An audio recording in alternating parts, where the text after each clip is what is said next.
Dobra.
Tu.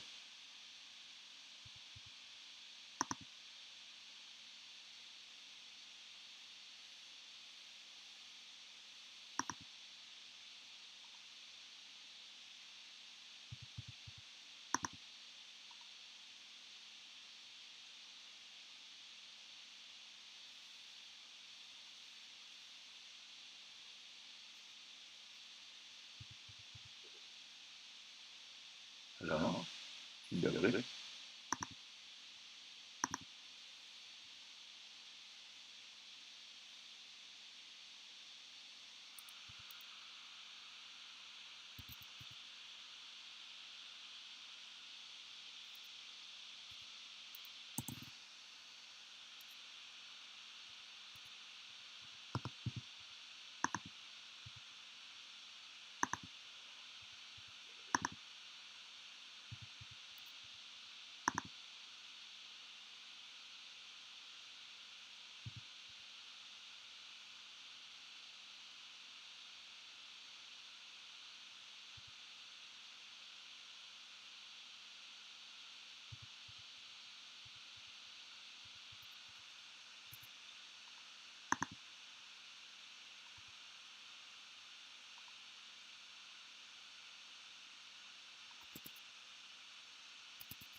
Nie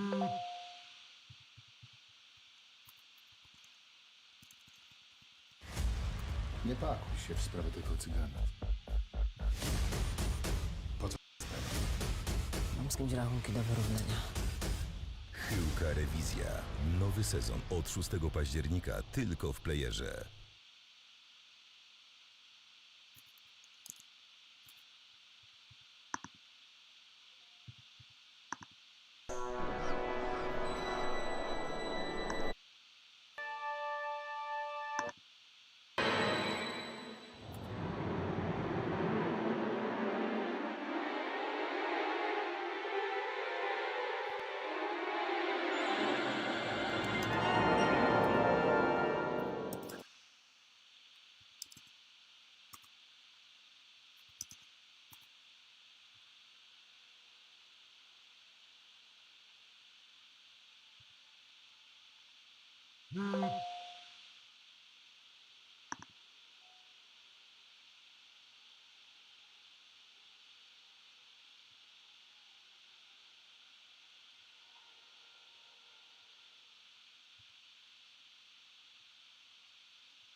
No, widzę, że pierwsza osoba się rejestruje na konferencji.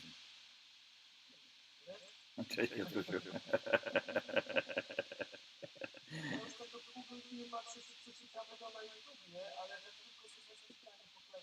No, ja to wyjaśnię, że jestem taktylny i to tym razem ma taki wymiar nieprzypadkowy, tylko świadomego kontaktu poprzez wyobrażenie dotykania czegoś i to wydaje się, że w tej naszej erze obecnie konferencji online te dźwięki powinniśmy właśnie tak zaakceptować.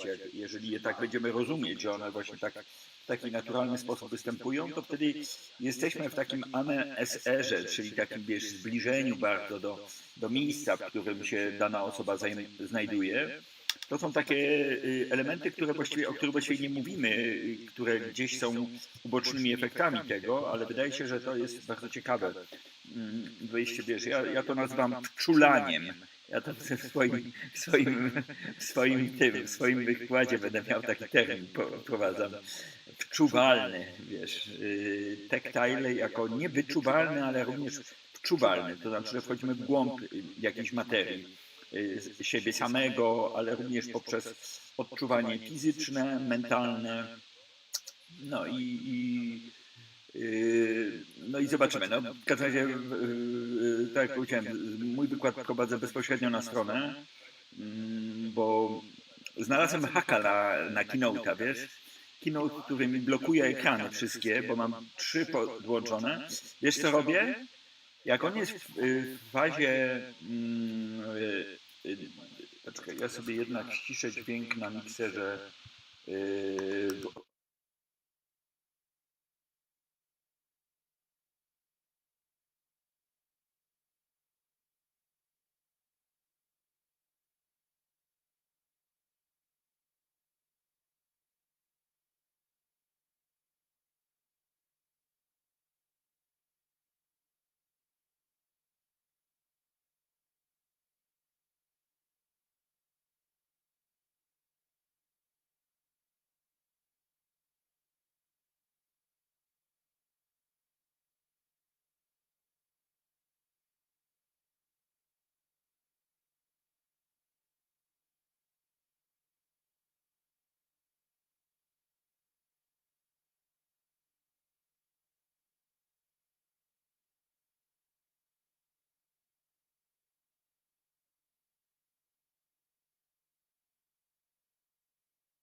What isn't an easy, affordable, but powerful?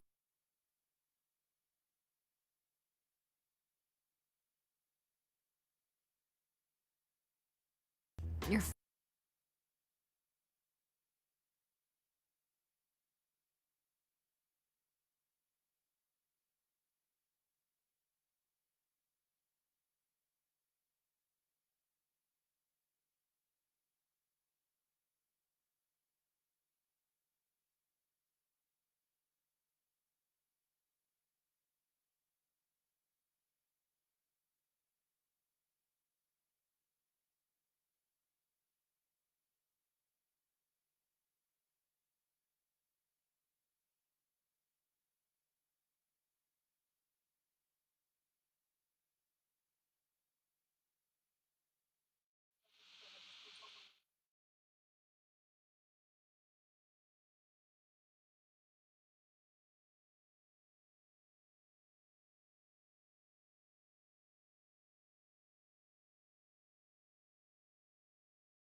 powtórkę z rozrywki. Hello everybody, that's a great moment. I'm opening the Sensorium conference. The autumn conference is organized by Studio for Electroacoustic Music, arranged every year in October. The main organizer is Academy of Music in Kraków, faculty, composition faculty and Studio of Electroacoustic Music. The conference usually runs around October 13, which is the continuation of our regular monthly concerts, also arranged on 13. Sensorium is a very specific topic and specific item which we would like to explore today during the conference. My speech is not specific. It's one of many, even that the title show the essential element of the topic. So I will not show a general overview of a sensorium. I would like to direct my topics to selected projects from my own, but also connect with the other topics. So that's the main idea. As you see on the second page of my presentation, I mentioned about recent former past conferences which were connected with sensorium topic. Resonance in 2013, audiokinesia, biosound, especially biosound, and immersion also in the aspect of interactive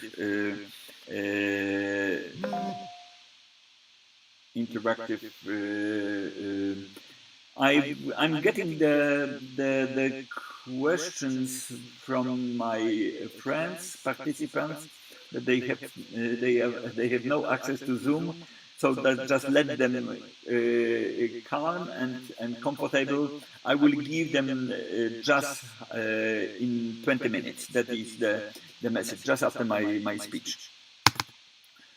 Mimetic function of technology. Mimetic function of technology is quite important issue, quite important reference, especially when we are talking about sensory application, sensory relation to tradition, and technology used already in past, the technology which is quite important in the instrument built arrangement. So I write this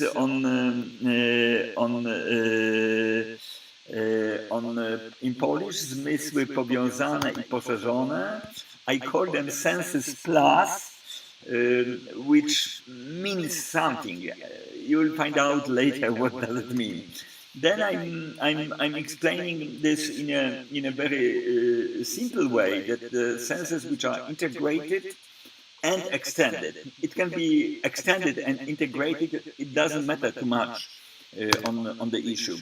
But then I'm talking about another perspective when we are talking about sensory system, and especially the design of them.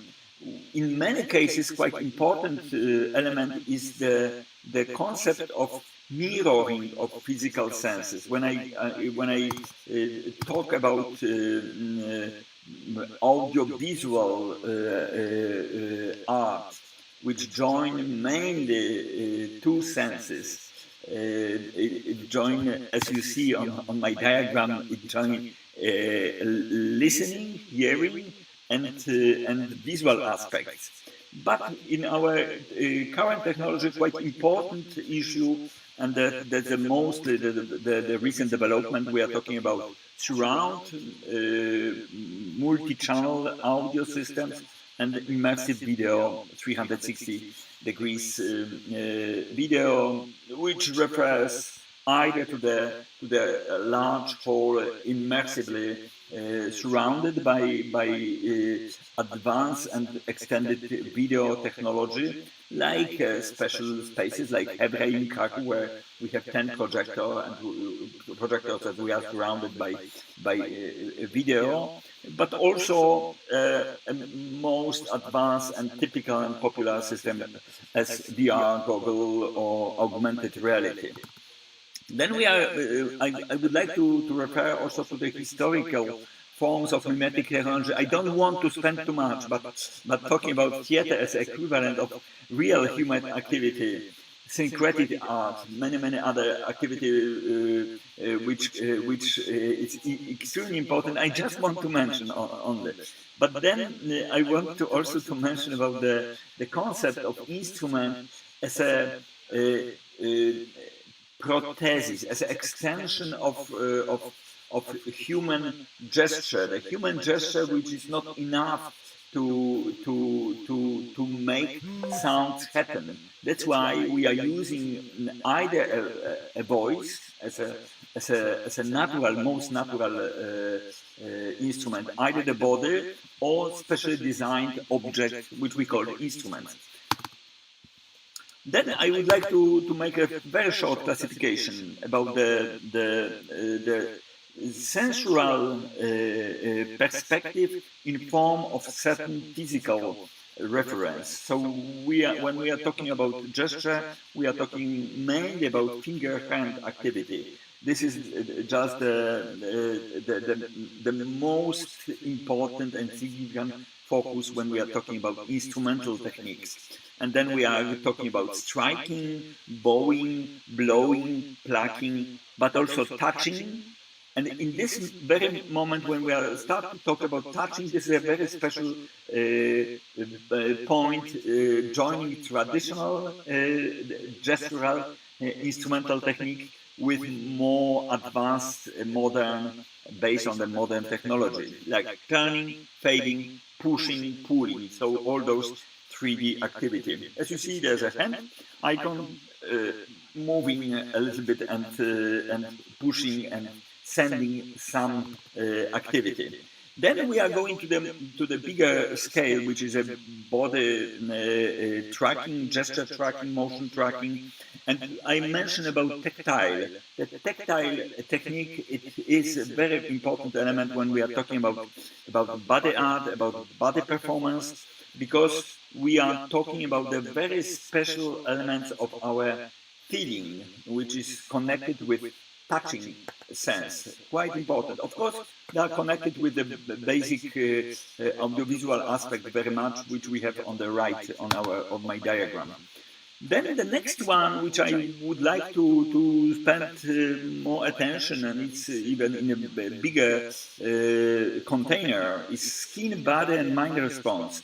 We are talking about very special physical phenomena like vibration, radiation, resonance, GSR, which stands for galvanic skin response, microscopic. We are talking about going inside, going outside, and what is quite interesting, and it's one of my special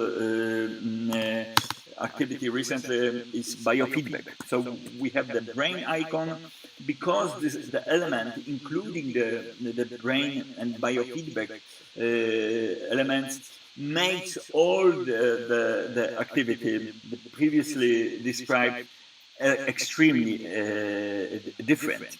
So exploration over the human activity with the focus on the brain activity makes especially the art activity in a very unique and extended and external position.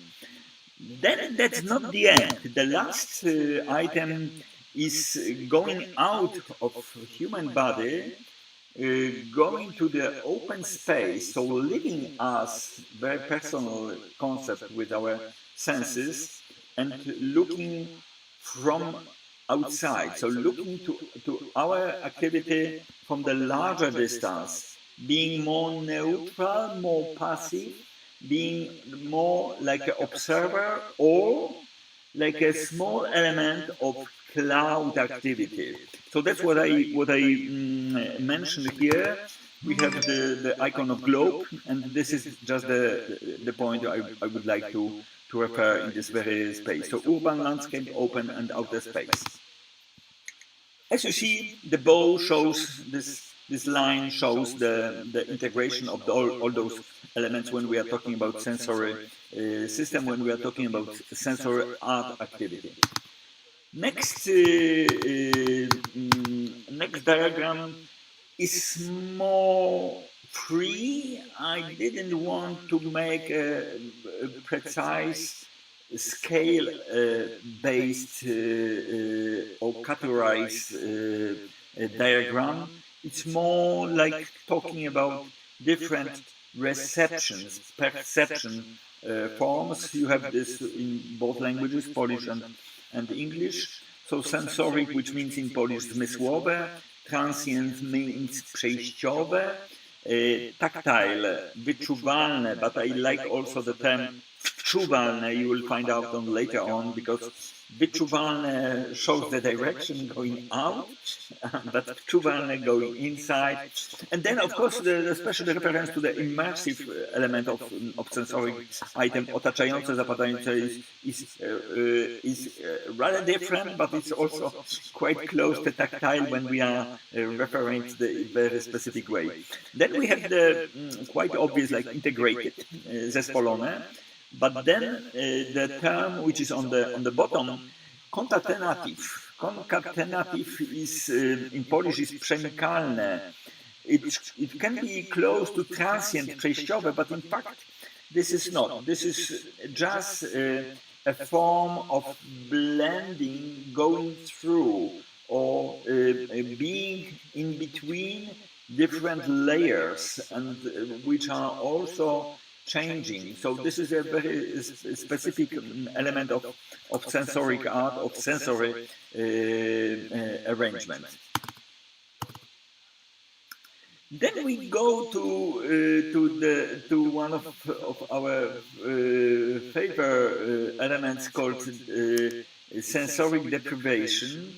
When we go to the edge of our senses, we are discovering in many cases things which usually doesn't happen. It's quite important from the perspective of cognitive science, so sensory deprivation. And then what I show at behind. So we are on the edge, and very close to the edge, before and after the edge. Closer and further on, behind cognitive spheres, we are discovering extremely important elements. What is quite important by exploration over those spaces is to be kind of predictable or really conscious what we are doing and where we are. So description of those of the activity which we're talking about, the sensory deprivation, is extremely important. I call it also as edge actions, and then I'm just mentioning different elements which are present in many of projects connected with the sensory system. So sensory loops, vanishing spaces, so moving somewhere, we don't know exactly, we are just disappearing. Reception traps, which is also quite interesting when our senses are not quite clearly following certain action. And then illusions, I call it here illusory after images, but it also refers to the sound illusions. This is quite nice field. There are many quite specific examples, starting from Endless Glissando by Jean-Claude Risset from 60s. That's a very special element when we are talking about sensory systems.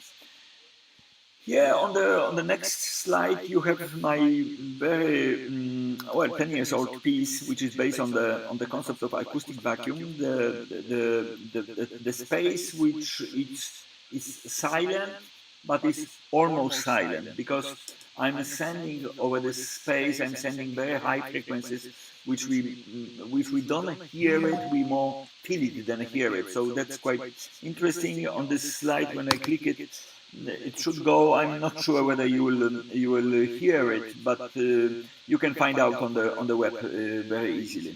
Next slide is the short slide about invisible instruments. My presentation 2011 on TEDx Kraków. The title of TEDx Kraków was New Normal, so it's quite a nice reference. I try to click it here. I will check whether we are also connected with our stream. Of course, I start some commercials, which is quite typical. But okay, and I will go here to check whether we have this. Okay, so in a moment you should see this the window of TEDx, and I will show you just a short example of my performance.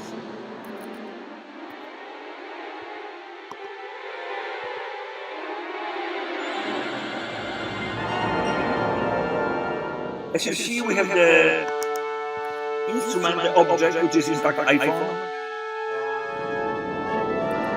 but also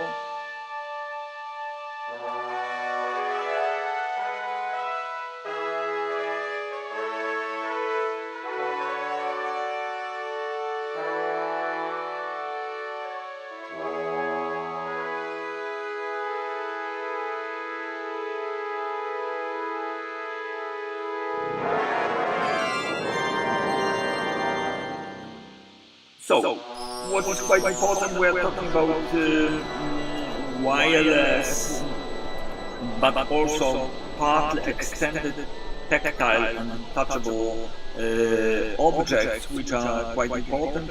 In this very moment, which you show, you hear the sound from the nature, which is also integrated, and I start the video processing. So all those elements are quite important issue of the project called Invisible Instrument.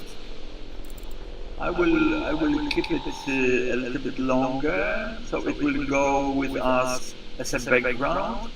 But at the same time, I will go to the next slide. The next slide, you will hear the Invisible Instrument, but I will talk about another project which is quite important, Double Brain, by me and Franciszek Raszkiewicz, a former student of mine from 2015. You can see the description. That's quite important project in our activity. We are doing these performances only when we are very far from each other. We are connected from biofeedback systems, brain sensors on our brain, and we are controlling our own media by bidirectional connection. You have this description here. You have the list of performances, starting from the list of cities which were involved. So we started from Kraków, but then later on, highway from Chicago to Lviv connected with Kraków was the second one. Morelia, Vienna, Moscow, Kraków, Brussels, Kraków, New York, Kraków, Chihuahua in Mexico connected with Kraków, Beijing with Kraków, and the last performance was connecting Gdańsk and Wiedeń. I will not go to the performance, even that there's a link here, because we are short in time. So I want to mention about the next project by my former student Łukasz Furman, the teacher of the intermediate department, and the excellent project Me and You equals I Am. There are two performers. One is using brainwave system, and the second one uses VR system. The first one controls images, 3D images inside the VR system, and the second performer used the controllers to change this space, and and the space varying, changing is coming back to the first one. So then the first one is getting the control over his mind. So that's a very beautiful and biofeedback loop. As you see, I choose two projects very close to each other because the Double Brain by me and Franciszek Garaszkiewicz and also Łukasz Furman, they are very much connected together in a sense of two performers, the dual double performance. Next project is the project, my project Tegelar, text, gesture, line and ruch, R means movement, ruch, from 2011 for solist performance, media performance and alternative performance, not amateurs but a group of young people which are using different objects. So you have the special view of the project where text and linguistic items are extremely important. And here I use the term wczuwalność, wyczuwalność ponadznaczeniowa, so over perceptibility and parabbability is the term with this multi-sensory performance.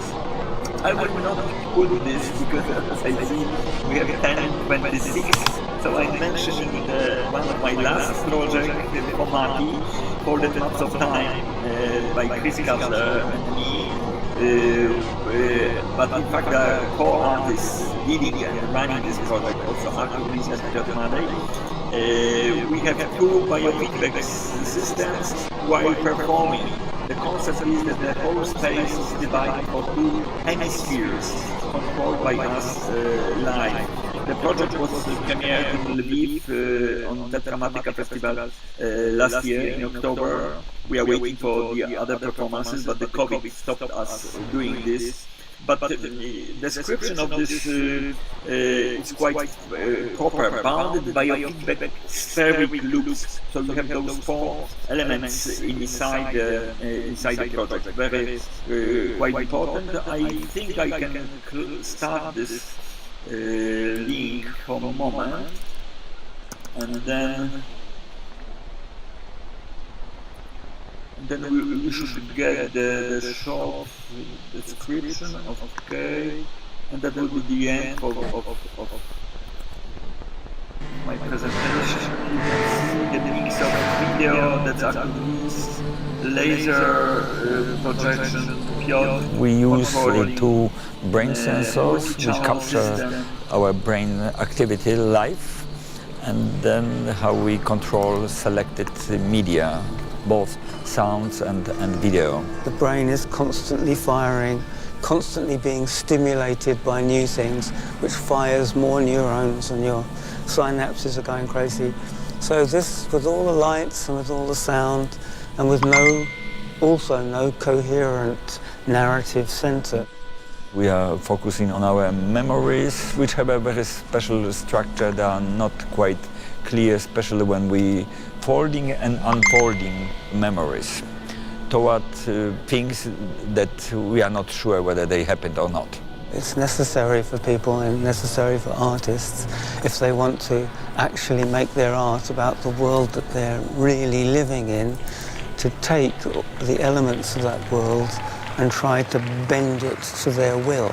So in this respect, the problem for artists is to figure out how to use the technology and not be used by the technology.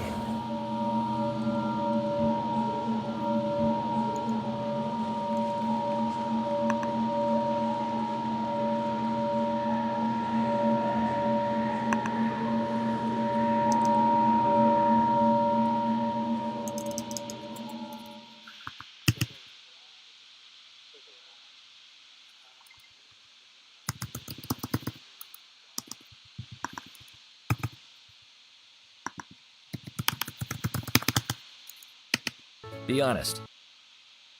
Watch a video that looks like this? There's a good reason why presenters use images and visualizations while they talk, because it's what makes people pay attention. With a doodly animation... To jest koniec mojej prezentacji. Proszę Państwa, bardzo dziękuję za uwagę. Robimy króciuteńką przerwę, dlatego że mamy problem z częścią uczestników, którzy nie mogą się zalogować do systemu Zoom. Ja jeszcze raz restartuję ten system po to, żeby się wszyscy mogli pojawić.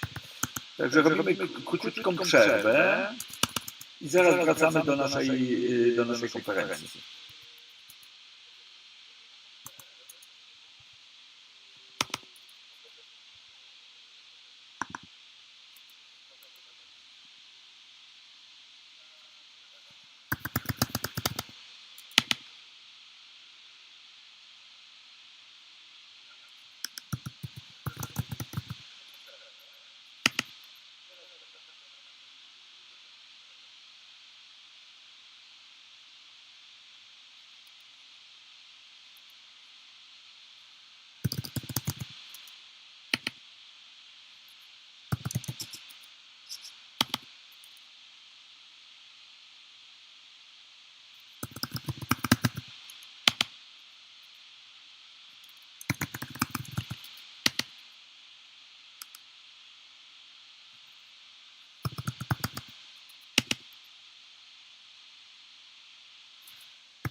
Mam nadzieję, że za chwileczkę się pojawi.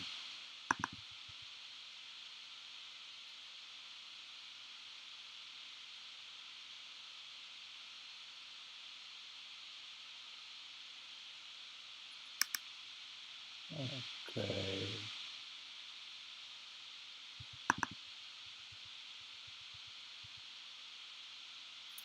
Czekamy na Jachka, Kowdaczuka.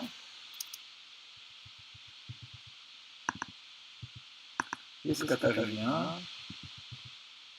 Wszyscy się teraz włączają.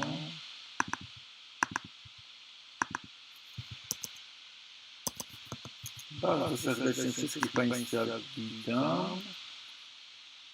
Macie Państwo na ekranie już w tej chwili streamingu. Cześć Wam, cześć Wam.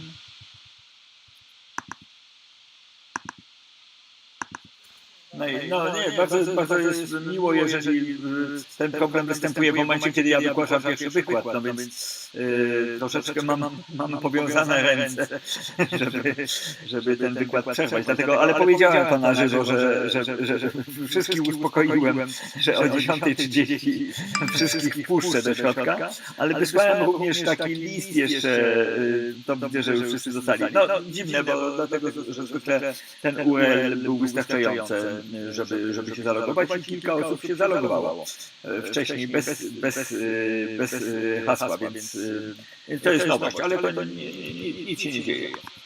Włączam galery, patrzę czy jest Darek, jest Wojtek. Cześć Wojtku. Cześć Wojtku, cześć Rafale, cześć Karolu, cześć Jarku, Marcin Pietruszewski jest. Macham rączką, to machanie już idzie w sieć, także jest Artur, jest też Dominika. Bardzo się cieszę, że wszystkich Państwa witam. Tak naprawdę tę konferencję zaczynamy w tym momencie. Mój wykład był wykładem wstępnym. Ja byłem już wcześniej od 9:30, także odbyła się rejestracja konferencji, a wszystkie osoby, które poprzedniego dnia robiły próbę, też zostały już zarejestrowane. Według planu przechodzimy do tematu pod nazwą Insertion Continuum. In this very moment we switch to English as a main language. Marysia Olbrychtowicz also trying to join us. Jarek Kordaczuk is with us. Jarek is the second speaker. If you wish to talk Polish, I will make as I mentioned before, I will make a consecutive translation. Not simultaneous, but consecutive.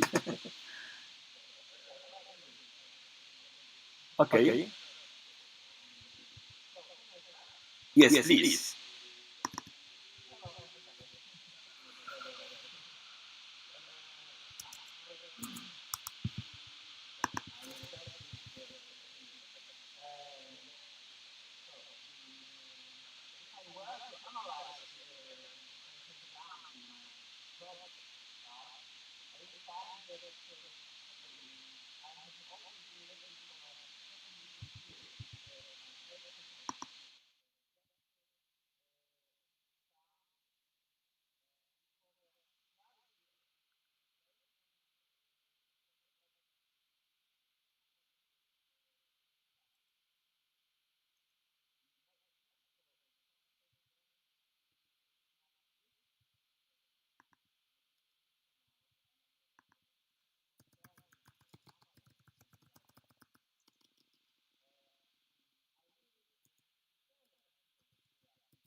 sets of bilateral electrodes to read the changes of the tension of the masses of hairs, two hands, one for waist and one set for face. It's 18 wires in total. So she said to learn to move among such a bunch of electrodes or cables, electrodes convert change of masses tension into analog electrical signals. Then the signals are used to launch and control pre-recorded samples of the dancer's sound voice. In fact, she speaks with her voice by moving her body part. It's kind of body language. Okay, so far I have used electrodes in a probably three different ways. The first one is electrodes control analog, which is continuous, electronic parameters, such as filter opening or modular VCO, for example. I did it in the Grasha project. Electrodes, the second way is electrodes control digital parameters, together some together, or modulation of something microcontroller, for example. I used this way in French and Estonia project. And the third way is electrodes control devices directly in analog way, using the voltage. Usually they change motor operating voltage, which results in change in the speed rotation, which can change sound of motor, of course. I mean the noise of rotating motor. Okay, can I share?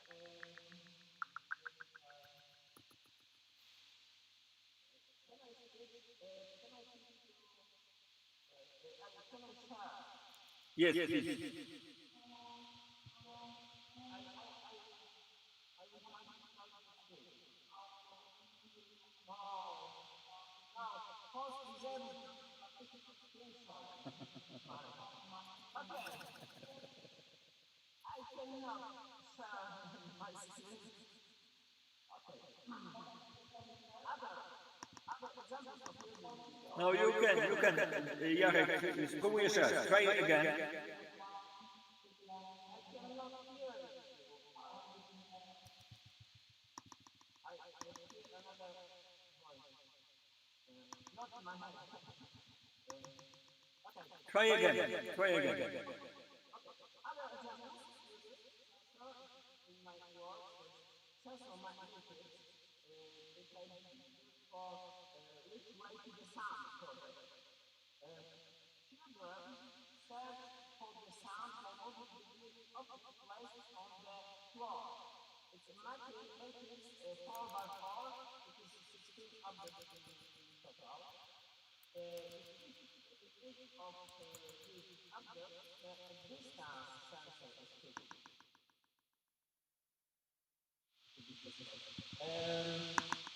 Children touch between the sensors. The sensors are determined according to the maps displayed on the screen. Looking at the map, they have to find the right way to the sound. It gives a lot of fun. Next project, another project I use the sensor is cyclotron. English version. Cyclotron. It's this kind of device. Cyclotron. In my project Viva, the dancer, the performer, Iza Kościelka, simulates the sounds and plays the tones using had in her hands. These are two combo sensors, in fact.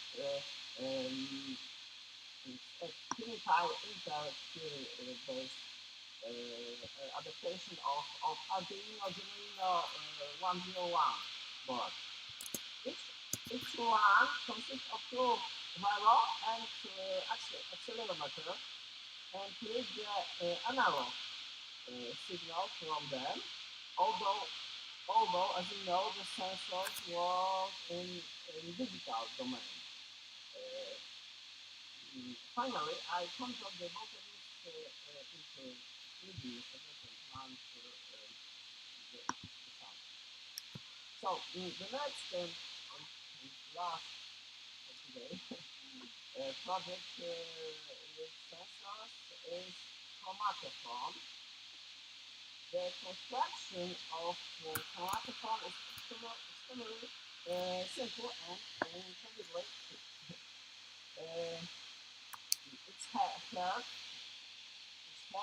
Its heart is a diode.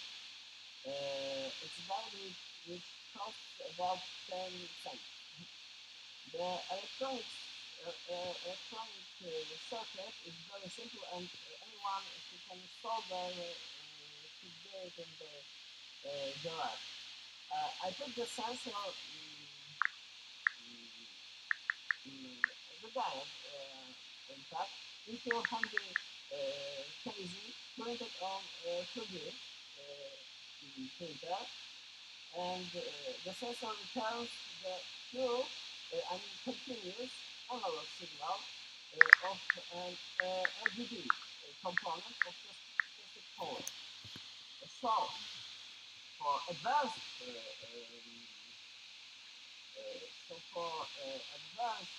users, I'm ready to translate it into some continuous three-dimensional sound space. But for children, I prefer using the RGB signals for color detection. And I trigger the sounds from a color to sound matrix I have pre-composed. So it looks like this. Red, yellow, orange, green, blue,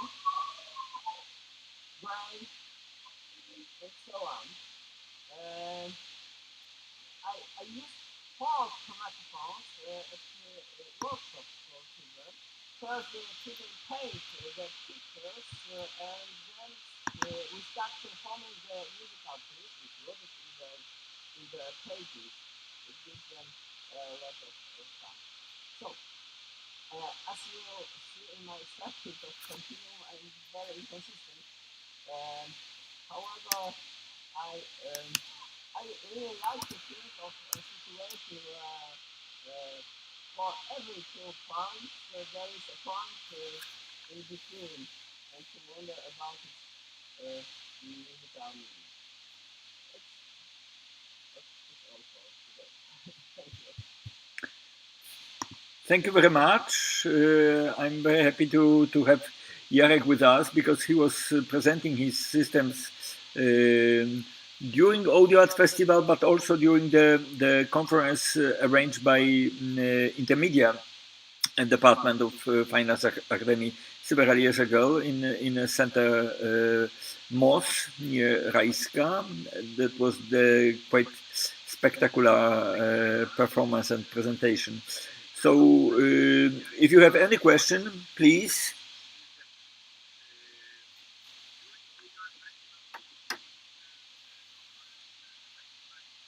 Any questions, any doubts?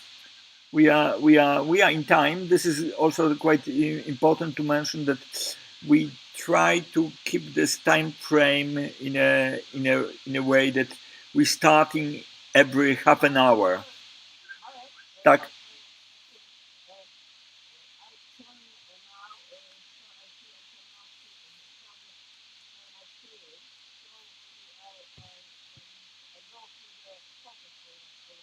Okay, please. Yes. We have 4 minutes to the next show by Wojtek Błażejczyk, so we are in time. Okay, okay. Oh, that's great. That's great.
Start to make a sound, yeah,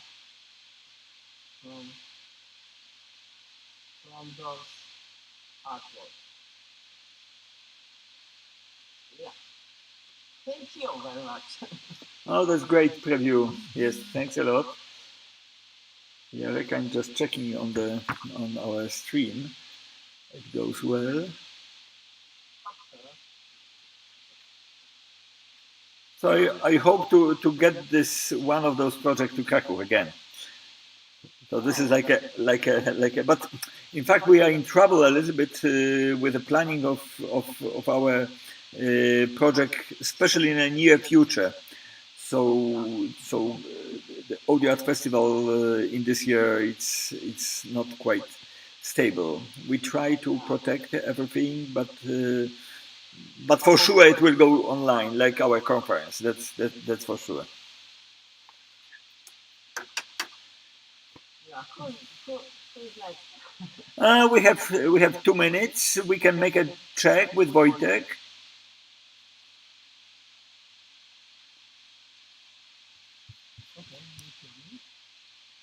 Dziękujemy bardzo Jarkowi. Tak, słychać Cię dobrze, Wojtku. Jesteś w swoim studio, poważny mikrofon masz przed sobą. Tak, wielka membrana. Tak, jak najbardziej. No, czujemy się swobodnie, także bardzo proszę.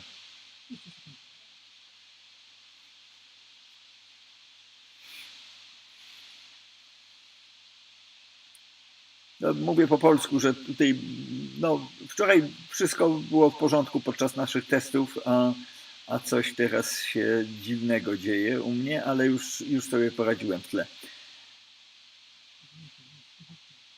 So we have the last minute in Polish and then at 11 we start in English. Okay. Quite clear.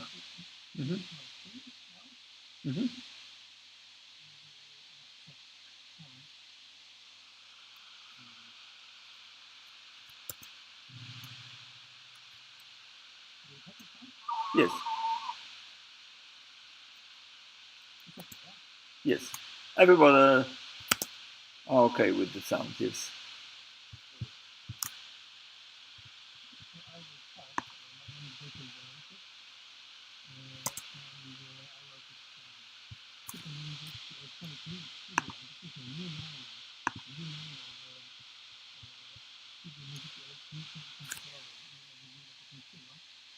So please remember that name is our name of the same studio here at Chopin University in Warsaw. And I would like to talk a little bit about gesture form. So gesture tone actually is I think I can call it a musical, electroacoustic musical instrument, which was made in our studio in 2019 in collaboration with Andrzej Kopecz and Igor Szymański.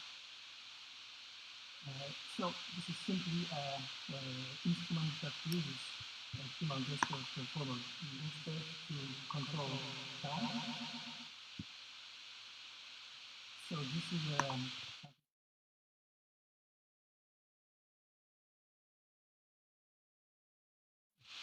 this is a little more, I hope you can see that. A little commercial device that is quite cheap, about 500 zlotys. And this is a device that controls gestures using IR sensors in 2 dimensions actually, right? I will talk about it later maybe. And this device uses a special bibliothèque of its own bibliothèque that's called Function Edge EDK. And then it's connected to Maximum Speed, Max 8, which uses to translate the data from Leap Motion to actually to medium values. We use Leap Motion object, which is actually free. You can download it from Leap Motion page. And then we have our parts which translate more precisely this Leap Motion data into direction, velocity, and the gesture information which are sent to them. The other part, which is actually responsible for making audio, and this other part is original for each piece. So we use one control part, and then Andrzej Kopecz has its own pieces, his own physical parts, and a few of mine.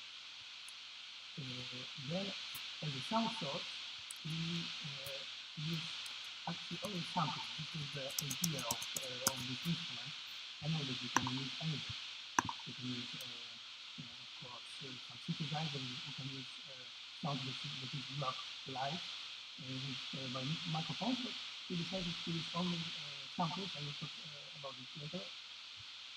And then we have, of course, a sound system. So by default, it's quadraphonic. You can see only 2 speakers, but normally we use 4 of them. So actually, the question is why do that? Why we decided to work on the gesture? Actually, we all know that certain gestures is nothing new. Composers and performers do it since they have 70s, like Michael Devices or another people.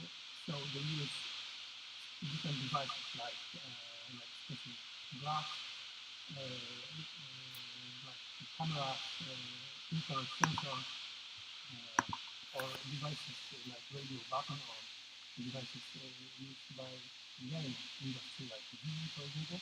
So there's plenty of such devices. But actually, Leap Motion is really a cheap and good design because first of all, it's actually ready to use. So you don't have to practice. You don't have to use all the stuff which you have to use to attach sensors to glass or to make your own devices with infrared sensors, for example. That means that if your piece is to be played by somebody else, you can just take your part and buy a Leap Motion device, and you have to send to the new performer your stuff. So it's very universal actually. Because well, now we just started, but I hope that next year to develop the idea. So now I'm working on it for Electrovoce Duo. It's very interesting, Google and Well, it should be quite easy. They will just buy it, not use passwords to use the ultimate very easy. This is the problem of very many electroacoustical devices which are crafted for specific projects. Then replacement costs actually very fast and very precise, maybe not totally precise, but it works really fast and the area of the tank gets it's not very big, but on the other hand, it's very instrumental.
This is really not the same as the slider.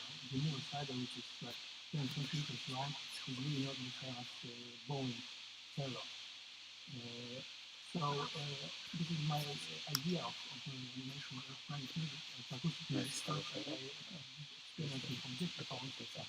Most of you know what objectophones are. So it was like more tactile, because it is objects which were amplified and transformed by light transformations, light sound transformations live.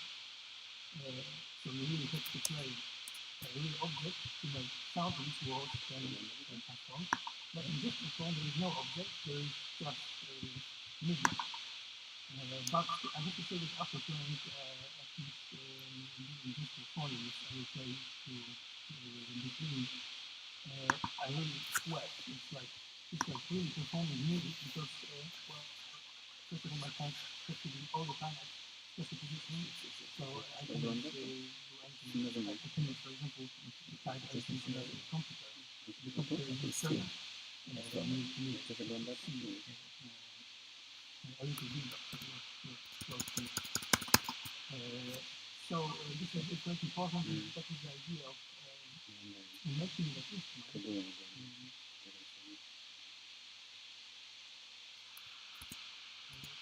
So another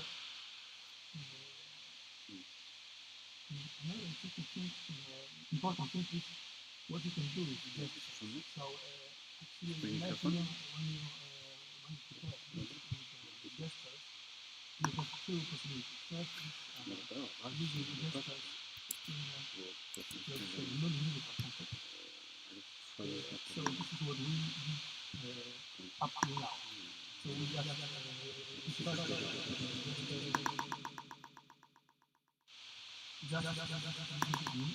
simply musical instrument with no non-musical context. Rozumiesz, się nie przestawiło? Jakim urządzeniem on tutaj rozbił to? Audio settings. Właśnie, tutaj jest speaker. Zrób sobie albo złożone urządzenie wyjściowe. I zobacz, czy teraz ubijesz mi formatę. Weź dwójki. Podgłośnij i ściszczę. You have to make if you work with such instrument that uses just gestures in a space without any object, and that human gestures are very strong in context, non-musical context. So here I just move it and I don't think what my gestures what I'm talking about. But in the future we are going to prepare more pieces that use also a non-musical context of gestures. So a little bit about recording the audio samples. It was the idea also of connecting our project with some didactical reasons, because we got money to make recordings of extended techniques of playing various standard acoustical instruments. So we have recorded a quite huge database of a collection of recordings of samples, which are used during many lectures, exercises with students now at Friedrich Chopin Academy of Music, University of Music, sorry. But we recorded only extended techniques that are used a lot in new music, like multiphonics, overtones, scratches, noises, percussive sounds, and so on. So we had bass and contrabass clarinet with Michał Górczyński. Then we had cello cello techniques recorded by Mikołaj Pałosz. Grand piano recorded by Zygmunt Krause. And string quintet recorded by Hashtag Ensemble. We used quite a lot of microphones, so the recordings that we did are good quality, and if we would like to do it, we could in the future try to make something like commercial bibliothek, like ones that are used, for example, in Contact, with possibility of mixing different pairs of microphones and so on. It was recorded in 96 kilohertz, 24 bit resolution, of course. And maybe I will not talk about it. You can just see a list of techniques used at various instruments. Maybe I will just play a few samples of samples.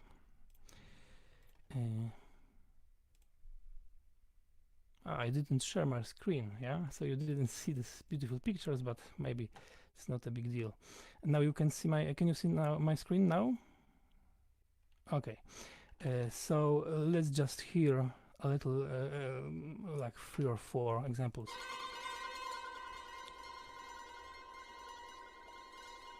This is Zygmunt Krause piano sound, this is clarinet.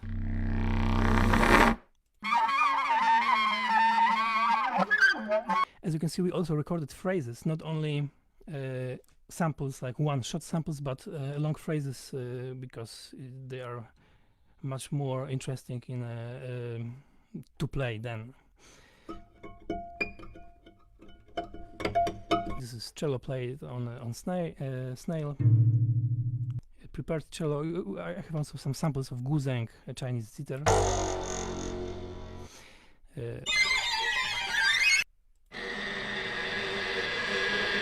Okay, so these are some examples of the samples, and let's see how the gesture phone can track my hands. So there is a patch that I use. Okay, so it tracks both hands. I will maybe show only one, it will be more clear. So first of all, it can show whether the hand is on or off in the working area. And I use this information to stop or start music. So wherever I take my hand off, there is no sound. So it's really very instrumental way of thinking. Left hand is in left speaker, right is in right speaker, so I can play with this. And then we have here a hand position up and down, left and right, the same object, and front, rear. Okay, then we have a hand rotation like this, and hand rotation up and down. And of course we have a tracking of velocity. In this tracking is done in 6 directions, like left, right, up, down, front and rear, so you can see the banks here. And also lip motion is very interesting because it can track actually each fingers, but we didn't use that because it's actually too much data. But we used whole gestures, like for example gesture like this. You can see the toggle here, just to toggle to trigger sounds. There is also a gesture like this. You can Andrzej Kopeć used a spherical gesture, and actually it's possible to learn this device of recognizing other gestures. So the possibilities are really wide, but I can say from the point of view of preparing a piece or machine that is in Max that is working with this with lip motion, that you don't need so much data. It's really difficult to control all of this. So this is again very instrumental because you have to practice to play to play the piece. For example, to play my piece, I really have to practice because each little bad movement will can destroy the piece. For example, when you do cross hands, lip motion normally stop tracking one hand. Sometimes there are some mistakes, but if you practice, you can really do it well. And maybe I will show just a few examples from the piece, because of course the main the most important part is how you use it, because just to have a gesture follower is well not something very interesting. Interesting is how you use it in your piece.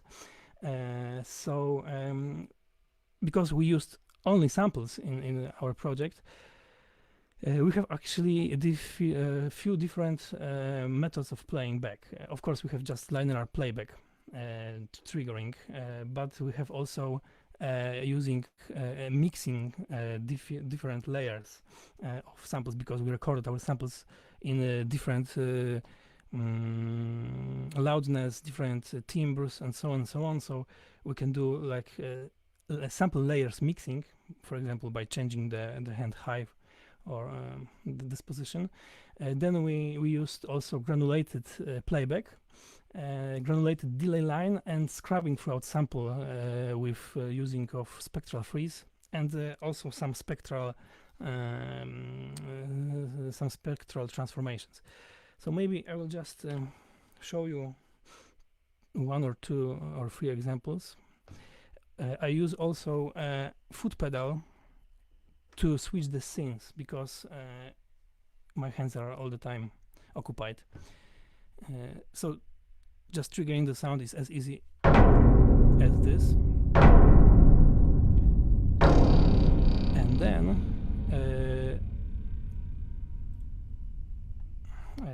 I have here a granulated sound, actually a sample that is loaded into a granulated buffer. And then by changing the hand high, I actually move the playback position. So the sample is prepared so that it makes crescendo itself. So I can do the crescendo by move my hands up or down. And where the hand is outside the area, the sound stops, of course. There we have some layers.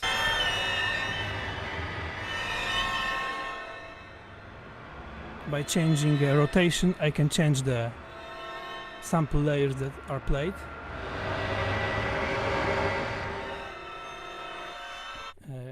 Or add some ring modulator.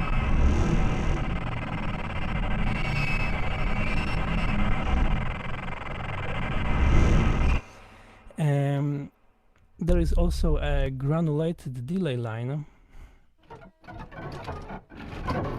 which allows me to actually trigger individual grains.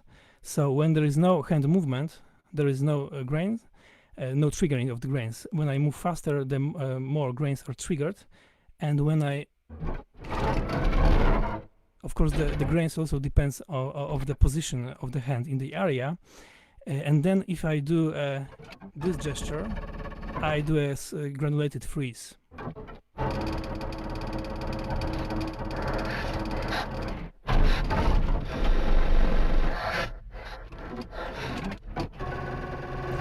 And maybe the last example is using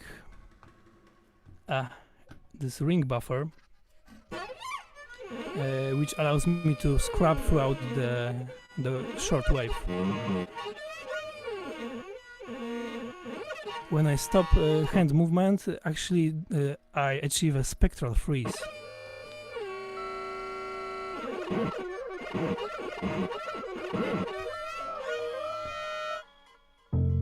And there is also a gesture like this.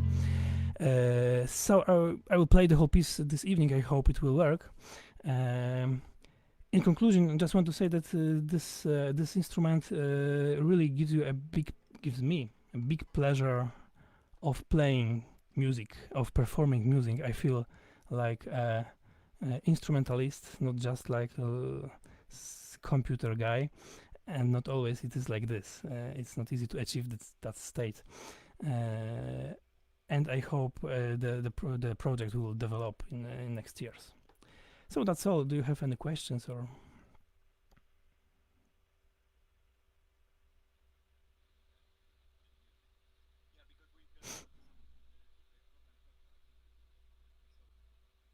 Oh.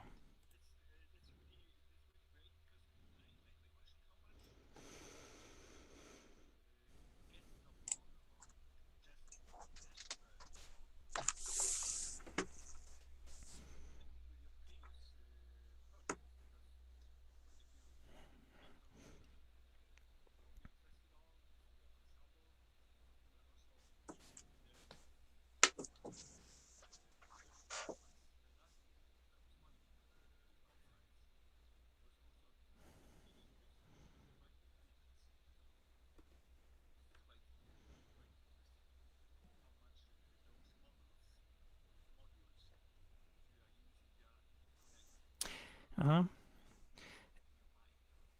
I think they are really connected because when I work at such max patches, I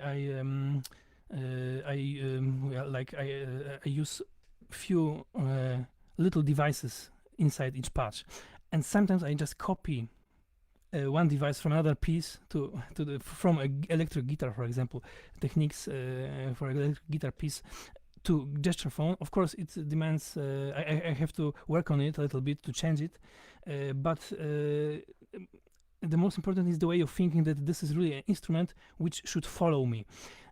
Of course, sometimes we use electronics. I use electronics not to follow me, but to, for example, create some orchestral textures that are just playing back just somewhere in the background.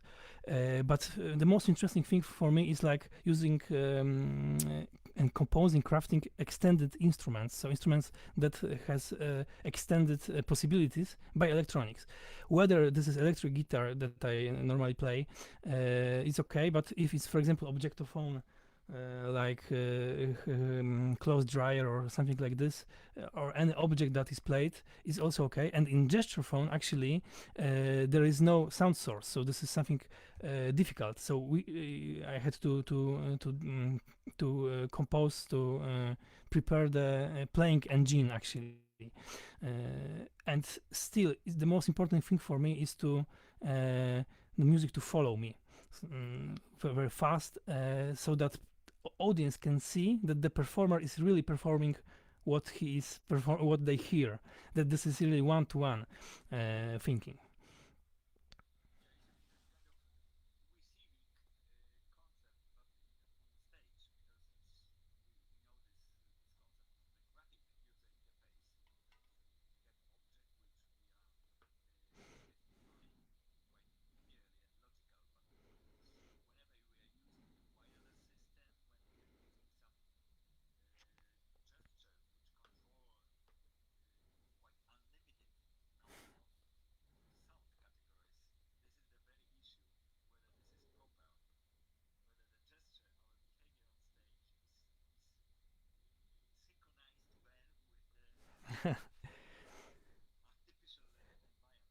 Yeah.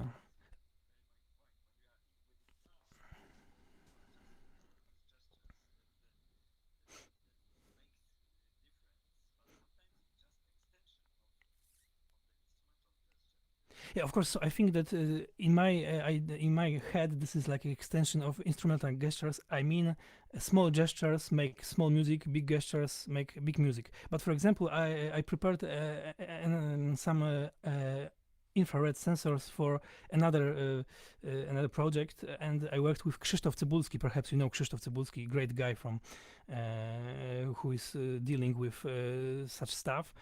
And for me, when you move your hand up, it's like pitch up and volume up. And for Krzysztof Cybulski is opposite. He wanted to do lower the volume when you put your hands up, because if you push the sound inside, so it's just the way of thinking.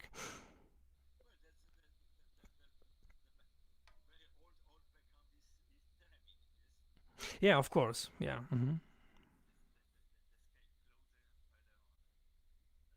And I think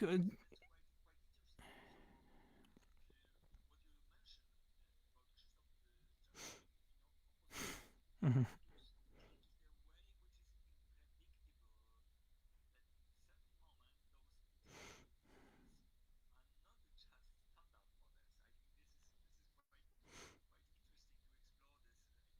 Yeah, so it's like so let's say it will be the next step, I think.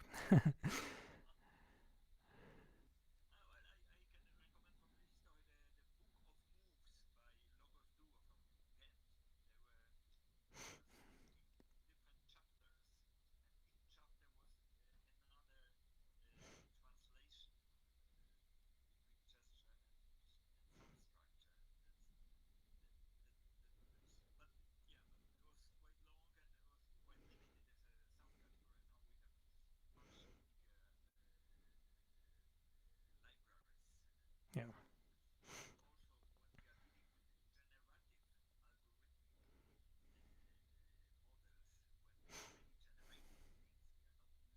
Mhm.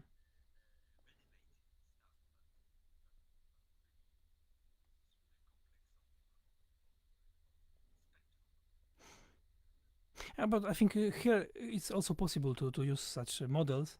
But as far as for now, for me, the main idea was to create this gesture phone for performative situations. So when I play the piece or I improvise, use it for improvisation, sometimes I add a little bit of theatrical movements. For example, I can just move my hand like this, but I can do it in this way when the sound is rattling. It doesn't change nothing, but when people see this and and the sound is like this, is much better for the audience.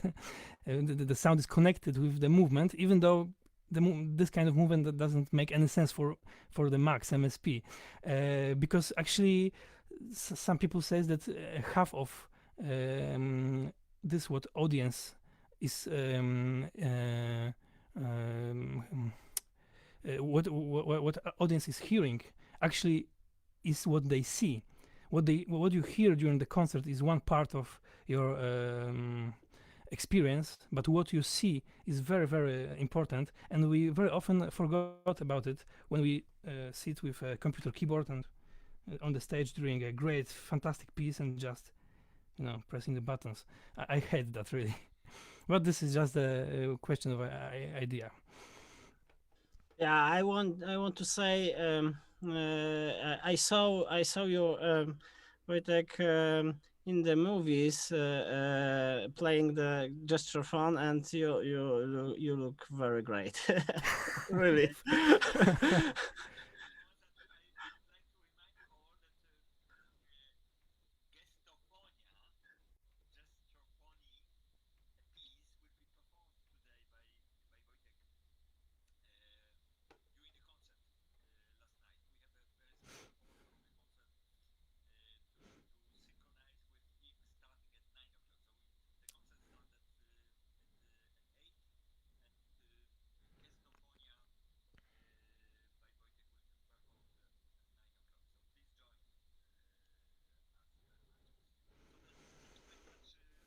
Thank you.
Hi, hi everyone.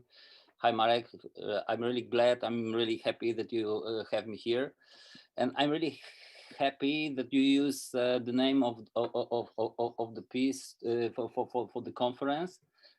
Yes, as you said, the piece, the sound installation Sensorium is it's not new. It's from 2014.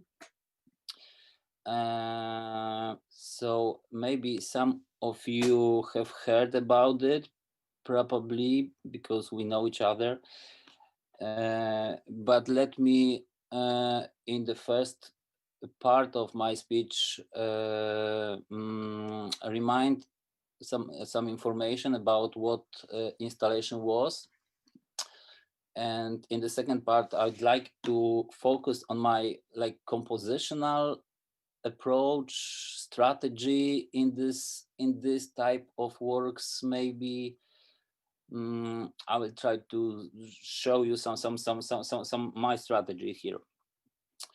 Okay, so yes, mainly Sensorium was it was a sound installation that was capturing biofeedback data from the visitor. It was one person visited installation always, and yeah, it was capturing the biofeedback data in many ways. I will show you more a little bit later, and transferring it or translating it into music, into musical structures. So the idea is quite simple. Yes, and let me read short like promotional text from the Sensorium, which describes the idea the best, I think. Okay, so Sensorium installation is an instrument music player which you operate with your brain, skin of the left hand and heart. We have built an instrument which does not operate without you. It is you to be the installation's most real, non-metaphoric engine. Sounds surround you, yet they do so in a singular way. Their character follows the state of your mind. The apparatus you are wearing lets you shape the character of the music that surrounds you. Sensorium is an intimate, single-handed experience of anti-mass character. An assistant guides you in a silence along a complex route to the place of the installation. You enter a disturbing, austere space of a clock tower located in the center of the town. First performance was in clock tower in Poznań, so yeah. You sit in an armchair on a platform suspended a few meters above the ground. You are surrounded by loudspeakers around you and above you. The assistant puts on you the necessary apparatus, biofeedback sensors, pulse meter, GSR and EEG, whereupon he starts the procedure. You begin to notice a relation between your reactions and changes in music. You learn the instrument. First, you learn how closely your thoughts, your emotions, and your bodily reactions are interconnected. The division line between them obliterates. You control the changes of your emotion, which influence your body, which in turn, by way of technology, influence the music. This in turn, via sense of hearing, influence you again. So it's like a double biofeedback, with the sensor, with the music, and with our emotions. So that was the idea of the Sensorium. Let me show you some technical aspects of the first version of it. I will try to share the screen. Okay.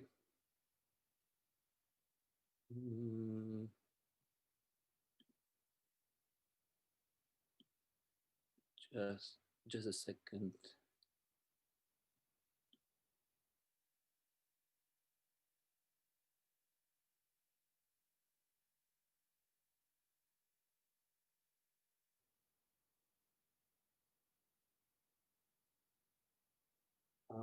Okay. If this presentation shared, you see, cool. Okay. Maybe like this. We do like this. Yeah. Very shortly, I will go through the presentation. Yes, so as I said, the installation was based on biofeedback. Biofeedback appeared in this conference already in Marek's speech at the beginning. So we probably all know what is it. It's a it's a feedback of sorry. It's a feedback of data that is capturing through sensors and is presenting to the person, and the person can react to information what she or he is seeing. So he can try to deal with it. He can try to get more quiet. He can try to get more active. So it's a great tool to work in the psychotherapy, in psychology, in medicine, in sport, in business, in therapies. Yeah, so it's getting much more popular. On the other hand, my wife is psychologist and she's using this technology. So it started from actually from this practice. So yeah. Most of the installation was based on the Arduino and Raspberry Pi engines. So we all know these platforms, of course, but the sensor suite was taken from the great set of biofeedback sensors, which was called eHealth sensor. Now they changed the name, I think, but I don't remember what is the name now of this project, because it grew. It's much bigger now. But in 2014, the project was like this. So they gave us a lot of biofeedback sensors. We can see what we have there. For the sensorium, we choose two simple sensors, two of them. But yeah, first one was the pulse, the simplest one. And the second one was the GSR, that stands, as Marek said in his speech, galvanic skin response. So it's great measurements of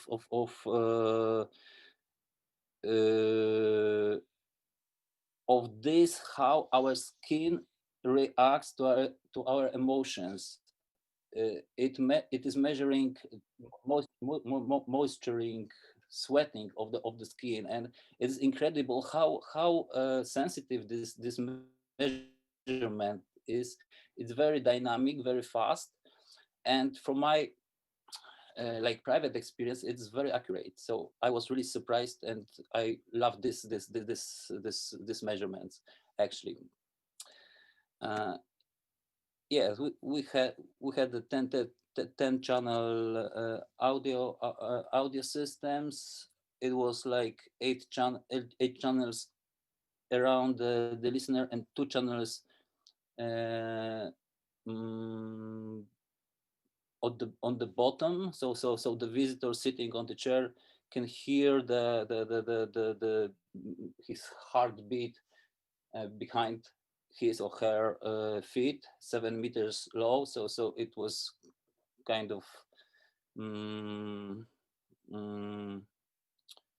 huge. The sound was kind of huge in this space. The space was actually very, very important here. Yeah.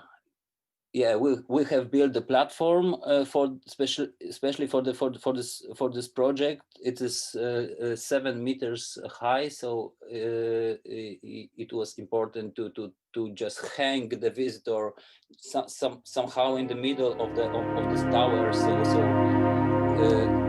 this architectural aspect was here quite important to us. Yeah, and the last sensor was the EEG brain-computer interface sensor made by Emotive. It's called Epoch, and it gives us a lot of information. It is quite good brain-computer interface, in my opinion. I have La machine avait été Marie-Zorn, c'est tout ce que Marie-Zorn avait été. a lot of them actually. So this one, especially this model, is actually my favorite. It gives us 16 channels of EEG, so it's quite a lot when we are talking about consumer brain-computer interface. So it was quite good. Later, I used newest one from Epoch. It is called Insight, Epoch Insight, which is not as good as this one. So on the other hand, there's of course big talk in the field about brain-computer interfaces, what real information we have, what they give us, if it's really true, it is EEG, or maybe it's a little bit supported by Masso's movement. The company is not very clear here, so they don't give us real like scientific data from the electrodes, from the measurements. So it is not very clear how it works. That's why there's still big discussions what we actually controlling using brain-computer interfaces. I think it's a very interesting topic in like separate speech, maybe also separate lecture. Yeah. But anyway, I had a feeling that I can control it, and I can control it quite accurate, and I learned how to control it. And the question is, maybe I learned the device taking the information from my brain directly, but I learned how to move my face, do something. It's really tricky, not easy, and it's like yeah, big questions. How does these devices works? But of course, for us, it is not so much important. Probably this the scientific accuracy here, because we of course can use it as a metaphoric tool, as a symbolic device also. So for me it was quite okay. So this information about I'm not sure now.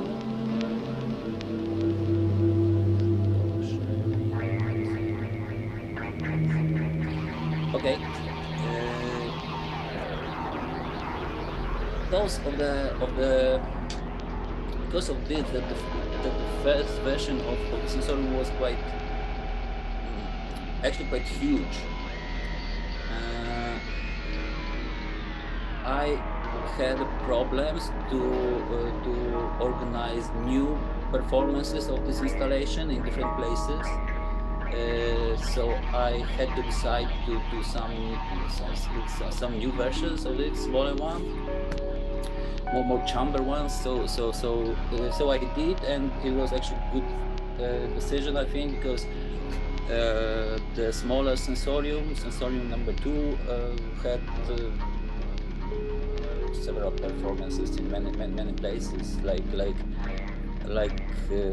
Stanford Karma again, Gmem in Marseille, it was a part of Vertigo Starts project organizing by IRCAM and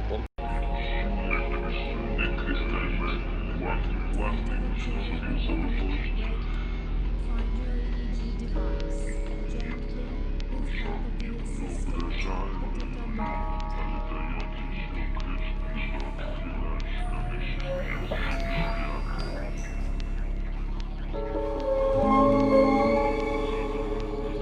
The project took its name from the book by Agnes Komilyevska called Sensorium. Initially, this term was used to describe the world of senses, the place of feelings within a body equipped in sensual apparatus.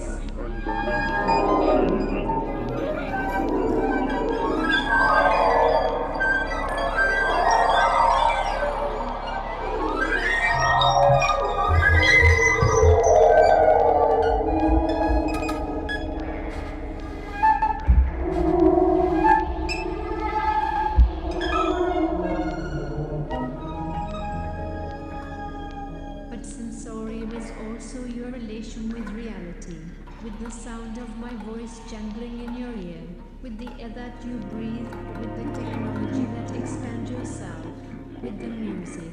It is your connection in the active network with others, humans, animals, tools, ideas, and other non-humans. Blurred is a line where you end and something different begins.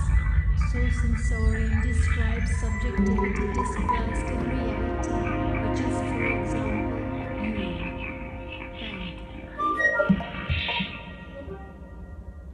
Sound installation sensorium is based on consumer neurofeedback technology.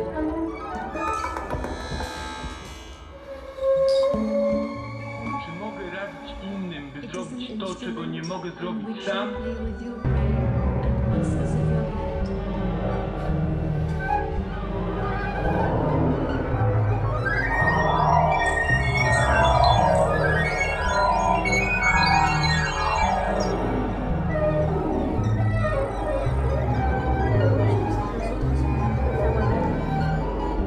It's written and pre-recorded composition performed in Big Electronics. Small parts of the piece are distributed as non-linear, two-dimensional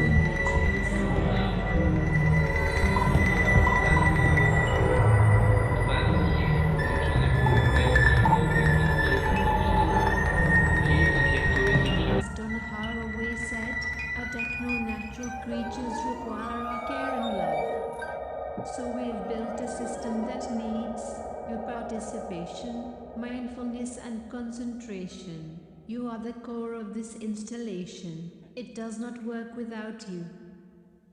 Yeah, like when I closed my eyes for a while, I feel like it did go down.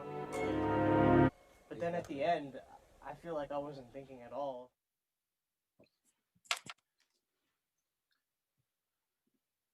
Yes, okay. So I say that I have to run faster because yeah, I'm running out of time. I see. Okay. So let me move very quickly to this what I said, composing strategy that I'm trying to use here. Actually, that started from the sensorium, and then started thinking about something that I called a matrix composition, which is opposite to linear composition, which is actually very simple, very simple idea, but I think it's worth to improve it and to build some instruments for this. So I'm a little bit obsessed with this idea, and let me explain what I mean here. Okay, firstly, I read some text here. My musical education is associated with the Western tradition of composed music, although its contemporary dimension involves the use of all available oral phenomena. Regard for precisely composed score and linear structure of performance remains dominant. In sensorium, however, I refer to experiments associated with the open form, which I find far more pertinent to the modern day. I'm interested in the rhizome, non-linear musical structures, a new type of open forms which are co-created by the listener in the process of interactive, interpassive cooperation. I find linear structure of performances obsolete and believe that still dominant division into the performer and the audience should be replaced by a new type of practice.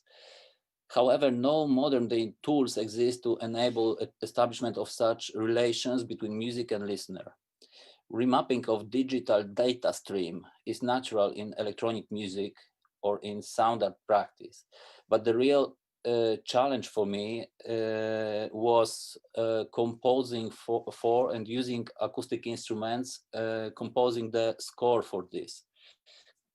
So in this approach, I trying to make a fusion of the sonification approach with the contemporary art composing, so something like that. So after this serious and a little bit pathetic statement, let me show how it worked in sensorium patch. As you see, the idea is actually simple.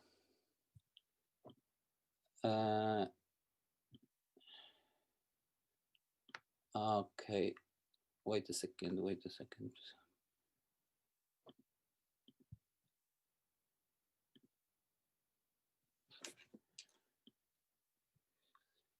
Yes, this is simple. Yeah, this is inside of the sensorium patch, one layer of it, and it is built, as you see, from the small elements that are creating some kind of compositional matrix. Very simple idea. Every of this element, every of this, excuse me, do you see my cursor? Do you see it? Great. Yeah. So yeah, every of this white spot is I call it bar actually. Yes. Yes, we can see it. Great. Thanks. Thanks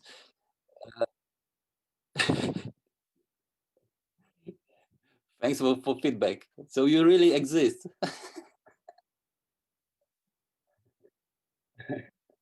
Incredible.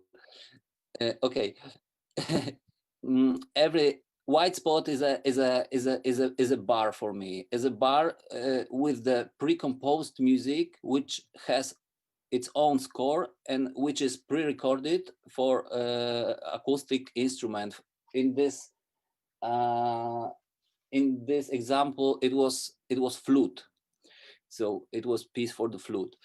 So of course, in linear composition, we go from like consecutive bars in linear way, of course, and it is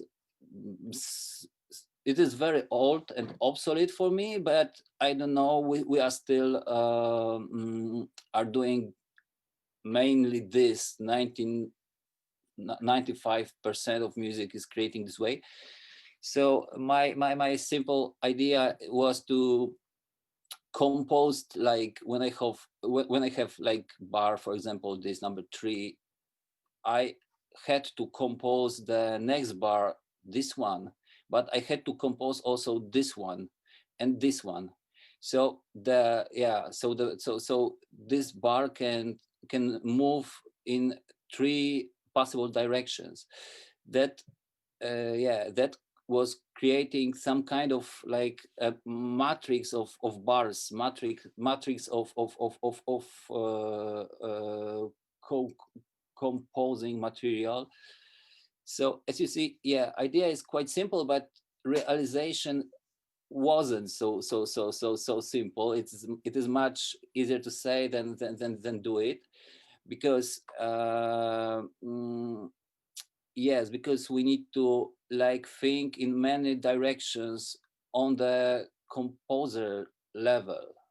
So so I have done several trying, several compositions were created, but to be honest, I'm not happy of none of them. So I will try more probably. There's an interesting aspect when we go into the end of our composition. We need to decide, is the piece ending or maybe it's going back. In my version, it was starting from the beginning. So it was the like compositional loop that meant that the composition never ended. So because it was composed for the installation, so I need to have it open. But the crucial element in this simple idea is this movement of this slider, which represent our biofeedback data in this version. In this example, it was GSR data here. So this data is like crucial element in the movement of the music material. So when yes, it is probably obvious, but yeah, when the readings goes up, the music goes here and here and upper and upper. Of course, this music here was composed in different way, in much more dramatic, much more. There were much more movement here.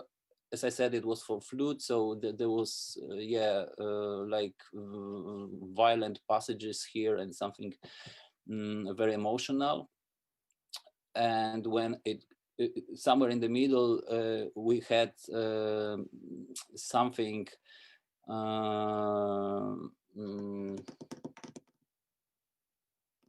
not very emotional, not very quiet. Of course, it was something in the middle.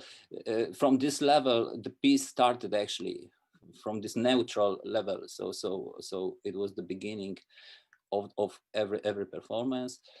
Yeah, when it goes down, the movement, the sounds became much more quiet, more like drone-like, much more like stable, peaceful, of course. So the visitor and the performer at the same time, he or she could see his GSR readings on this monitor here, and she or he could deal with it, try to interact with it, try to do something with it, try to get herself more quiet or more emotional, more aroused. And with this activity, he or she could control the music. So that's the idea. Yes, and in first sensorium, as I described, we had like 3 or even 4 layers of such musical layers. On the new sensorium, the simplest one, we have only one, as you have heard it in the movie. So in the first one, it was really a lot of sounds and a lot of music. Now I think that maybe it was too much, so I decided to make it a little bit simple and more clear. Okay, so I think it's good moment to stop.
That's true.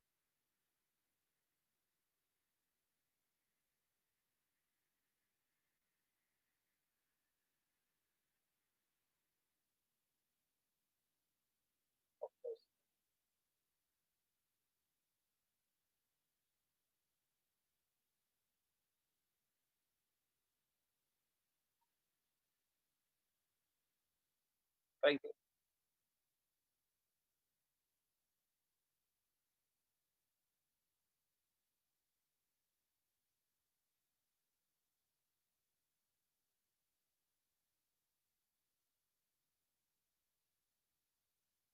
Thank you. Thank you. Thanks a lot.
Yeah, can you hear me? Yeah.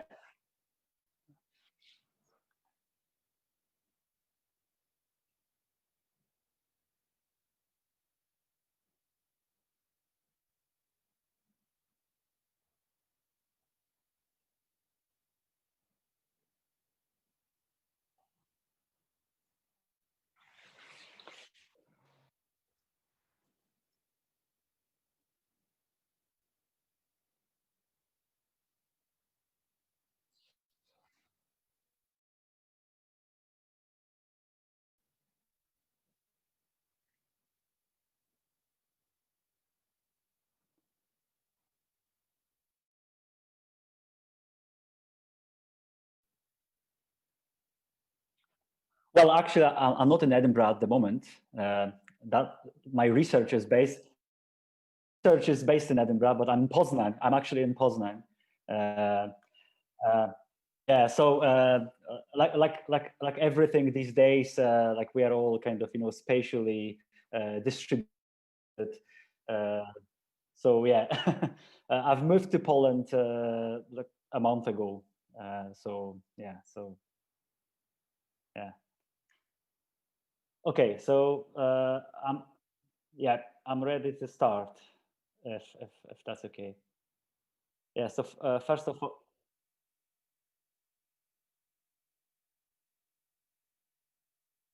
yes, exactly, and kind of name of the presentation as well, because I'm going to talk about the program I have designed or I've been designing and developing over the years. Few things. At the end of the I will do where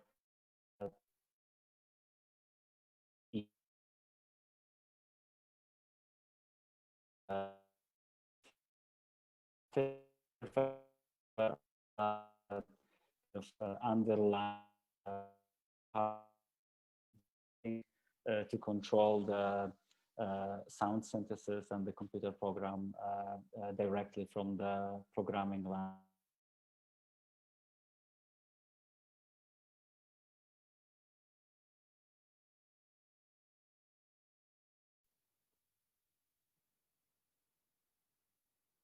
Yeah.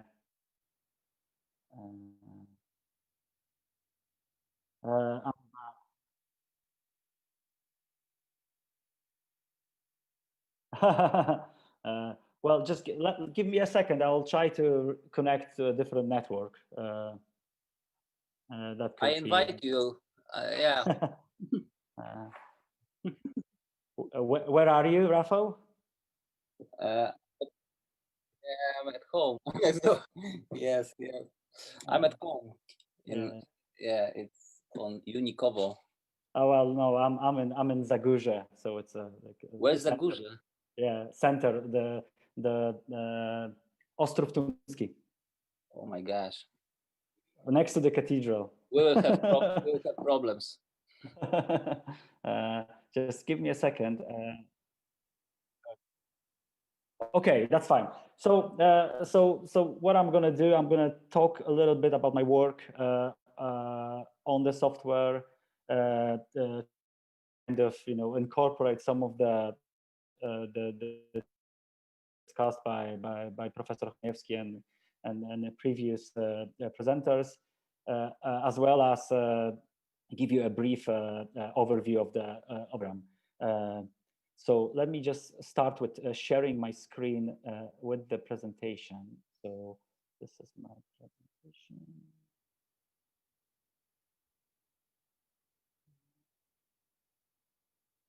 Can you see the presentation okay? Okay, so the program is called the new pulsar generator, and I have designed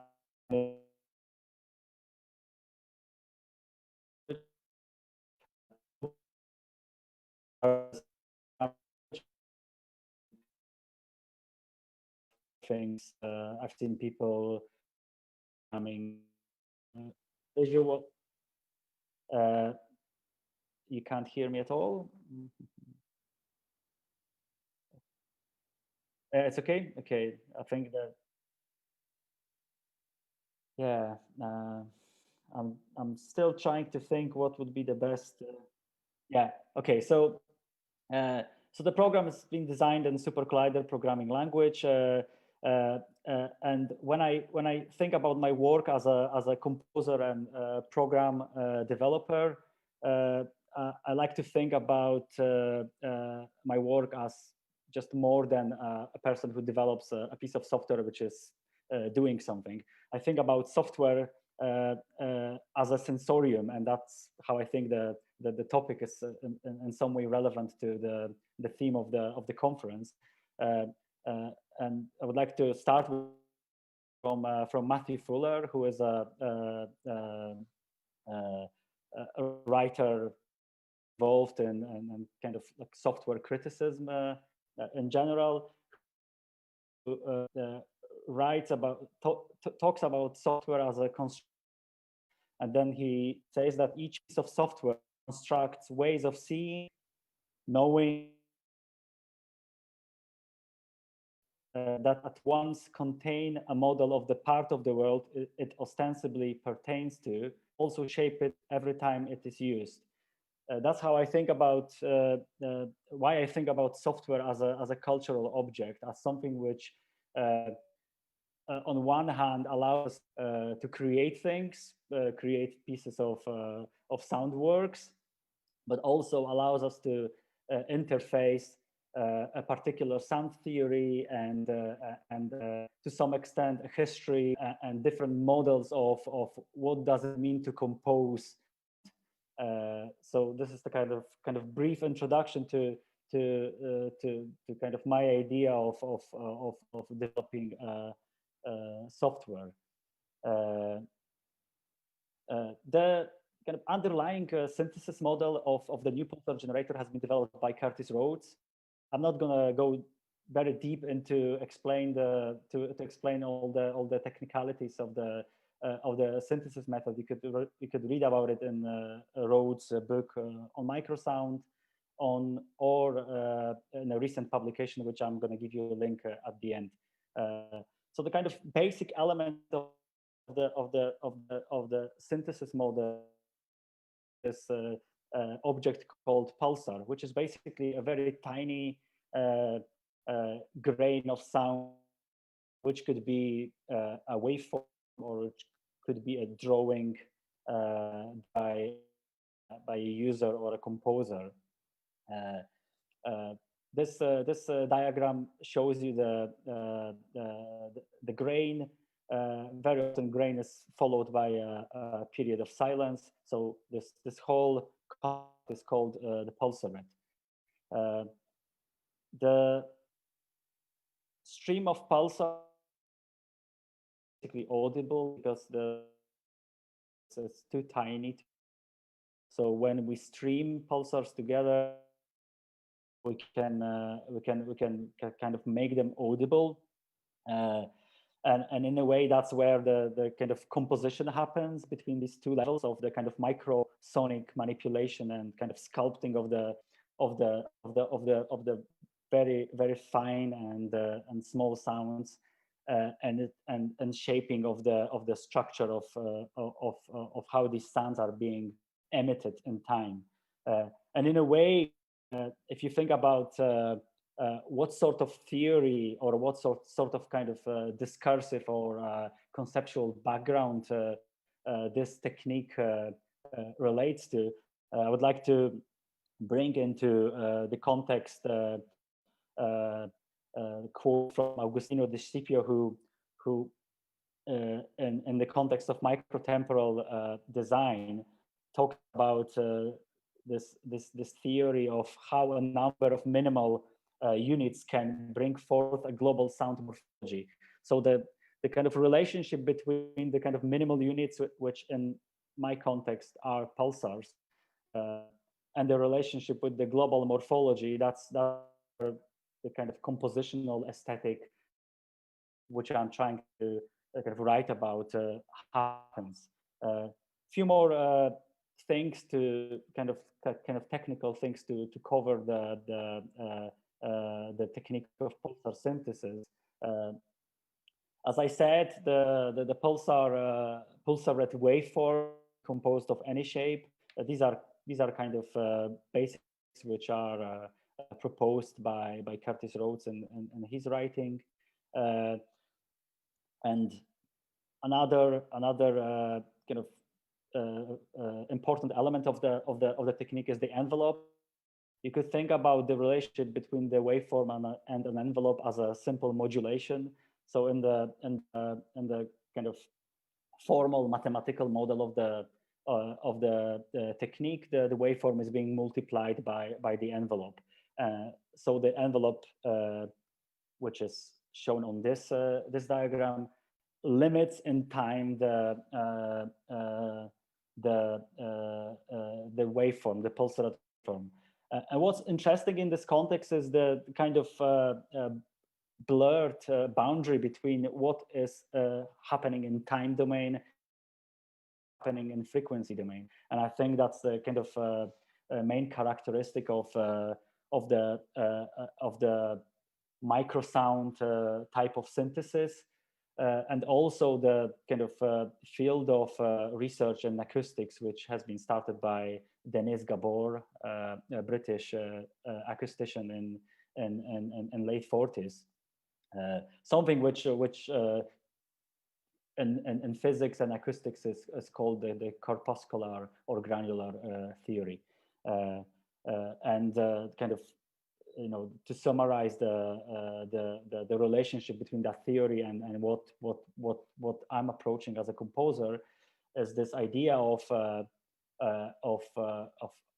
interrogation, different levels of time and frequency structures, which at the micro level are quite blurred, and what is being often thought as a time phenomena is actually perceived as a kind of frequency or spectral aspect of sound. Another kind of levels of kind of concepts I'm trying to tackle in my work is this relationship between material and form, and the kind of work with the program also problematizes these concepts. If you think about form in a kind of traditional theoretical meaning, form very often relates to kind of established musical forms of sonata and so on. But approaching the sound as a digital phenomena, the formal aspects are already happening at this very minimal level of dealing with samples or with the pulsar, as I'm just about to show you. This is the kind of basic introduction to the technique. If you are interested in reading more about the what is pulsar synthesis, what is its history, and the kind of aesthetics behind it, I would suggest you either reading the chapter on microsound, on pulsar synthesis in the book called Microsound by Curtis Rhodes, or you could look at my recent publication, which is a CD with music, which is accompanied by a text, a book by Curtis Rhodes. The text is called Sound Composition with Pulsars, which is basically the same thing which you would read in the Microsound plus a few kind of other bits. What I'm gonna do now is I'm gonna switch into other screen share, where I will try to go step by step, show you different elements of the program, and hopefully, if time allows, to present a little demonstration of how the program can be controlled by the programming language itself. So let me just finish the presentation. Can you see these? Can you see the interface now of the program? Or yeah, okay, that's cool. So the program is, as I said, is written in Super Collider programming language. Under Macintosh operation system, it runs as a standalone. So you download a standalone application and you run it in your computer. It should run on any operation system older than 10.12. I don't know. I don't remember which name of it is. Is it Sierra or High Sierra? But anything higher than that, it should run. As you can see, the program when you start opens with a series of different windows, which are kind of the main or the basic level of interaction with the software. What I have to do first, I have to initialize the audio, so to make sure that the program actually communicates. Just give me a second. Sends audio to.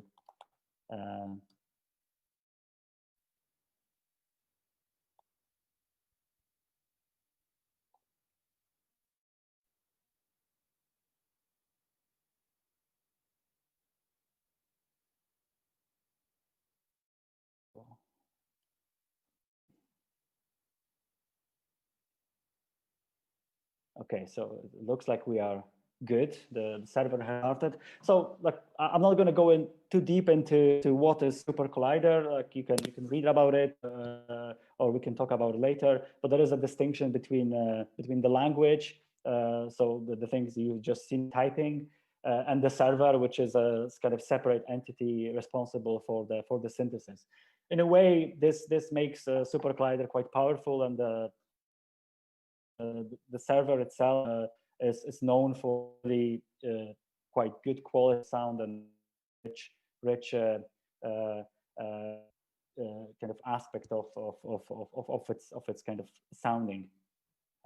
To move forward towards the program, as I said, the kind of the minimal entity of the pulsar synthesis waveform.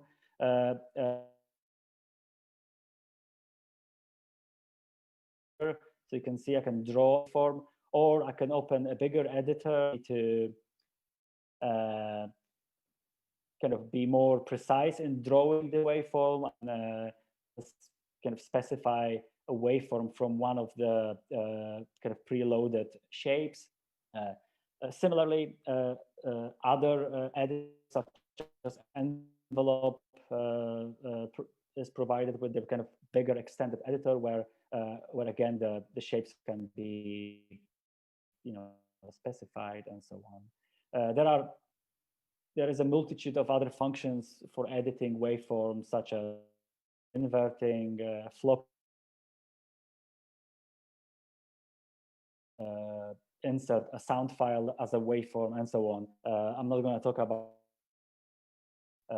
What I would like to do is start playing a sound, so you could kind of understand the kind of relationship between different parameters and what's audible. Let me just. This is Canonic editor for waveforms, so I can kind of using the Fourier transform, I can generate different harmonic shapes. So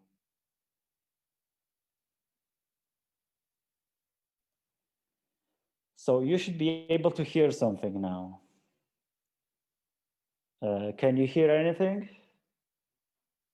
But if not, I know what's the problem. If I go here, new share, advanced and music. Yes. Can you hear it now?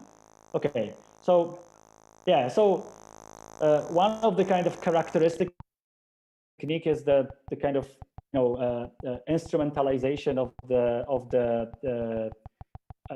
this kind of passage from rhythm to continuous tone, and the kind of in the history of 20th century music, you could think about examples such as Kontakte, Stockhausen's piece where he famously uses this where kind of singular tones become singular pulses become a tone. And also, Stockhausen's writing about it is a good context where he writes about the kind of continuity of rhythm and tone in his famous text How Time Passes. So yeah, so somebody is knocking. So you could kind of hear the. At the moment, I'm sending 6 pulses per second, and I can modify the pulse. And that kind of changes the. Well, I can speed it up, and you can kind of hear the effect of the accumulation of pulses, and when they become the continuous.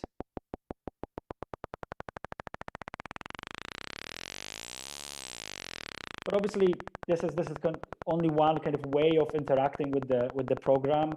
The way I work with it is often not using the graphic interface, but using the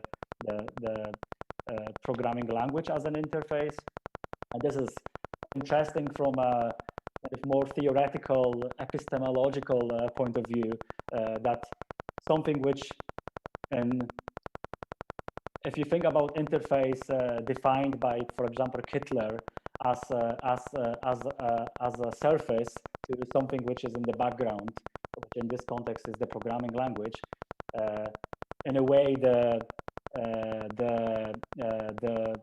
programming language, which should be the kind of deep structure of the processes, becomes the surface, and that's a kind of interesting kind of aspect of working with programming language as an interface, because in a way you kind of you put all of this kind of technology in a kind of more operative form, and in a way you allow the simple programming or simple digital instrument to become a compositional tool.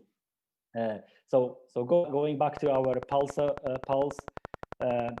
Before I show you the programming language as an interface, I will show you a few other kind of elements of the graphical interface, which are the graphs, which allow to specify development of different parameters in time. So, for example, each parameter has another graph, which can be drawn by user, or also selected from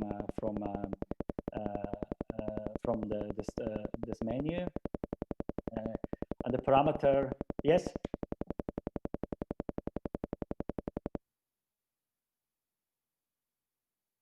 Yeah. So I've got like two or three more minutes, and that will be me. Yeah. So just to show you the role of graphs. So the graphs basically.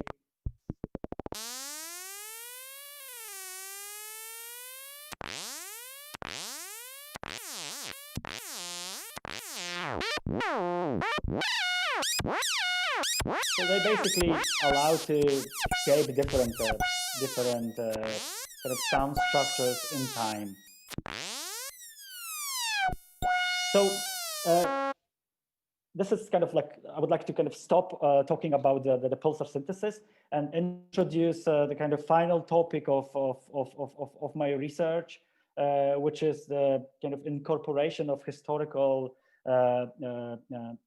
compositional methods to work with the pulsar generator. So one of the things I've been developing is this formal method of composition called sieves. They've been kind of developed and introduced into the realm of composition by Yannis Xenakis, who used them mainly in the composition of his instrumental works. I think Herma for piano is the kind of most prominent example. So one of the examples I would like to show you is the use of sieves, which are basically operation on sets with logical operators.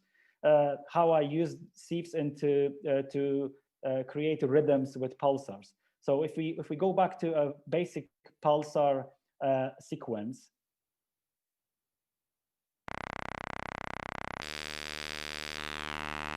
you could think about it as a kind of continuous stream of pulses. They happen discretely at the same rate. What sieves allow me to do is to kind of create this kind of shape different symmetries and different rhythmical phrases. So if I start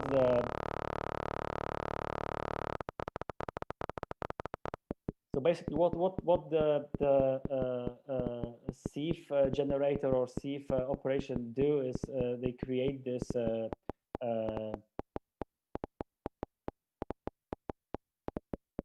different shapes, different rhythmical patterns. The basic output of the sieve is the sequence of zeros and ones. If you can see it here, 1 represents a pulse, 0 represents a silence. So in a kind of basic form, you could think about. So obviously this is quite basic, but with addition of another parameters such as modulation, you could create.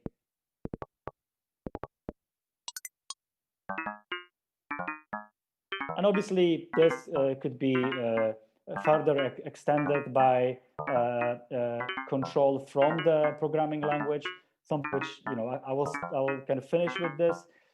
So basically the program comes with the whole Super Collider package and allows you to live code sound as it happens. So in this example, I have a very simple pitch shift algorithm which takes the information from the pulsar synthesis, the trigger information, and at each trigger it processes a new pitch shift event.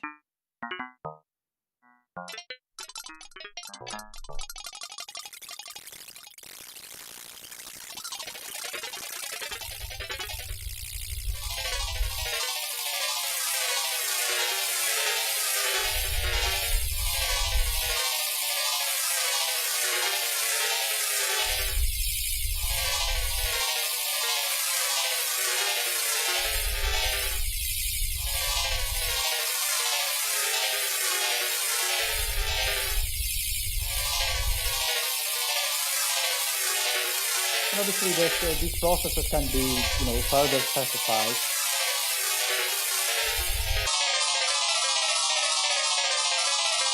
And to kind of finalize my latest research project, which is based in Santa Barbara, is to develop the wavelet-based Tombrel descriptors. And I've been using it within the pulsar generator as well to kind of analyze and resynthesize in real time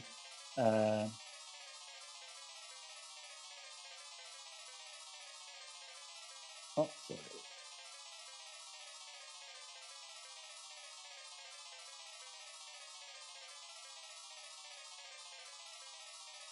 So this is basically a simple wavelet transform in action, which translates, analyzes the incoming signal and resynthesizes it based on different wavelet functions.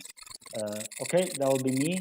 If you want to read more about sieves and the way they are used in composition, I can recommend another release of mine, which is coming probably in the next couple of days on a Vienna-based label Etat, and the release is called Auditory Sieve, and it's coming with a 17-page essay on wavelets and sieves and how they are used in this particular set of compositions. Thank you very much.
Yeah, I mean, like these are the questions I've been asking myself prior to my presentation today, and obviously the program can be controlled in all different ways, and only because my kind of personal aesthetic is to use the kind of formal and quite kind of scripted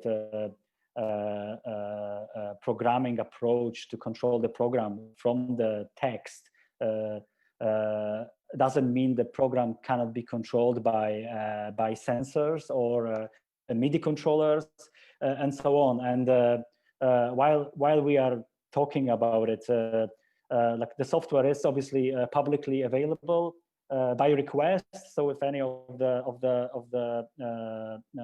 participants would like to try it, I'm happy to send it over.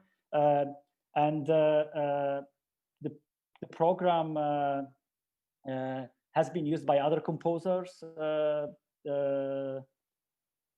but like obviously by Curtis Rose recently in his new works, but also composers of kind of younger generations such as Markus Schmickler or Florian Hecker.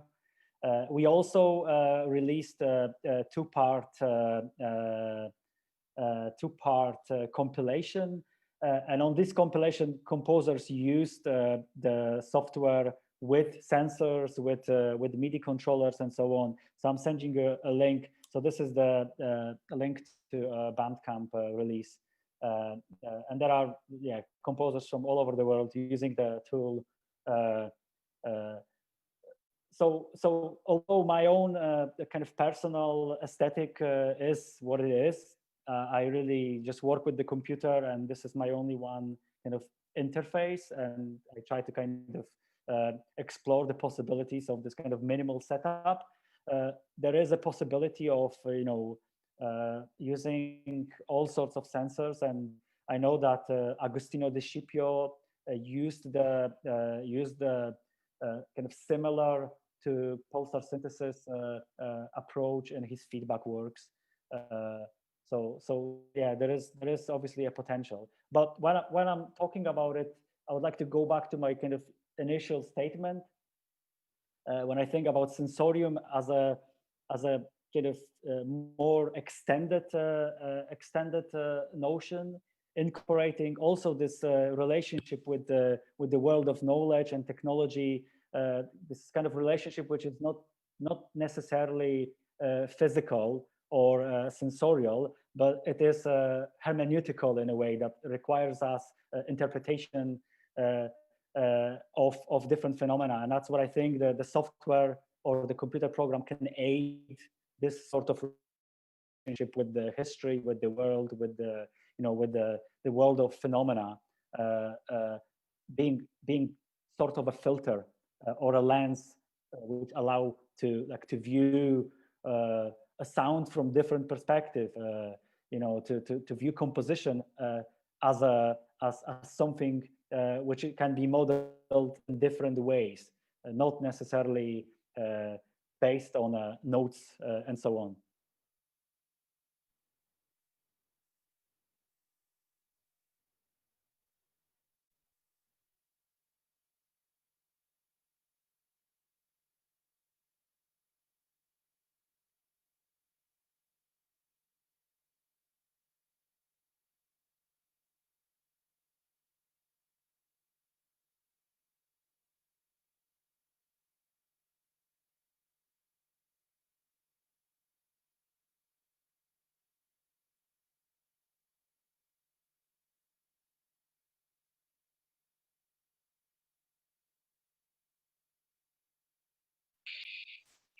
The name, the in the bracket is basically a short from the name of the technique, which is the modulation of the envelope.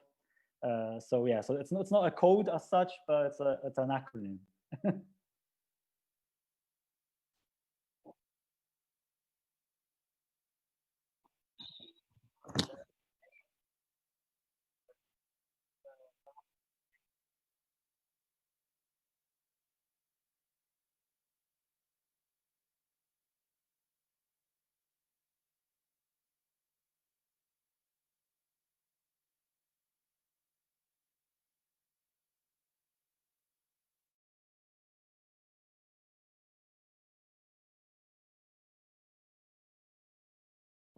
Yes, almost. I just want to share the presentation.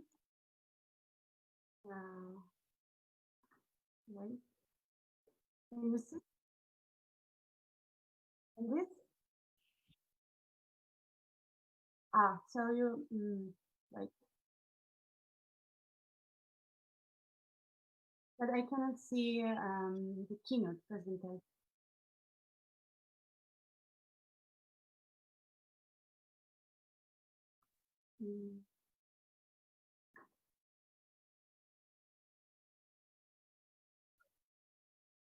Wait a minute. Yeah. But I cannot.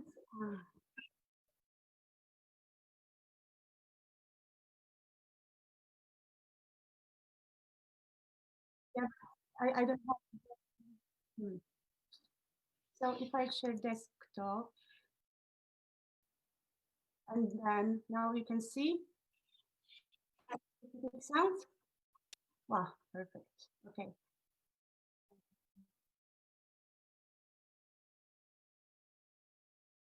Yeah. Okay. Yeah. So I'm doing my PhD at the Pedagogical University in Krakow, and And site-specific sound is the title of my work, which is like synthesis of two theories about this site-specific art.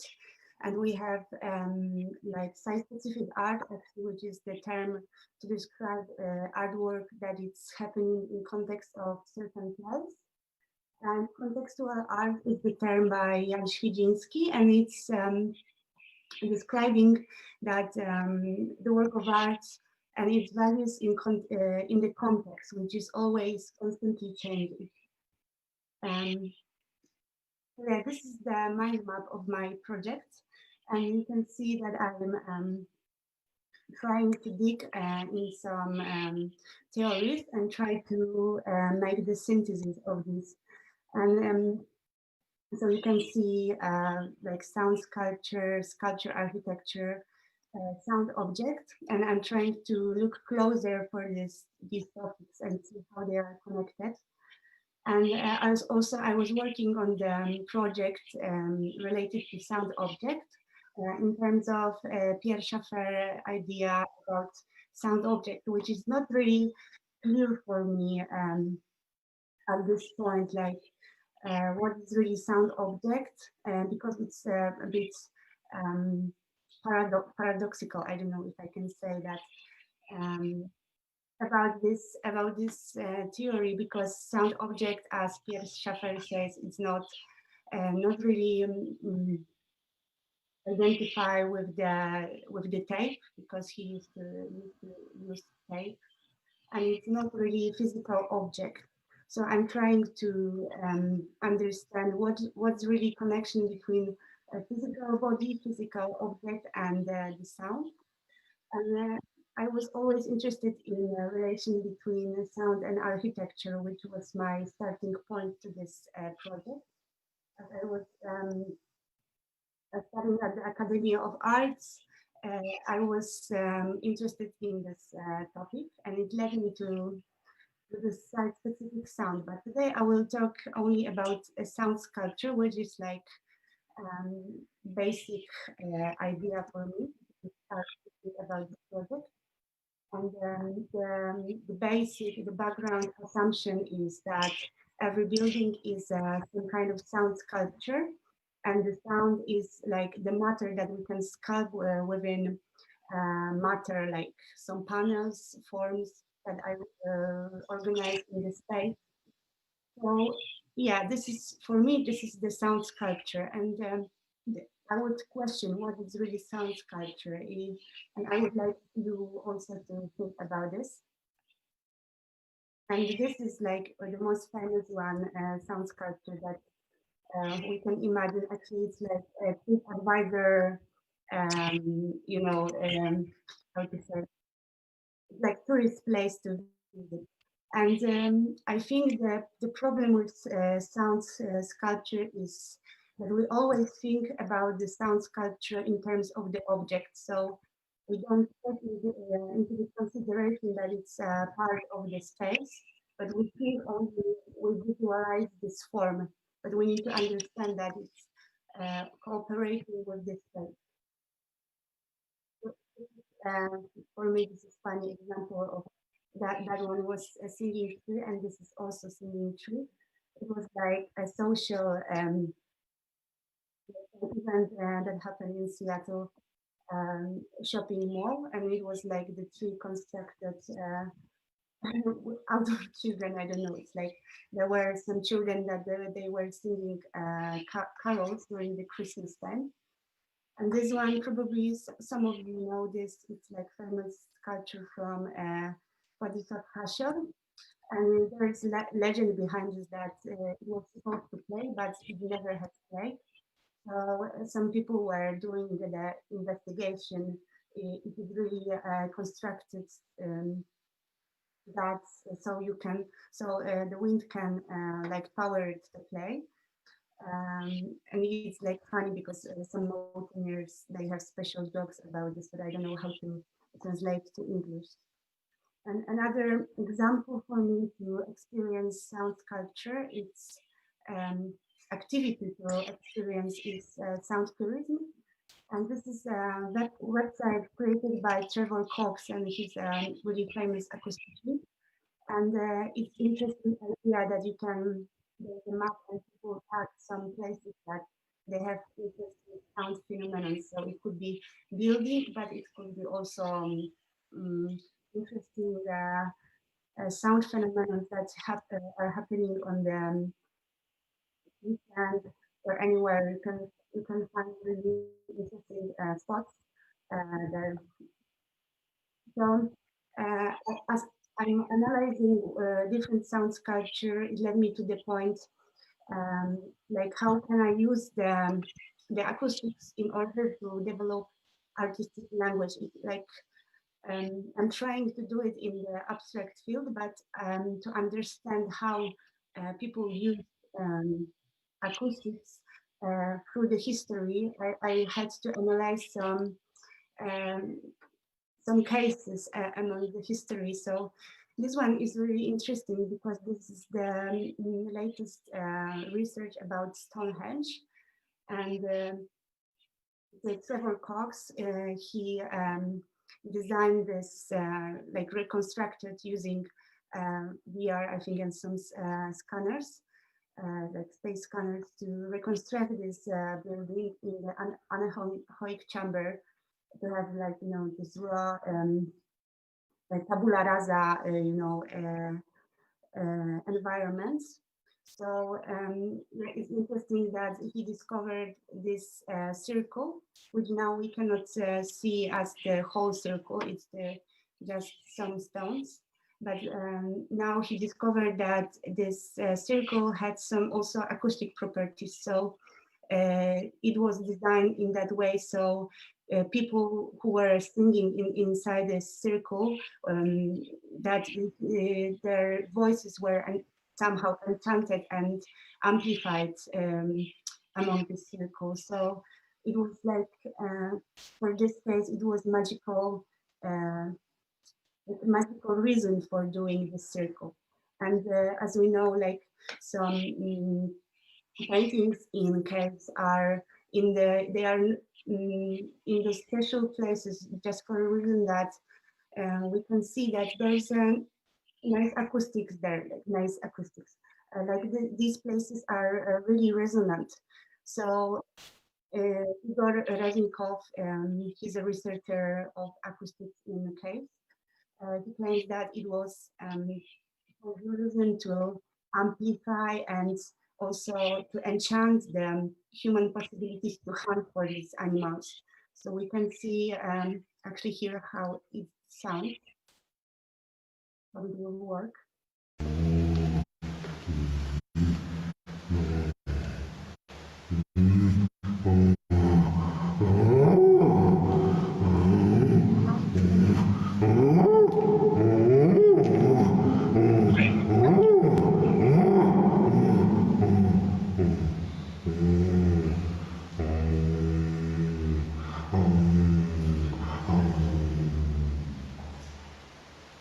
Okay, that's good.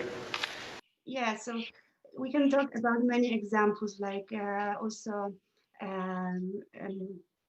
all Gothic churches has really specific acoustic properties. So the stones that are like making this construction, like vertical construction, it all makes the sound reverberating. So we can just think about this, like what's the, if it's the outcome of the construction, or the construction also think about the sound. And we can also think about the function of this reverberation, if it's just to, you know, make the speech of the priest like I don't know how to say, like, you know, understandable, or if it's like you can feel really high tones and vibration and makes you feel in mystical vibe. So I just want to show you one of my works that I have never presented to anyone, and it's just sound recording in Palestine. And I was really shocked by the fact of presence of sound that the source is the mosque, and it's really like overwhelming, and you cannot really hide yourself from this voice. So yeah, it's interesting. Like it's how it's. Oh wait a minute. It's present everywhere.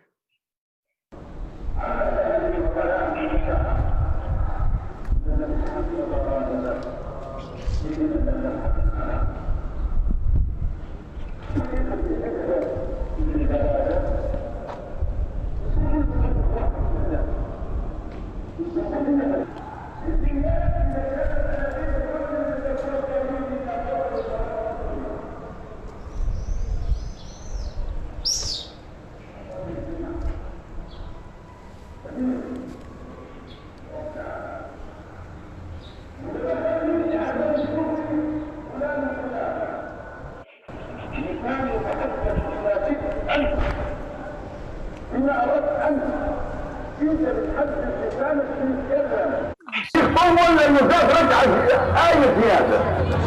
ليه؟ لأنه أنت مش عندك خشوع مش الشيخ مطول. مش الشيخ مطول، اثنين بيصلوا جنب بعض والشيخ سكر صلاة المغرب أو العشاء. واحد بيبكي والثاني ما عادي. تعرفوا ليش؟ بيبكي مع إنه بتحدث آيات الصلاة. Okay, so yeah, you understand the concept. I was walking around this city and recording with the Zoom registrator the speech, and I was really interested how the voice go around the city, so how the average citizen would perceive this sound. And I will show you just one more work, and probably some of you know it already, and it's sound installation, and it's made of metal plate that is rotating in front of 2 loudspeakers and a system of microphones. So there is a feedback that this plate, as it's rotating, it's cutting.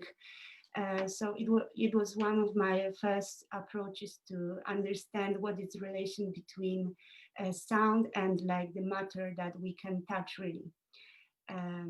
And this one also for me, it's also the sound sculpture, and it's really the big movement. We know that what John Cage said, that there is no silence really.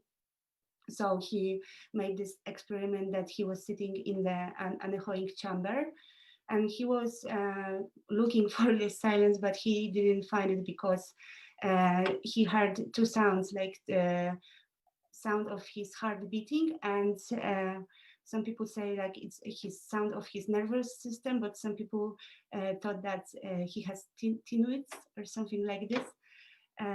So I came to this point that, yeah, of course, there's no silence, and there's always some sound sculpture that can appear in different forms. So this one is the most like space conscious artworks for me that use the tactility, the acoustics, the space.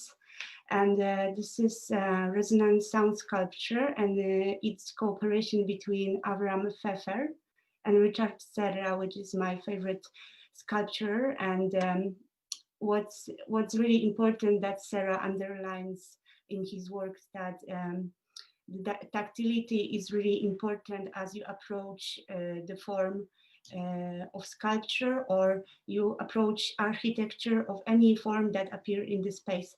So I would like to show you how it looks.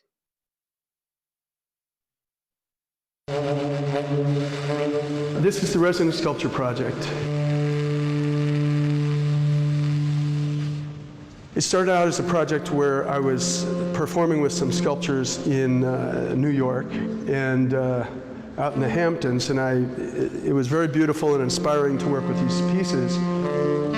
And then I realized as I got closer to the pieces that beyond the inspiration, there was an acoustic effect that the sculptures had on the music. So then I started researching different pieces, different sculptures to work with. And I checked out some Alexander Calder and some Liebermans and Sarah. And I finally I did some work with a Sarah piece out in Seattle and realized, wow, this is the perfect type of work for the acoustic research that I'm doing.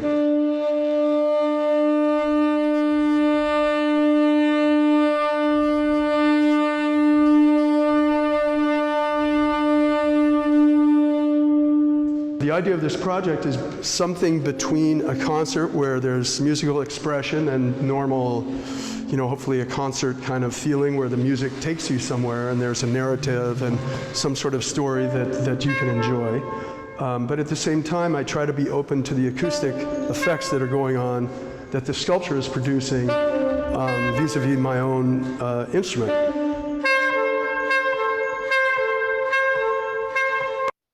Yeah, so it's really inspiring for me, and I would like to talk about Katarzyna Kobro, who is a Polish sculptor, and I think it's really related to this Richard Serra approach to the space and sound relation. I think they have the similar way of thinking. So Katarzyna Kobro and her husband wrote the book where they was talking about composing space, calculating space and time rhythms. Which is the theory that talks about human approach to the sculpture and the sculpture relation to space. So Katarzyna Kobro claims that the construction of the sculpture should be always led by thinking about its appearance in the space, so how it takes the dialogue with the space. And she was criticizing about a bit traditional way of thinking about sculptures, because as we look like ancient sculptures, we see that it's solid object and it doesn't have, let's say, like holes, and we cannot look through it. So yeah, this is the basic theory, and I'm trying to synthesize this theory using also the sound. So as you walk around the sculpture, you create space and rhythm time, but what if we add some sound and we use these forms to shape the sound? So yeah, this is the thing I'm struggling now, and yeah, this is my methodology. Like I'm analyzing some sound sculptures and also doing the empirical research, which is like pretty naive a bit, because I'm trying to always experience everything on my body. And it was actually it was like workshop how to approach the space. And I was thinking that I'm an artist, I don't have a background in architecture, so I should read, of course, books about architecture, but also I need practice to know how to deal with different forms, different matters.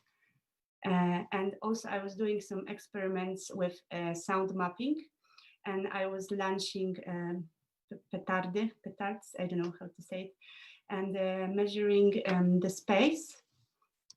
So it looked like this.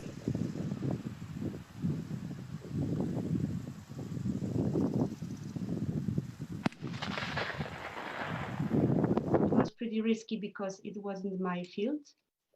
And then I always try to make some sketches after this interaction, and it's a bit intuitive, but I am trying to understand how the landscape shapes this signal.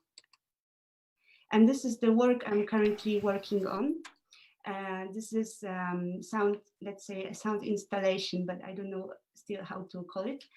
And the sound, I made some attempts to do it, and I designed some objects that are floating on the lake. And the idea is that the speaker is focused on the water with its membranes.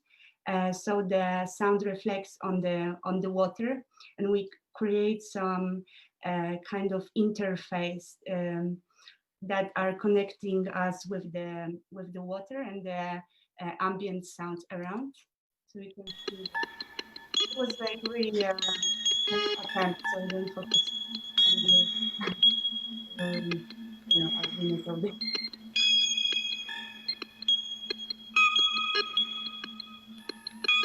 And I had a problem that the platforms were moving around the lake, so the next time I will attach them with ropes.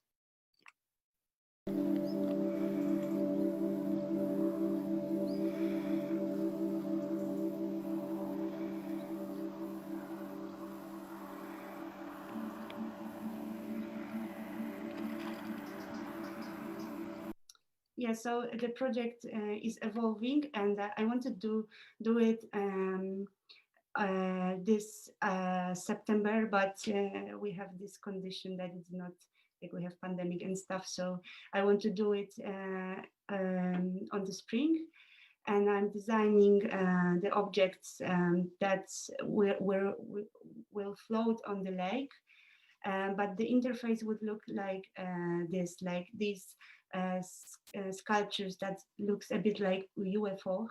That will be connected with the beach. Let's say beach. Yeah, the shore.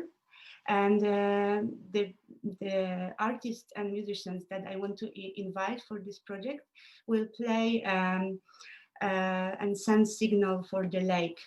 And this idea behind this it's also about the structure of performance, that usually we have the artist that it's on scene, so it's in the center of attention, but now we have different situation that all of the attention is focused on the lake, so we don't have this let's say anthropocentric, like the person is not in the center of the attention, but just the pure sound. It's like similar idea to acousmatic music, when we don't focus on the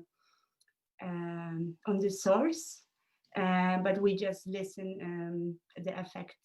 So yeah, it looks like this right now. And I wanted to do it in the Rudnicki Park Narodowy, which has really beautiful, colorful lakes. Yeah, that's all.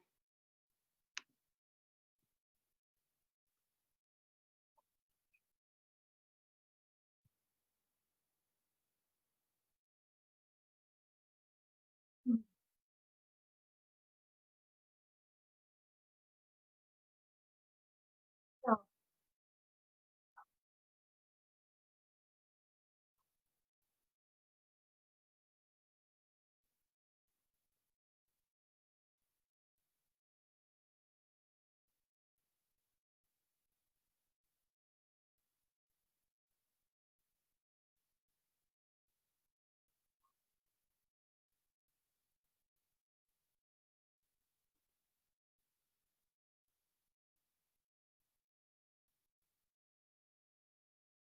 mhm.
Yes, so basically it's my idea about this, like the human body is absorber. So I'm thinking in terms of sculpture, and we can imagine that the city hall, like the concert hall would sound different when we have audience, and different when we don't have any audience. So it's like really going back to the source, that the human body within all of the senses, like eyes, ears. Maybe it sounds pretty naive, but for me it's like the basic approach that the human body is the absorber. Like we can change within our body, we can change the sound sculpture. So yeah, it's for me like this.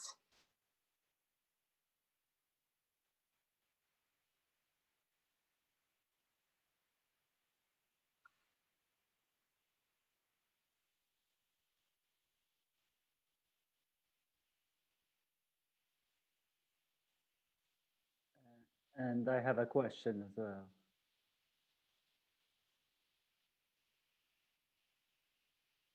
Yeah, you can save them.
My speech is also shorter. I would like to ask a question, if it's possible. Yeah, to Marisha's presentation. Thanks a lot. I really find this topics quite interesting. That someone still is trying to engage with this ancient concepts of object, sound object, and reduced listening. I've been kind of digging some of these things recently as well, and what's interesting for me to ask you as well is how much do you engage with the idea of listening which is not human? Because you mentioned talking about one of your works, how human changes the listening, how human interferes in the acoustics of different environments, and I'm just wondering how much of your research is devoted to exploring of how machines listen, and what about the kind of the audible reality of other creatures, not human. I focus just on the human perspective, because it's I use my body to do the research, so this is the basic research for me. But I'm aware. I was listening the interesting lecture that Sound organized, that there are machines that they listen us, and they work with this special algorithm. But in my work, I just focus on the human and sometimes animal, because I was laughing that this lake project is also for fish. Okay, that's great. Thanks. Just like a quick apology. Sorry for this long thread I posted on our chat, but I just wanted to share some of the kind of ideas and findings, like from my perspective about the especially idea of reduced listening. And there is an interesting French author from which I'm quoting there, François Bonnet. He is actually the director of the GRM, the Center for Acoustics and Research in Paris. And he proposes quite interesting kind of critical analysis of reduced listening, which I would strongly recommend to engage with. Yeah, thank you.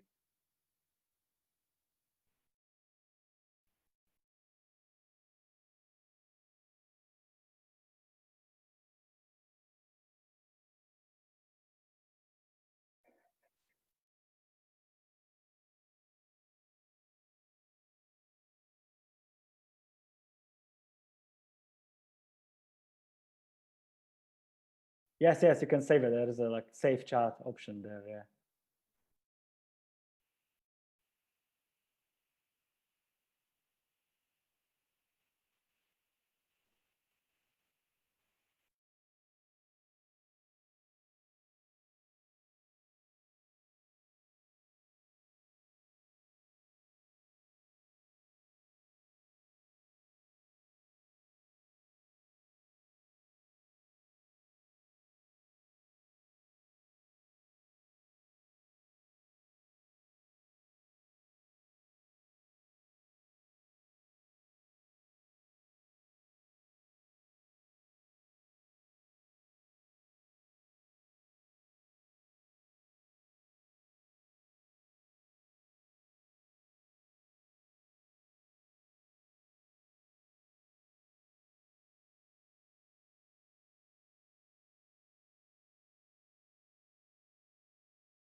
La machine avait été Marie-Zorn et tout ce que Marie-Zorn avait été.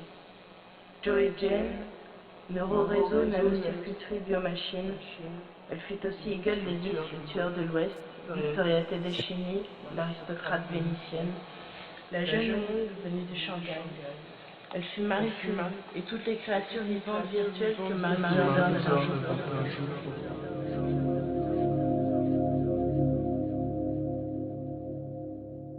Qu'importe que ces créatures fussent des inventions du cerveau schizosphérique de la jeune femme, ou des fantômes zéro, âmes encore en transit, et pour qui des créatures comme Marie agissaient telle une fenêtre sur le monde vivant. Qu'importait en effet toutes les catégorisations humaines, conscientes et univoques. Okay, now I think that I can control it better. Okay. Less sound from the video, more my sound. It would be much more safe. Okay. Do you hear me? You hear me? Okay. Yes. Okay. So I keep going. Tsiolkovsky said at the beginning of the 20th century, the earth is a cradle of humanity. But shouldn't a child leave his cradle? I read this Len's text in 1999 or 2000. That's the text of Miłosz Uczyński. We know nothing about whether the ocean has a bottom and whether it could be grounded.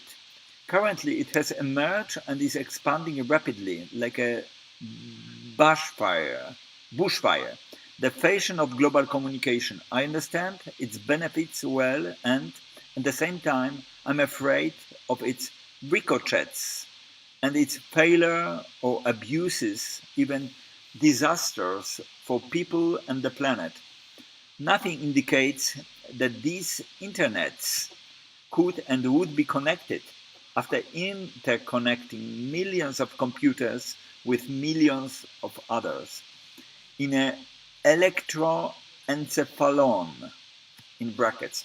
It would be something like a planetary brain with computers as neurons, subject to, for the lack of its own senses, full sensory deprivation.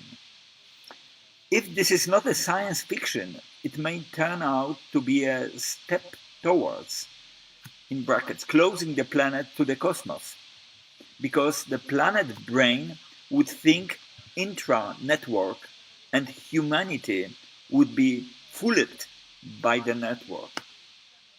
The world, or everything that exists, consists of things that can be learned from information. This information can be directly sent by things, like a talking person, like a book read, like a landscape viewed, or through chains of sensual mind reasoning. Each living creature has its own spaces typical and shaped in millions of Darwinians natural evolution, sensory. Then sensorium is the whole of all senses and all paths, usually nervous, through which information that tell us that there's anything rushes to the central nervous system. In a human or a rat, it will be the brain. Insects must be content with much more modest centers. Well, the word perceived by an insect or by a rat or by a human are just different words. Evolution has shaped living creatures essentially so sparingly that they can perceive the information they need for individual and or special survival. Since evolution is a billion-year-old, very complex process, and since living creatures either eat or are eaten by living creatures, her behaviors eating also means eating something alive, like grass.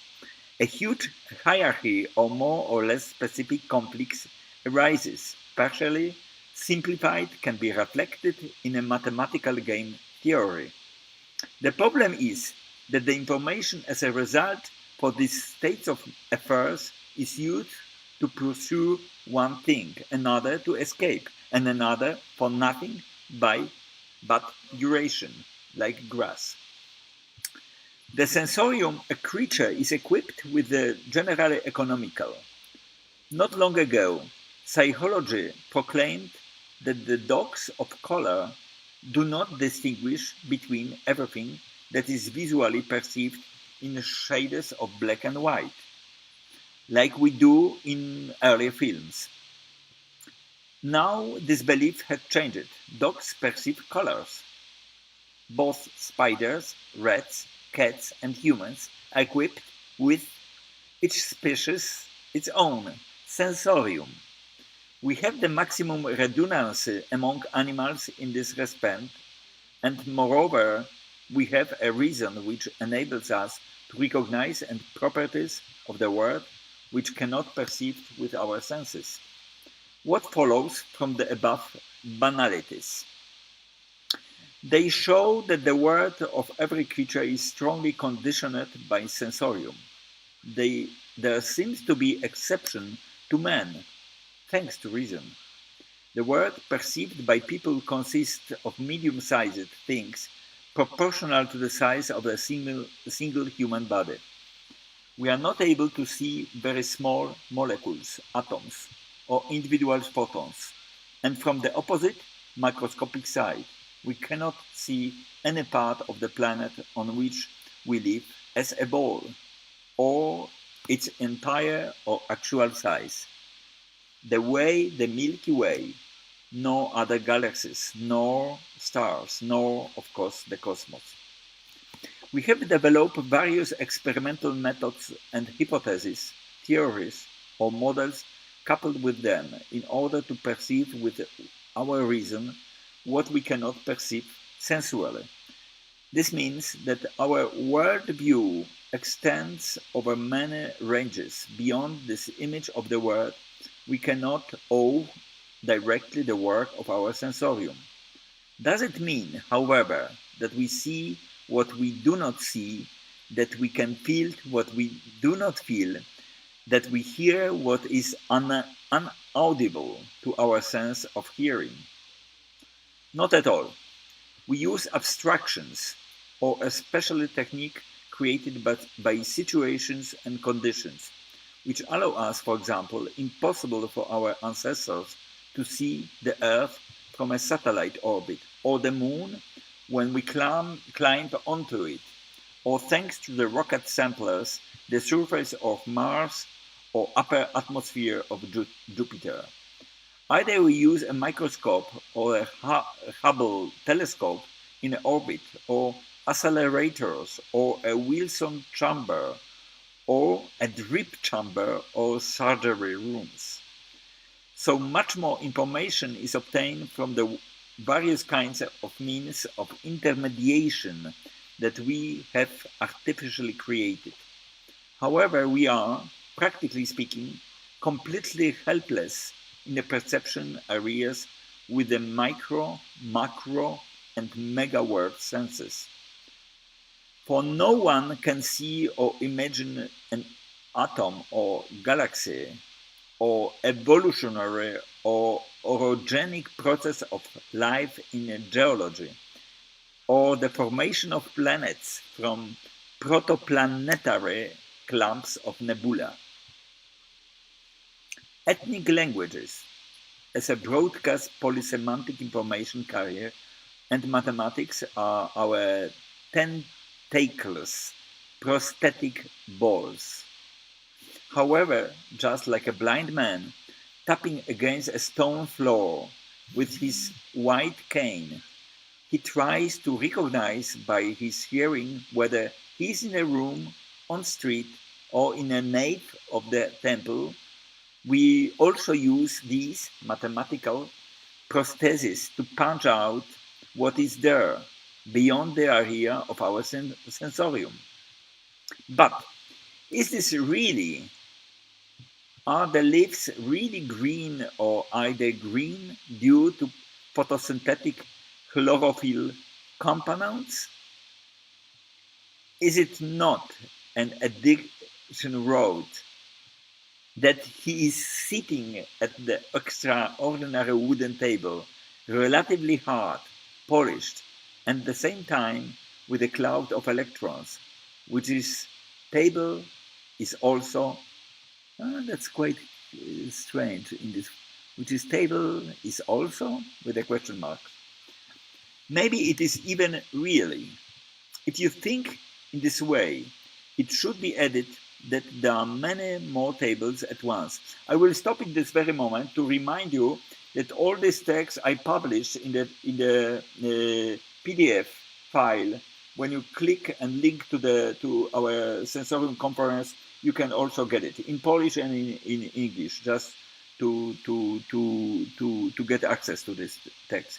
There's a table of our everyday sensorium, senses.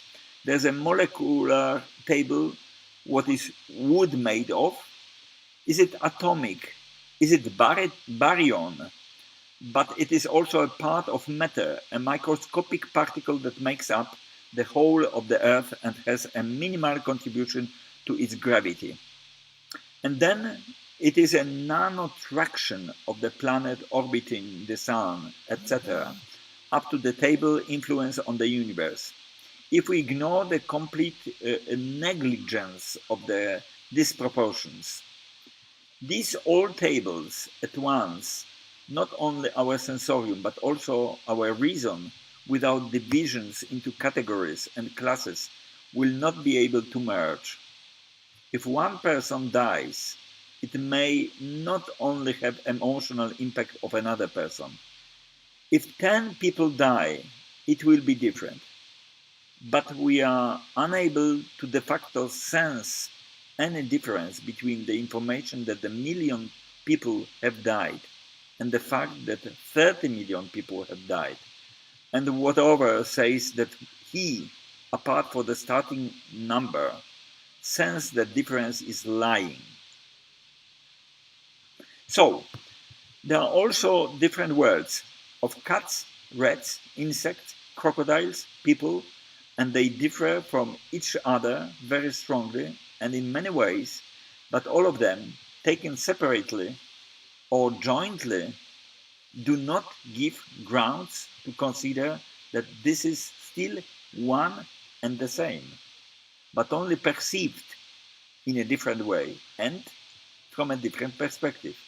Naturally, we humans are indisputable subject to the tendency to believe that there is really a world that we can perceive directly and indirectly, while other worlds are fragments, small, even very imperfect, crippled fragments of our world.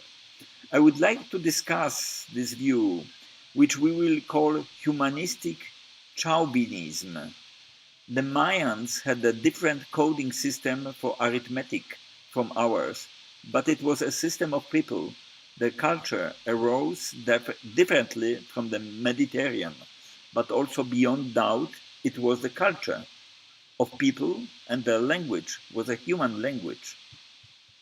How can we know if other planetary minds are not, if they exist, provided by other evolutionary courses by different psychico-chemical conditions, continents of other planets or suns different from our sensors, and in turn they derive from these sensors and their derivations, other quasi-formal systems, other logics, other mathematics, other micro and macro worlds, different from our human standards. I will stop in this very moment. I will move this a little bit to the video, which is here. Okay. It goes correct, okay.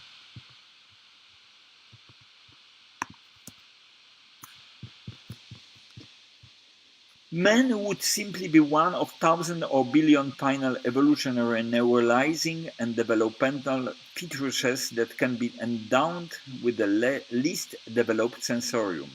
Yes, this is possible. Had the others invented other forms of matters? Nuclides. Are they not believing in the interstellar cycles of Beth? In evolution with this natural selection? Here, the so-called distinguo must be made very delicate and very carefully. There are surely areas in which we are approaching cognitively and empirically, perhaps asymptotically, not realistically, to truth by big letters. Maybe not. The probability of truth functions, to speak at least once here in slightly more coherent and logical, semantically sharper language that assumes less divided from the acts necessary because we know too little. Depend on the quasi-final effects of a billion years long evolutionary work or human ignorance in a global ocean and confident knowledge, individual islands in this ocean. Okay, I just check how long is the text. The text is quite long. More carefully speaking, in my opinion, the result of cognitive, accurate knowledge are embedded in some curve rather on the bundle of them, and it is not and all that we curve climbs upwards like a hyperbola or a parabola, or at least a logistic curve. Maybe there are places somewhere already tangent to the true states of things, or maybe, not for sure even, there are also places where we straight from asymptotic dog in order to show on the specific example what I was talking about in the last word. I read, for example, a very interesting book by John D. Barrow, Theory of Everything, Steven Weinberg's Dreams of the Final Theory, and many others, also written recently and also generally by Nobel physicists. Despite this scholar and unbeatable surprising me in terms of intellectual power of the choir for the existence of general theory of everything. Good and grand unified theory. I support the opinion of H. Bondi, cosmologist, that it does not have to be one general theory of everything. That is too pointless and of no scientific significance. So in my own word, I would say that it does not have to be this way, because why we should unconditional reductionism give rise to the only theory? Maybe it will be born so that in the next 100 or 200 years, it will show that some others have created a set of incoherent models, or even prove the good cannot be created by our universe. Maybe it will turn out, for example, that these galaxies, which seems older than the calculated many times age of our cosmos, broke into some neighborhood cosmos. I would like to say that what we learn as in theoretical physicists and astrophysicists is always the result of following the path of various interconnected and interrelated physical mathematical, and then at the same time experimental theoretical presumptions that we have either been proven, for example, have not experimental refounded, or moreover they are currently fashionable in the highest area of exact science, because patience also prevails that there in a costume science the past. Man, I summarize, said, is an island of knowledge, partially emerging from the ocean of extrasensory ignorance, and partially immersed in this immensity. We know nothing about whether the ocean has a bottom or whether it could be grounded.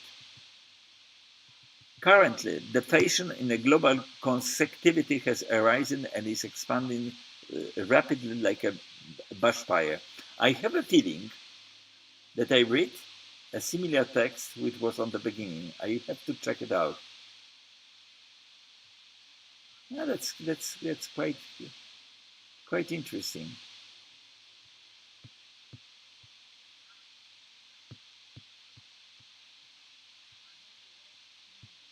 I will stop in this very moment because I see that we are mostly following now from this very point the same text. I would recommend you to read this text. The text is available on our website. You link on the conference, and then I think that since we don't have the author with us, his video material is going on still. But it's streamed live to the website of our conference, not in a Zoom. So I think that the most interesting will be to stop it in this very moment. Wait a minute, because I lost a little bit. Okay, I stop sharing. So, if you have any question to the author, I think that the best would be to contact through our either top chat on YouTube, or write down on our chat on Zoom. Here it is. Okay. So thank you very much for your attention. I think we are like 1:40, so we are 10 minutes delayed. The next speaker would be Piotr Madej. Piotr Madej is with us. I think that's the best solution, since I've got the text, I translate it. Now I see the contents. The material which was sent by Miłosz is still on the way. The material of video is a little bit longer than our timetable, so I will slowing down this material, and we are coming back to our general Zoom talk. It's already on our website. Piotr Madej with the topic Salt of the Earth, virtual lithophone from sensorium perspective. That's in English.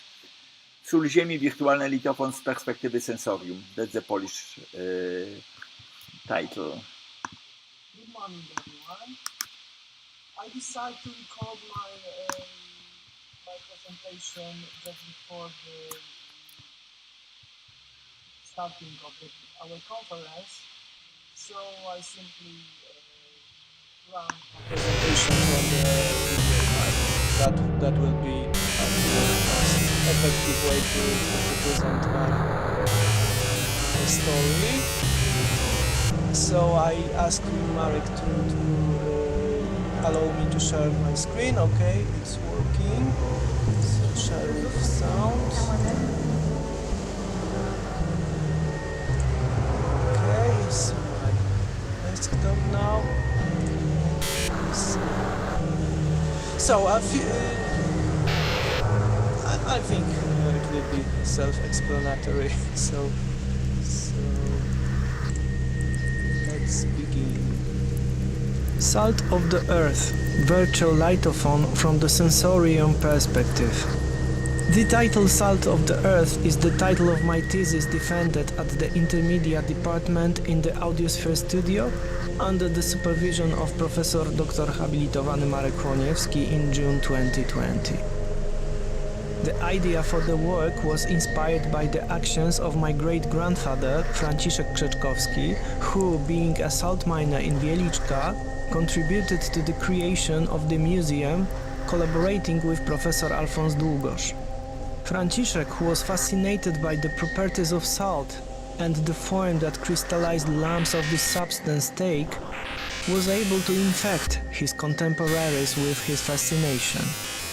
I was also affected by my great-grandfather's contagious fascination, and therefore my work was divided into two threads, intertwined in a peculiar way.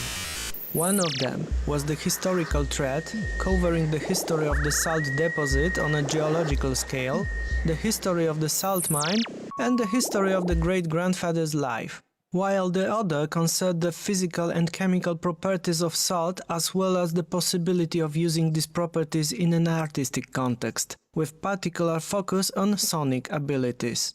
Therefore, a plan was developed to prepare an audiovisual performance in the mine with the use of large-format projection, multi-channel sound, animation, and live music using installations in the form of laboratory stations designed to sonificate certain physical or chemical phenomena involving salt. The deadline for presenting the work unfortunately coincided with the lockdown, so I decided to move my work into a virtual environment using the game engine. It is true that I lost the opportunity to present my work in the unique atmosphere of the mine, but unexpectedly new opportunities opened up. As a result, a hybrid presentation in the form of a game was created, containing 10 independent virtual spaces, documentary materials, literary content, reconstructions of mine spaces, animations, physics simulations, and finally sound and music design for interaction, which was prepared in the form of virtual instruments, implementing several etudes, presenting various approaches to the issue of generative music.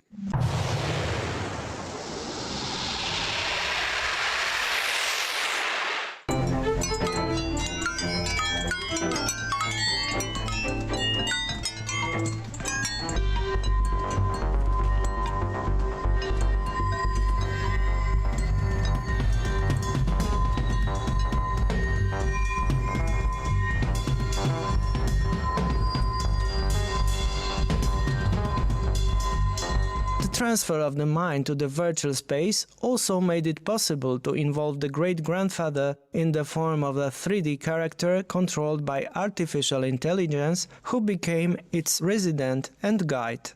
As a part of technical experiment, I use a set of cameras that transmit the image to screens located in a virtual mine. They transmit the physical space of the studio, where there were laboratory stations armed with the set of sensors intent for sonifications of phenomena involving thought. It made it possible to observe the physical area of artistic activity from the level of virtual space. 3 independent laboratory stations were designed to observe the crystallization process, generate voltage in an electrochemical cell, and monitor the physical conditions around the stations. The crystallization station was based on a USB digital optical microscope, which gives about 100 times the image magnification. The microscope was aimed at a sample of a saturated salt solution, which at room temperature was rapidly evaporating water, which caused a noticeable increase in salt crystals. The image of the crystal growth was recorded in the stop-motion animation technique and present in this form within the work. A fragment of the microscopic image was sonificated in real time according to a technique such that the color values of the image pixels were translated into a frequency, amplitude, and the phase values of the additive synthesis generators. The voltage generating station was made according to the original Alessandro Volta scheme and based on copper and zinc electrodes immersed in a salt solution. Such a cell generates a voltage of approximately 0.76 volt, which quickly drops because under the influence of the chemical reaction, hydrogen gas accumulates around the copper electrode, isolating the electrode from the solution in which it is immersed. A tiny Arduino Pro microcontroller programmed as a voltmeter is capable of transmitting real-time voltage readings to the computer that have been interpreted as change of sound pitch.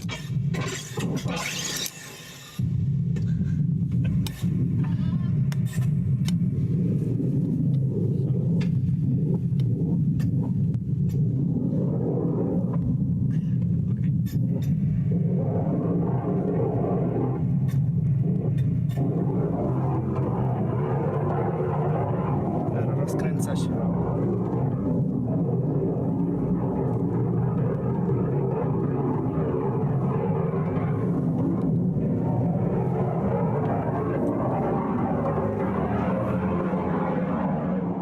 The physical conditions monitoring station is also based on the Arduino and consists of 2 temperature and humidity sensors, an atmospheric pressure sensor and a particulate matter sensor.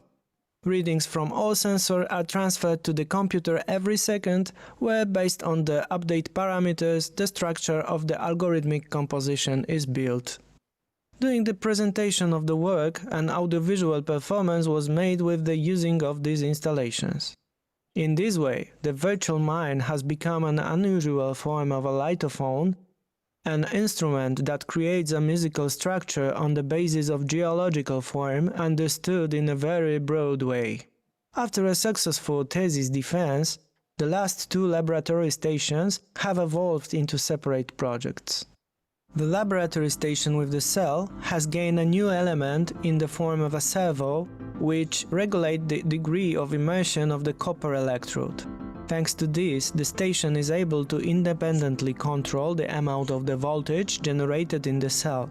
The algorithm makes sure that the voltage is not constantly at the same height or is not too low. These result in variable voltage envelopes with an irregular line, fragments of which are to some extent repetitive. Such envelopes can be interpreted both as a melody line or form the basis of a harmonic structure. In this way, mechanical controlled generative music is created.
The Condition Monitoring Laboratory Station has become part of the Locus Sonus project and is currently implementing algorithmic generative composition, which is broadcast as an internet radio stream.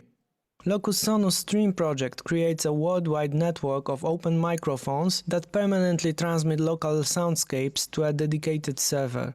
The resulting live sound is used in a wide variety of art projects. The microphones are installed and maintained by volunteers. The artistic act consists in replacing microphones with a set of sensors, and their sound is replaced with an algorithmic generative composition based on the parameters flowing to the implementation patch. The composition has no beginning or end, the transmission flows in the form of a continuum. The tempo of the piece depends on the atmospheric pressure to which the main metronome of the piece is tuned. The texture of the piece is realized by 6 generators based on tonal waveforms and frequency modulation synthesis. The ratio between the tonal signal and FM is determined by instantaneous reading of the air pollution parameters. The melodic envelopes of the generators are based on the temperature and humidity readings outside and inside the studio room. Readings are stored in tables and then tuned to the range of musical frequencies according to the conversion for temperatures from -20 degrees centigrade to 35 degrees centigrade. Range is 200 Hz to 500 Hz. For humidities from 0% to 99.9%, range of frequencies is 60 Hz to 200 Hz. Thanks to this conversion factor, the resulting chords are based on microtonal intervals. The individual data records in the tables are read sequentially in the rhythm resulting from the conversion of a current value of a given parameter from the decimal number system to the binary system. For example, the temperature value of 23.8 degrees centigrade is first multiplied 10 times, and then the value 238 is presented in binary form 1110 1110. The sequencer at the place of 1 will play the note and the rest at the place of 0. In addition, patch recognizes the moment when the value of a given read changes. Then statistical variable generators are triggered. They affect 2 factors. First, they determine the length of the bit word into which the parameters are converted. In this way, sequencers implement polymetric structures. The second element that is influenced at the rhythmic values of the readings with a given parameter, which enables the formation of a polyrhythmic structure. It's easy to imagine in such a way that the first variable determines the length of the particular sequencer, and the second variable determines the rhythmic value with which it is read. The practical effect of this algorithm can be found on the website of the Locus Sonus project, SoundMap, and finally the player implementing the piece will be anchored on my artistic presentation website, which is currently being created. Technically, the entire project was carried out on a Raspberry Pi Zero W computer with Raspbian installed using pure data. The computer received data from the Arduino, processed it according to the described algorithm, generate a virtual sound in the patch, then it is compressed and sent to the IceCast radio server. The small computing power of this computer has interesting consequences. First, this computer does not have an audio interface, so it is not able to generate sound in real time. All audio is virtually generated and sent as a stream to the radio server. You can only listen it from the website. Second, to avoid buffering problems in the transmitted signal, it is generated at a frequency of 22 kHz, which in practice causes the piece sound on the server to be transposed one octave down. In the evening concert, I will perform the piece Perpetual Broadcast, which was based on this implementation. Thank you for your listening. So that's the end of the presentation.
Yeah, he's standing behind me.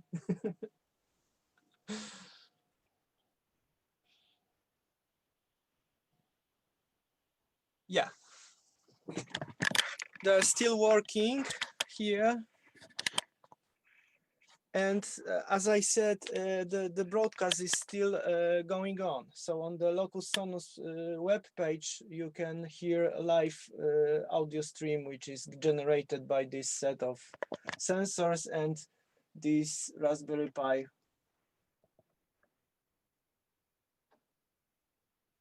You have simultaneous monitoring system based on different technology. Arduino, Raspberry Pi, and two other. Arduino is attached to Raspberry Pi by USB. and one sensor is outside on the windowsill. I don't see. Yeah. Okay. And second one is in the room. Oh.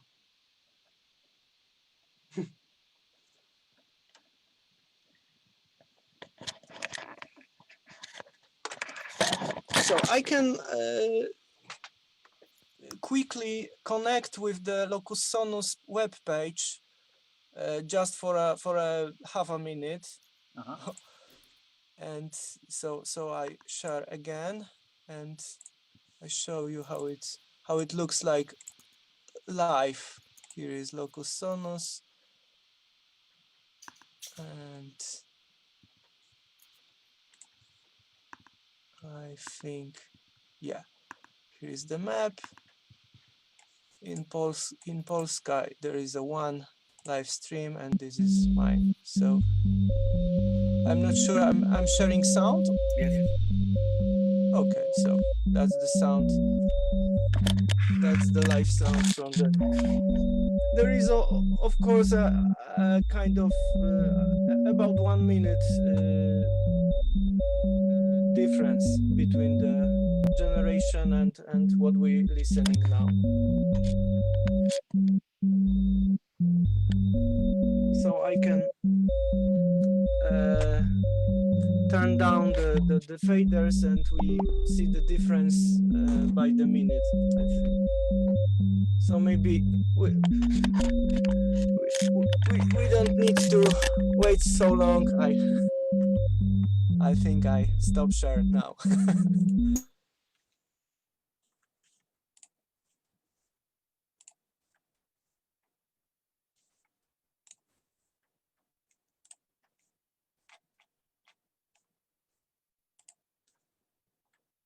Okay, can I have a question? Yes, of course. Okay, so I want to say that I'm impressed by how it's complex, your project. And I wanted to ask the question, what's the relation between like this measurement of humidity transferred to frequencies, how it's connected, like the certain level of humidity expressed the certain frequency? It's very arbitrary, you know. The humidity is in the range between the 0 and 100%, and I take the range of audible frequencies from the I think from the 60 hertz to 200 hertz, you know, to be limit the range not too far. I wanted to hear the microtonal changes. Okay, sorry, but this is your U2 frequencies. Yes, it's translated to acoustic frequencies, and also with the temperature, which I measure between the usual range in our geographic place. So minus 20 to plus 35 about.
In Scotland, they call it tea.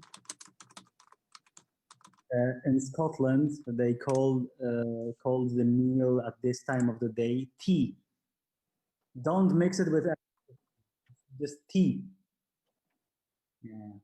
Another source of confusion. Yeah. I would like to ask a quick.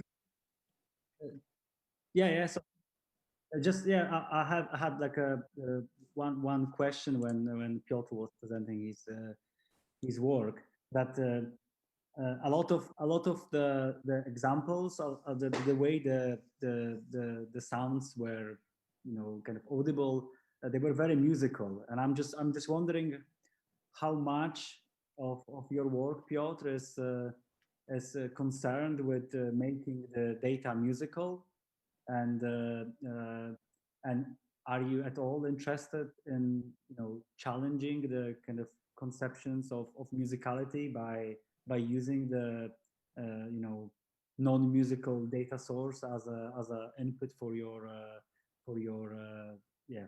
kind of creative work, because I could clearly hear, like, you know, kind of particular scales, you know, kind of melodies and so on, and I'm just wondering, I don't know if it's a question, but like how much you are interested in you know, challenging the listener or challenging yourself to produce something which is you know, of different kind of musicality. Yeah, I try to take from the different sources. I'm experimenting with connection of different moods, different styles, different types of music, different approach to make music. So it's natural for me, and try to. I know this word is a bit abusing, but I'm really try to experiment with connection, a lot of things.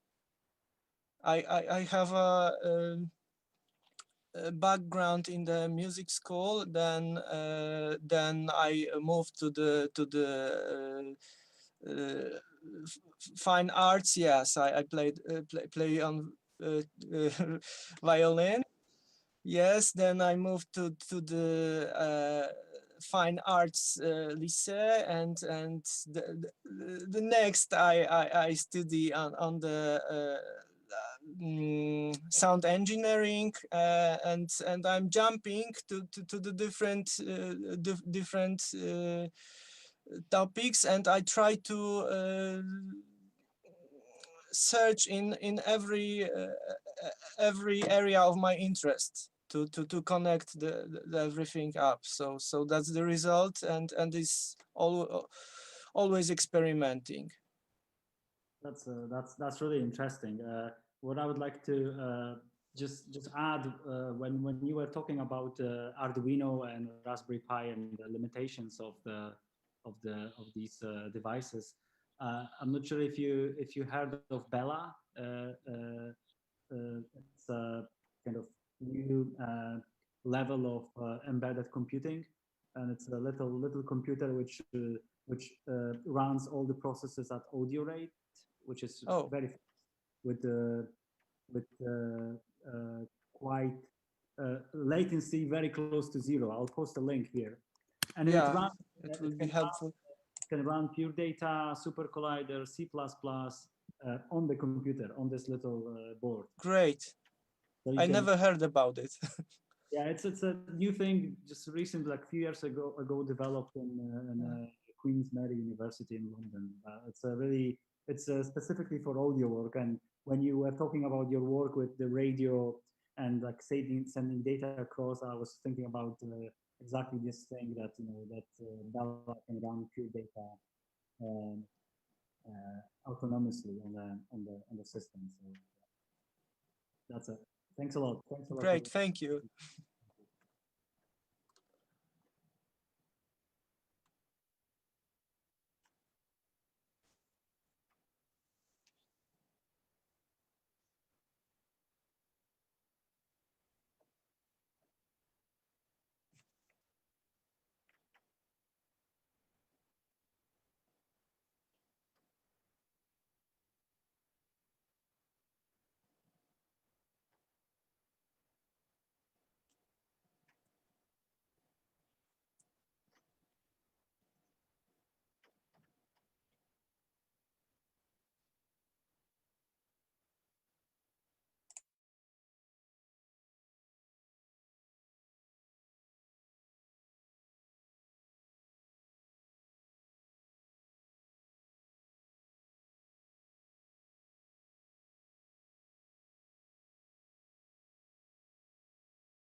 Ale nie, nie byłem krytyczny, nie byłem taki, wiesz, że zawsze zaczynałem, mówiłem, że bardzo ciekawa prezentacja, że ciekawe te prace i tak dalej i zadawałem jakieś pytanie i ja nie miałem żadnych komentarzy, nie, po prostu to były temy. Ale też w kontekście tego reduced listening powiedziałem, że w moim ostatniej publikacji też się zajmowałem tym konceptem. Ja to widzę tak i tak.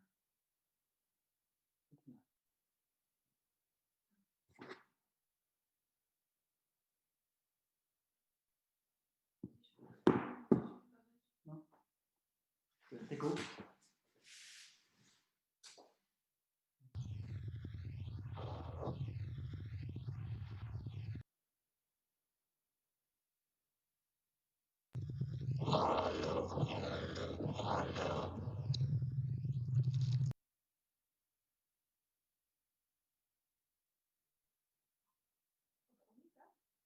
Jesteśmy połączeni, nie?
Hello.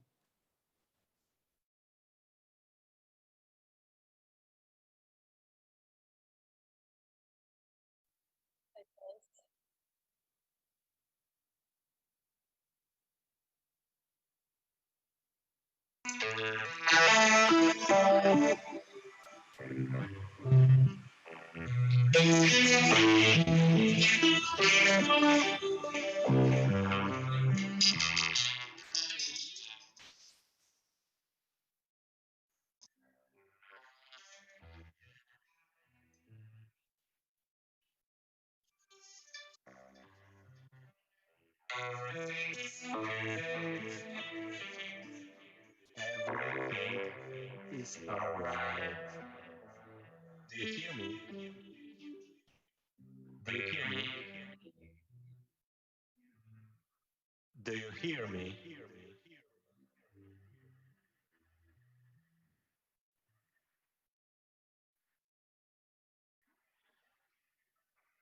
Hello.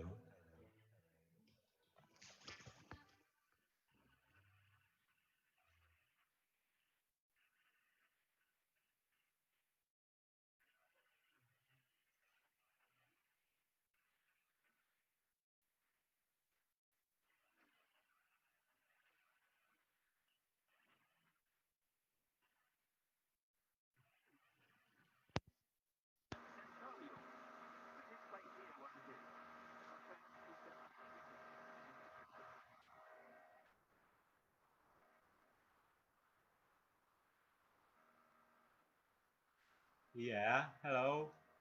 Do you hear me?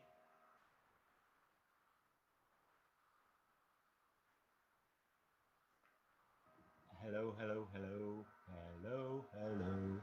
Give me a sec. I'm working on my microphone. And I'll see. All right. I should be hearable, as I guess. I tuned up a little bit of the volume. Hello, everybody. Thank you, Marek, very much for inviting me for this conference. I'm really happy to show a little bit of my projects connected to the sensors and sensorium. Yeah. All right.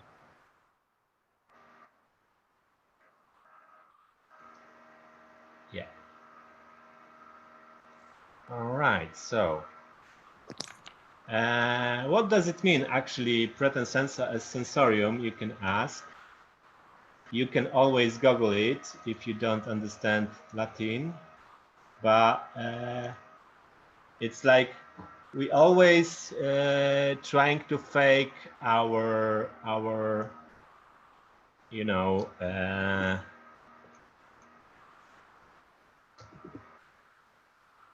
our actually orgasm or eyes, ears, you know, organs. We're trying to fake our arms in robots and in our technology. So in my lecture, I'm focusing on our body actually, because it's the best responder. And yeah, that's why I call it like this. Maybe I turn off one of the cameras because I have like 2 or 3 cameras right now. I can turn on also on my telephone. That's why I'm twice on the view. Okay, so I will start sharing the screen maybe. Or we can, you know, do it as I'm up here. Okay, so motion sensors, brainwaves, microphones, cameras, haptic devices for our laptop, initially designed for gaming platforms, allow humans interaction with a computer in a nature, direct and intuitive way. These features are the basis of a nature interface where the user is the key element of communication with the device. His behavior, thoughts, gestures, and speech are interpreted without the need for direct contact with the equipment. Such solutions are based on the acquisition of data from the scene using various types of cameras, microphones or other sensors specialized in tracking the user. Precise observation of human through the computer allows the creation of new types of application interfaces, images as well as haptic sensations. It can help enhance functional independence and make daily living tasks easier of disabled people, for example.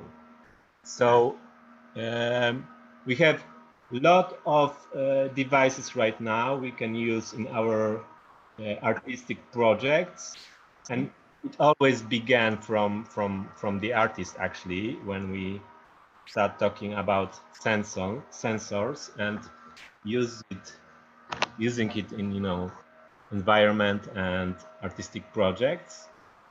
We have a lot of new, actually, devices, and which I wanted to introduce. I don't know if everybody knows them. Maybe I try to share my screen. Oh, this will be easier. All right. So the kind of good and new device is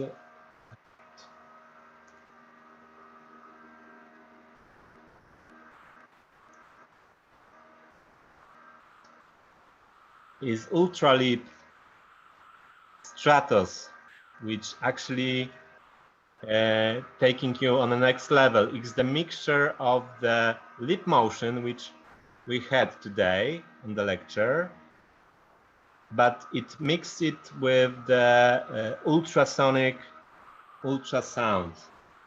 You can actually feel the shape of the 3D shapes, for example, if you implement them inside.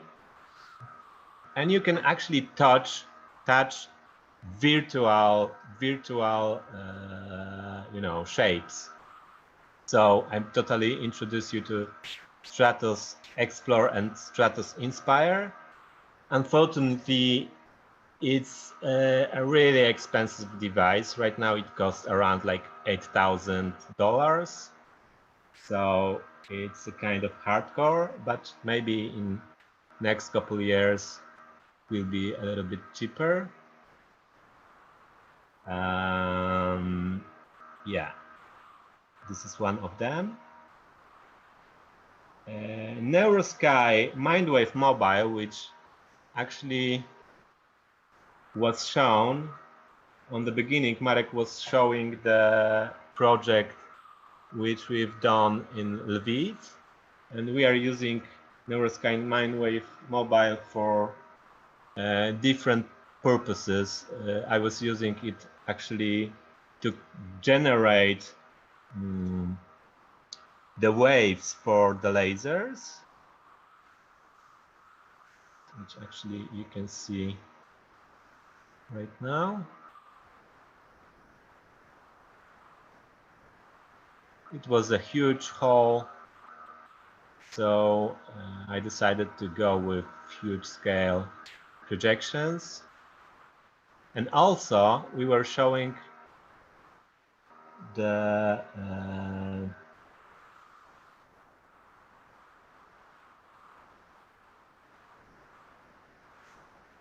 visuals on the ceiling, on the roof actually, and the brainwave was controlling the distorted 40 years anniversary of the Muzyka Centrum, and we were showing our shows in Villa Deciusza in Krakow. So this was, I created like a virtual fireplace, and it was reacting to the sound. The next one is here. So inside the fireplace was the sphere, which was also reacting to the sound. And there was also like a particle system, which was trying to, you know, like behave like fire, but more in virtual way.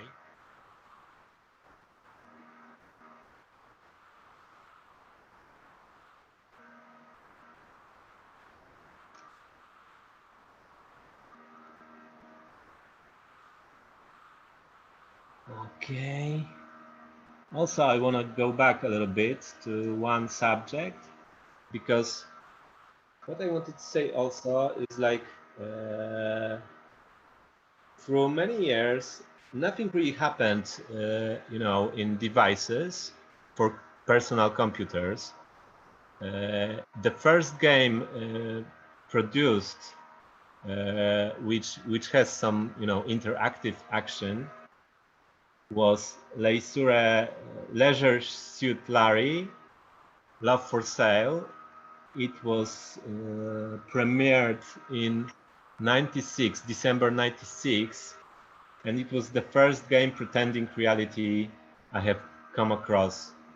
So it contained a very interesting solution. It was called Cyber Sniff, a cardboard box with aroma fields that release smells when rubbed. Let me show you a little.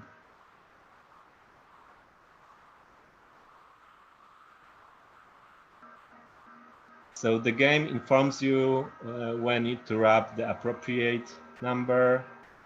And for example, it was the smell of the sea or the cheese or musty. So it was kind of funny, but it was 1996, and it wasn't actually, you know,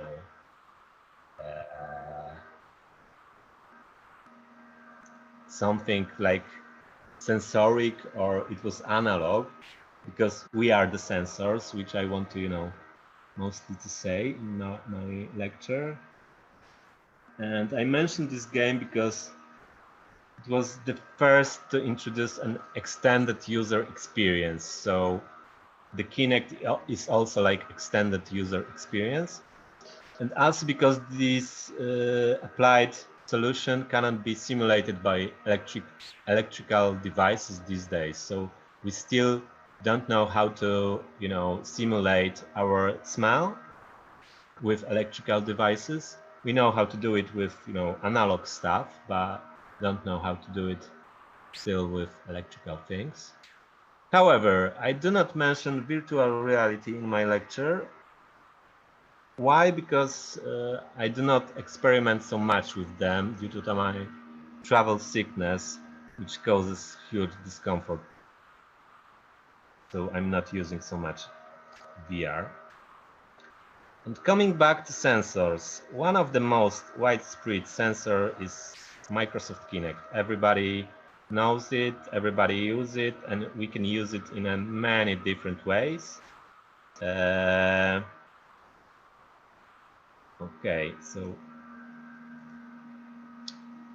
next thing, how we can use Kinect, because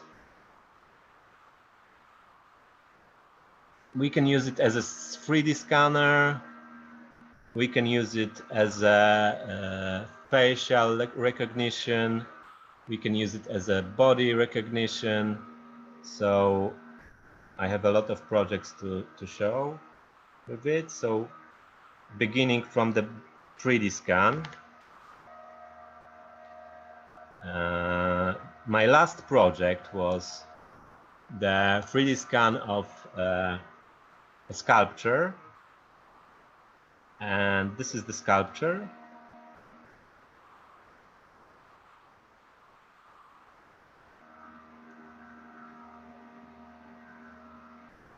So I scan it with Kinect with actually two programs. One is 3D scan from Windows 10.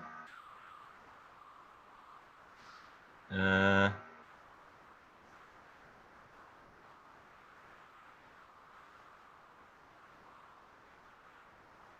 wanted to show you how it looked like, you know, after the scanning. Actually, it was quite good, you know. It was quite high resolution. I had to remove some, you know, things here, but the result was quite satisfying. And I started to play with the light, of course. The next stage was like, let's distort some shapes. And after that, let's add some animation on it. So this is like my before animation. And of course, let's evolve it like with the shapes.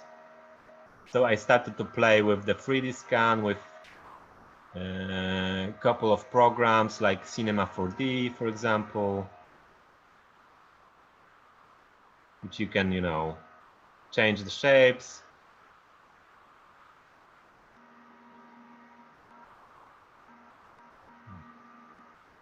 I try to be faster because I have a lot of things to show you.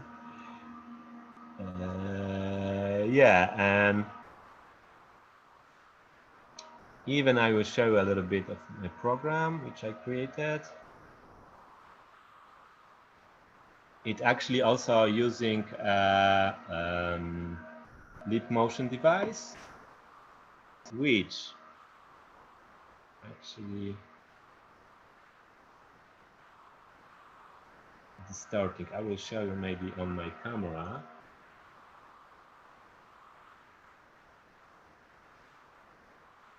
It will be more fluid. Just a sec. So, if I'm moving the hand, you can see on the camera. Maybe I tune up a little bit of the effects.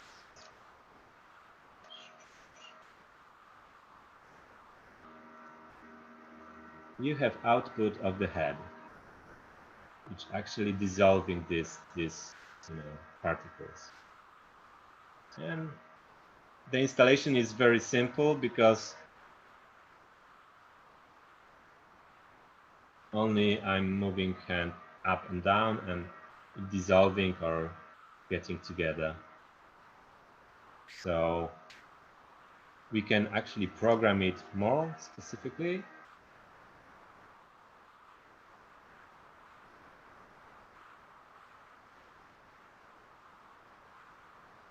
For example, it can melt with our movement.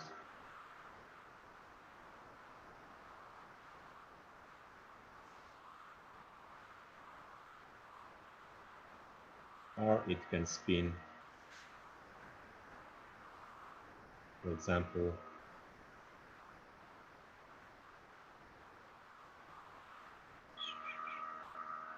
all right.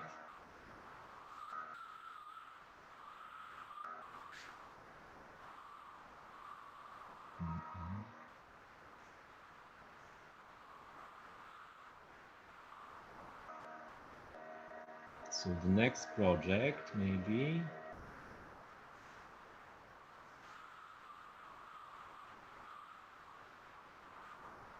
I will show you.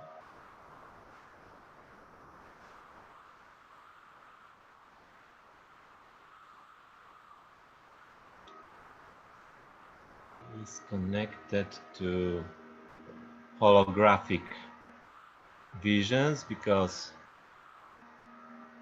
in the same project I started to see hologram when I was using the fog machine. When you actually visualize 3D object without any things around it, it can pretend to be a holographic vision on the fog, and it is kind of interesting stuff.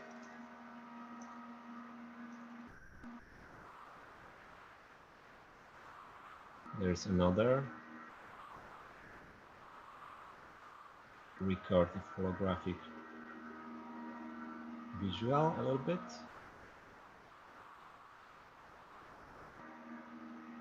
So it was the head.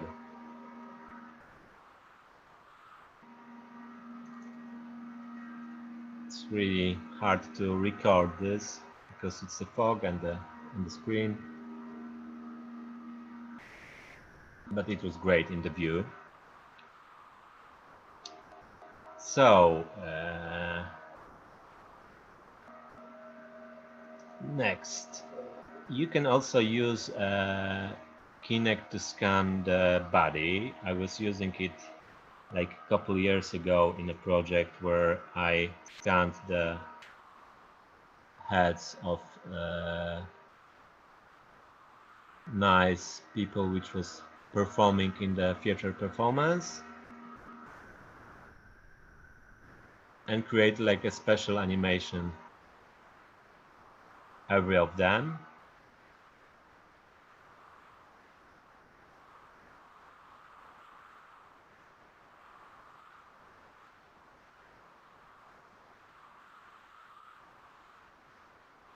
Also, I'm using a lot of dancers. So the dancer is the sensor actually, and is the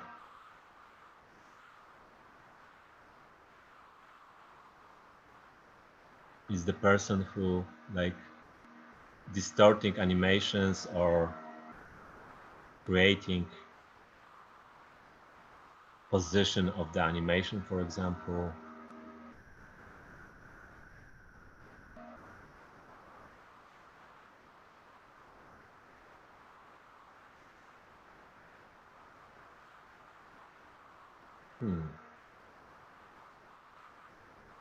The next project, which is connected actually to lasers, holographic visions, and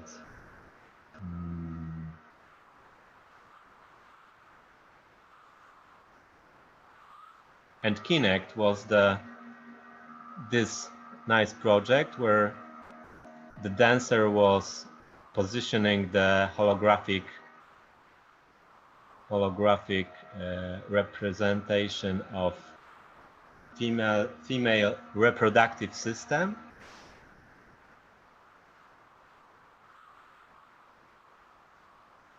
And it also was creating a little bit of holographic vision with the fog.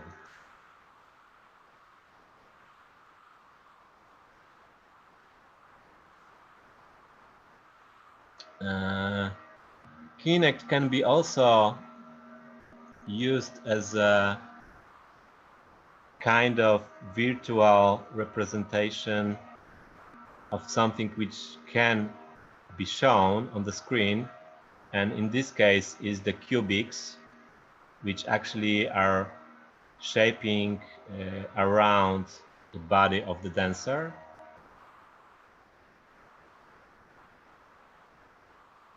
I use it in an animation to introduce the party, and also it was shown live on the party. I'll show you in a bit. Oh, here. Actually, this will be the mixture.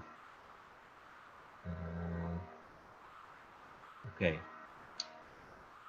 So this was the drawing on this holographic cube.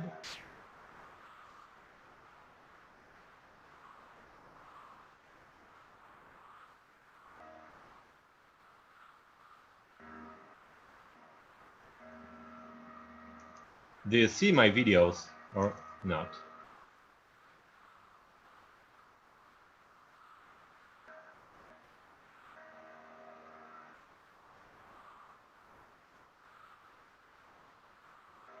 At evening. This is the material. It should be presented at evening, I guess. But I think I will show you the different version, because what I see on the streaming, that we have like delays or like cuts all the time.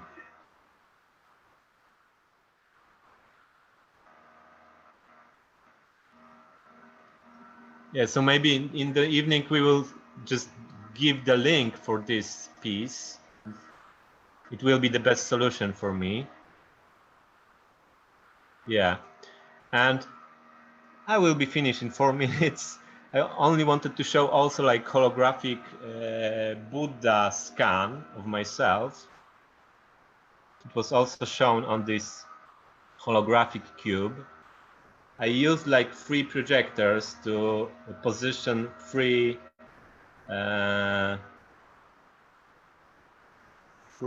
directions of the scan actually, and you can use it as a, you know, kind of holographic vision actually.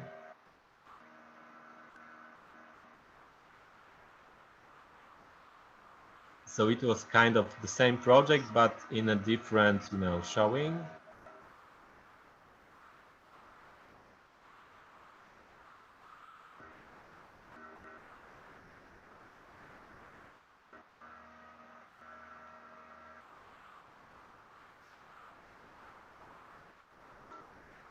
And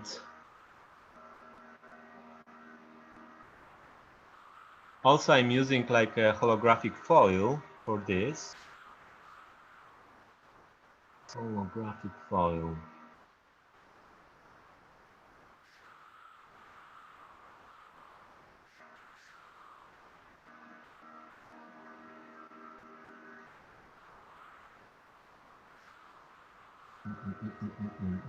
Sorry. Holographic foil. Ah, I forgot to show you the Kinect as a facial recognition device. So here we have a projection on a big balloon where the actor was reading the text and the Kinect was recognizing his facial movement. Because I have 2 minutes, so I wanted to be quick with that. And this is the holographic foil which I mentioned before. So it's a mixture because the Kinect recognizes the people and showing this kind of ghosts, colorful ghosts, but also you can draw with Kinects with your body, where there is shown like this orange stuff there.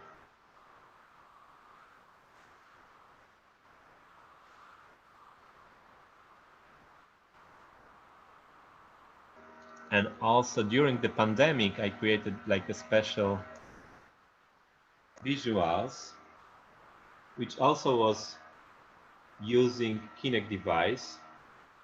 And it was a mixture of position of head, which gave like a direction of particles, which was running left or right side. And I used like a plier index thing to make this ghost-like and particle-like and I don't know, organic thing like something on the visual.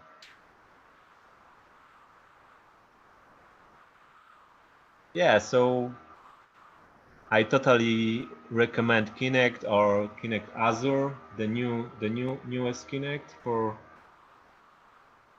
use, you know, for as a device which can be used as a sensor. Yeah, thank you very much, and sorry for my stressy mood, but I started to get stressed after this iPad doesn't.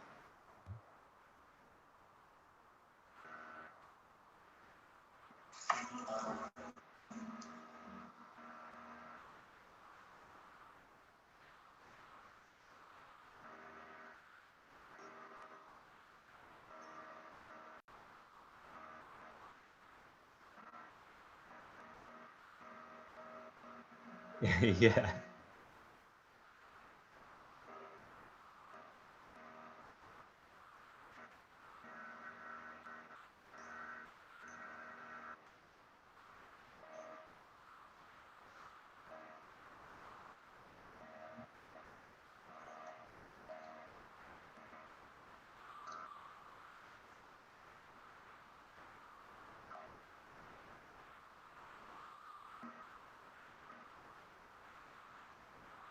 Yeah.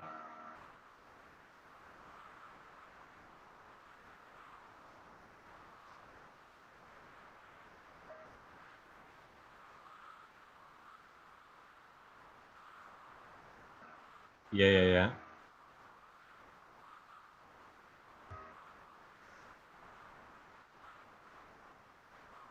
Yeah, like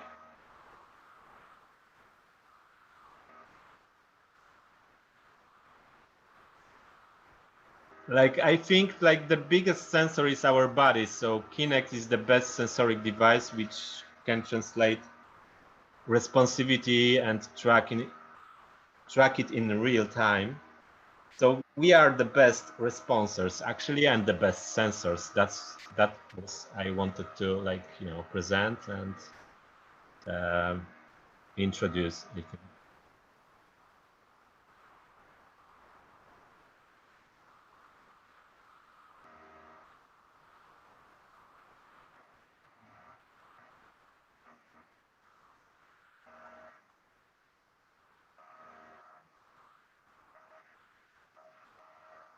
Mm-hmm.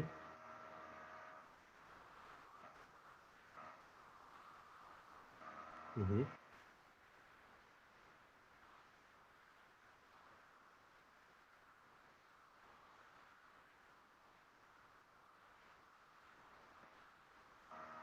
Mm-hmm.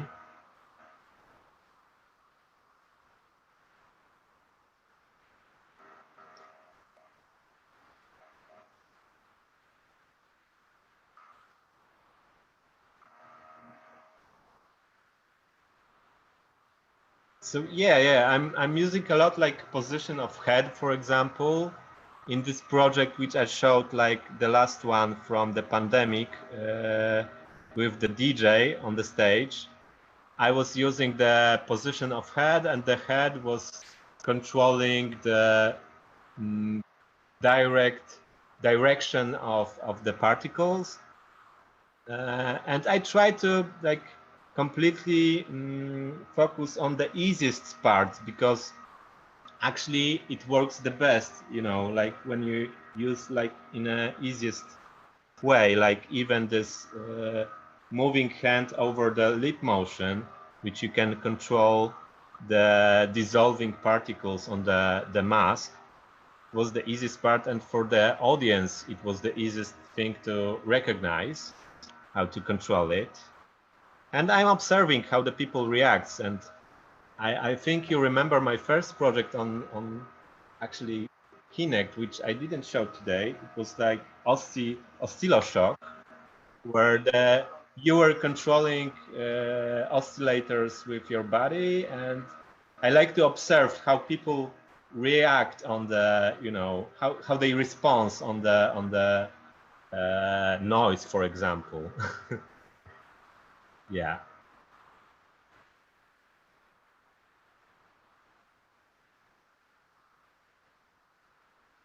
Yeah.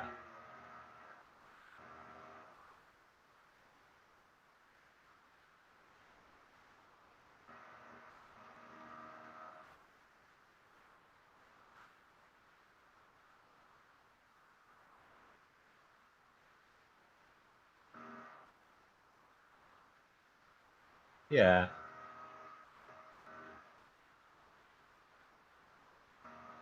Yeah. So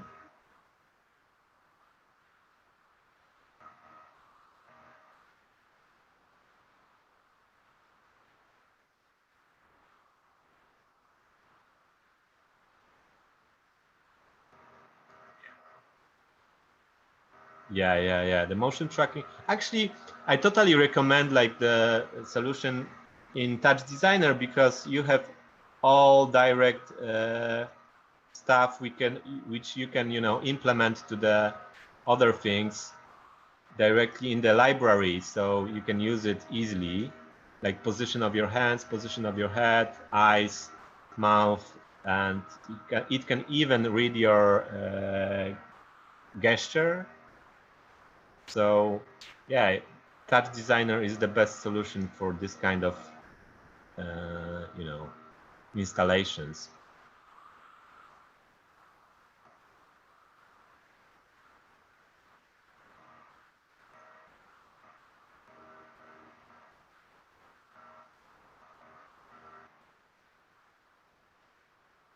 Yeah.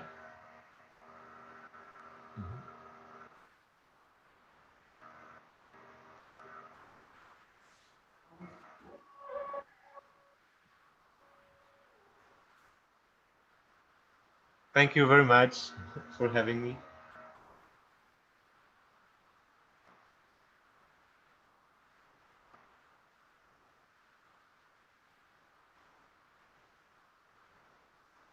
All right. Cool.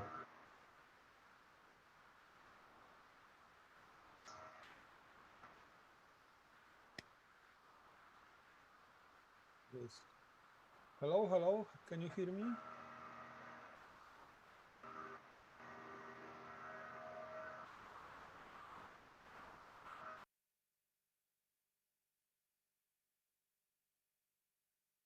Okay, so can you hear me? Is the sound okay? Is the vision okay? Okay. How it's now? It's okay? It's okay, yeah? Okay, so hello everybody. My name is Robert. I'm from Poznań, and I'm hard to say actually. I will present you. Okay. Okay. Yeah, this is my lab. So I'm last years I'm into electronics, and I'm lucky to work with a few very good, wise artists like Rafał Zapała, Przemysław Jasielski, Konrad Jeliński, and many others. And I'm mostly dealing with technical aspects with realization of their installations. So I'm also a musician and many other things, but it doesn't matter at the moment. So I will show you two installations, two small things, which are very simple comparing to what was shown today. It's very, very simple. I would say even maybe very organic, far away from computers, far away from Max MSP, and far away from any software. So how much time I have? I think it will take about 20 minutes. Okay. So the first thing is very simple. I will share my screen now.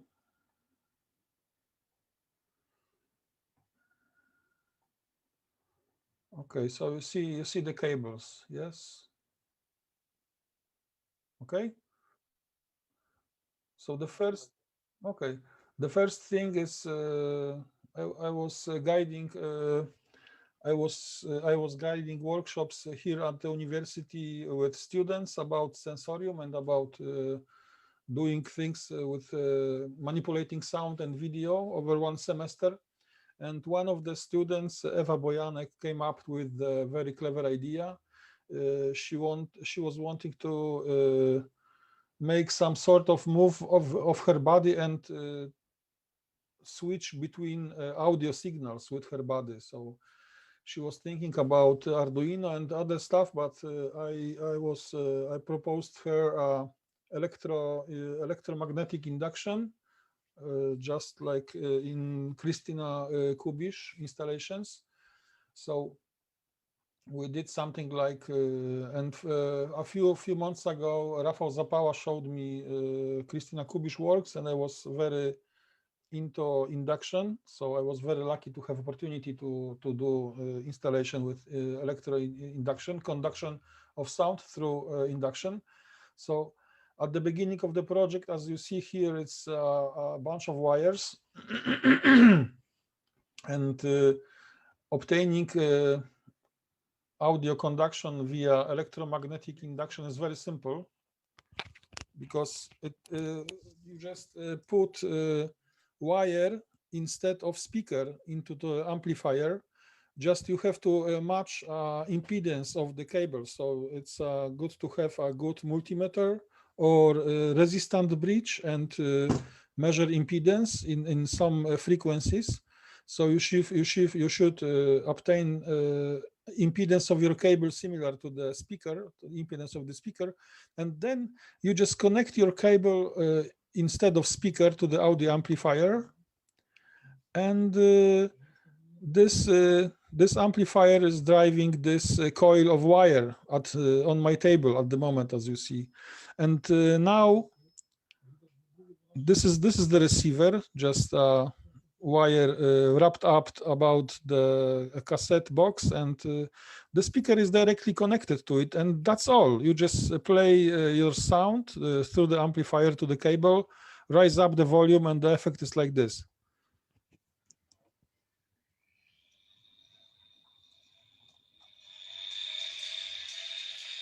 No i gra.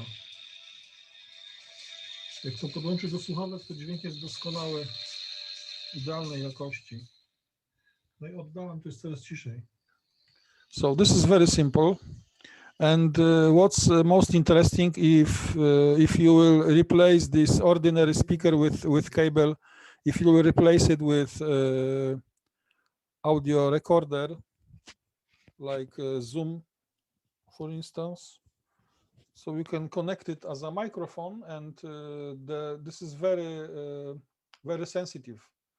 And let me see how it was. It's another test. So the idea was very simple. I was constructing an amplifier. This is what you might find it very interesting, because if you are going into a multi-channel audio setup, not many people knows that at the moment you can buy those simple amplifiers. It's just one module, costs about 6 zloty. And I was just making some tuning. I did replace condensers with big ones to provide much power to the cables, and that's all. So it's a simple 4-channel amplifier, 4-channel audio amplifier, built for about 40 zloty. And you need the power supply. It's below it's just standard ATX computer power supply, 12 volt, and this is it. So this amplifier was driving cables, and those cables were placed under the carpet. Here you see the installation. This is Eva was preparing. Eva did prepare 4 audio tracks, 4 tracks of field recordings, and those tracks were fed through multi-channel audio card directly into this amplifier, and from this amplifier it was from this amplifier you will see, and in the moment they were just cables connected to it. You see here, those are just standard Ethernet cables, and those cables were put under the carpet there behind. It's under the carpet, and Eva was placing some objects like stones on this surface, and she was also she has a microphone connected to the throat, and all was mixed into Zoom audio recorder, and the effect was quite spectacular, because she was able to mix the sounds from 4 channels audio, just moving by moving her feet with coils. So now I will pass you the link to YouTube, and it's short movie. It's maybe about only 3 minutes. I recommend to watch it and to see and hear how it worked. So where is my Zoom? Give me a second. Stop share. And do we have a chat somewhere? Yes, it's chat. So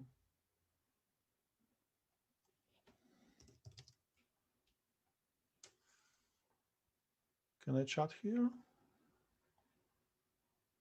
Oh, message. Okay. So it's link paste in the chat window. So please click on it and to watch this short YouTube movie. It's only 2 minutes, so let's watch it and I will continue.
We are watching a movie from YouTube, Marek.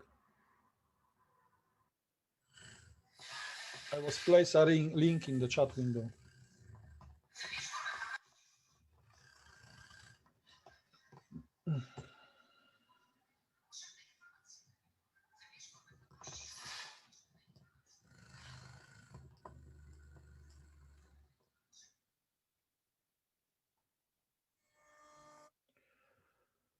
So this is it. It was only about 2 minutes, and you was able to see how Eva was switching sounds by moving her feet with coils, and it became a simple sensorium. I think we could call it that way, because when she was able to make something with her body, with the sound, just pick it up by coils from the air, whatever.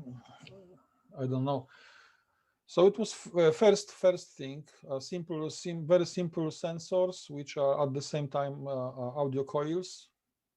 Can we call it sensors or not? Maybe more pickups. Anyway, the second thing, I will show you the other thing now, other project, very simple. I will share my screen and show you other thing.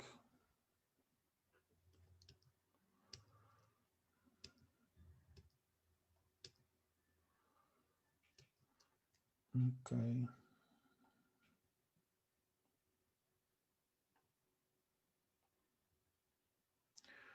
So you see the beach, yeah? You see my screen, Marek? Can you see my screen, other screen? Okay. So the other thing is very simple. A modular, I think, a module of synthesis.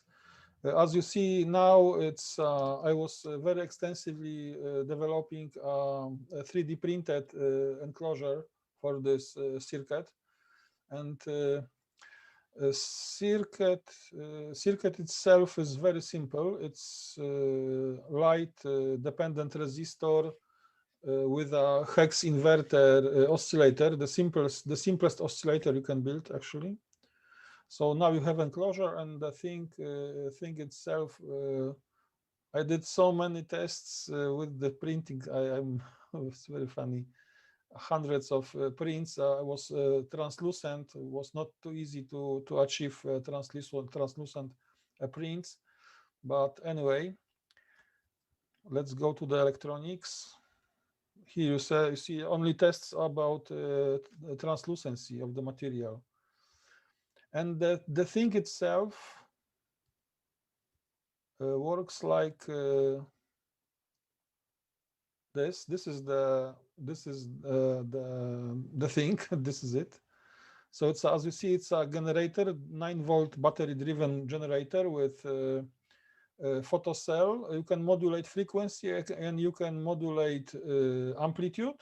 One sensor is for frequency and the other vectoral sensor is for amplitude. And here you can connect your amplifier. And this thing is built quite clever, because at the back of the thing is it's LED diode, which is directly connected to the generator. So these things can modulate itself by light. You just need many of them, and I will see how it works when it's few of them. I will show you a short movie on the YouTube. But what's interesting, this audio output can be fed into computer through audio card, and you can very easy use it to drive any more sophisticated software like MaxMSP or whatever, what allows you to fed audio signal, and it can be translated into whatever you want, MIDI, CC, or whatever you want. So anyhow, how it works, I will pass you another link.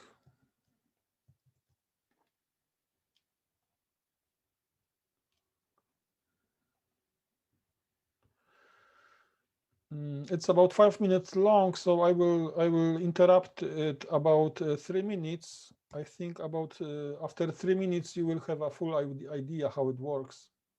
So it's another link. So this is I would call it simple, very simple sensor. This is sensor which can be also an instrument, and after processing it audio output, it can be used as a sensor for driving whatever you want. So here is the link, and please watch the movie. About 3 minutes I will interrupt because it's too long. So this is the second link.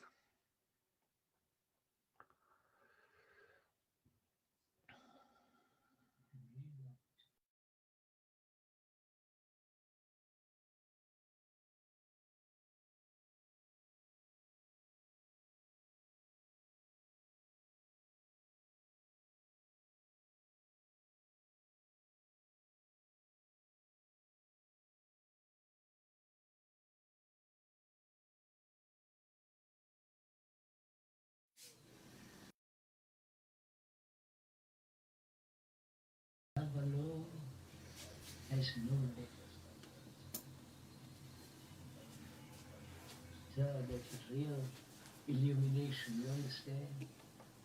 That's beyond all wisdom.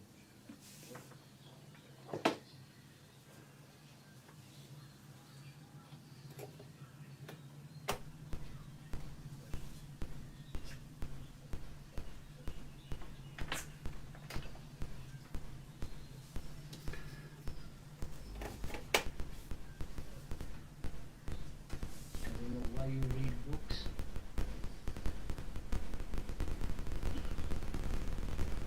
We live another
this is it. It works like this. It literally sensing the environment by light. So two simple, very simple sensoriums. So thank you very much. If any questions.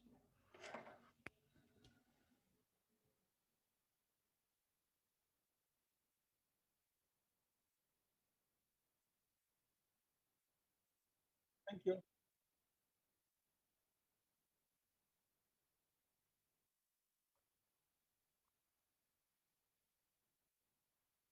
Mhm. Mhm.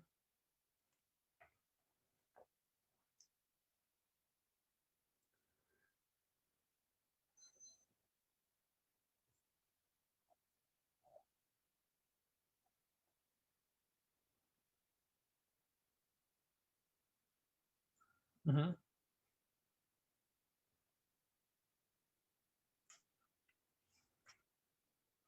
Mhm.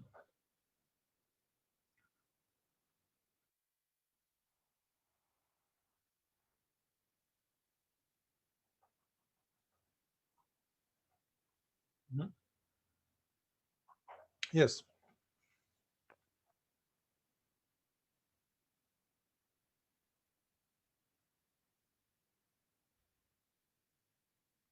Yes.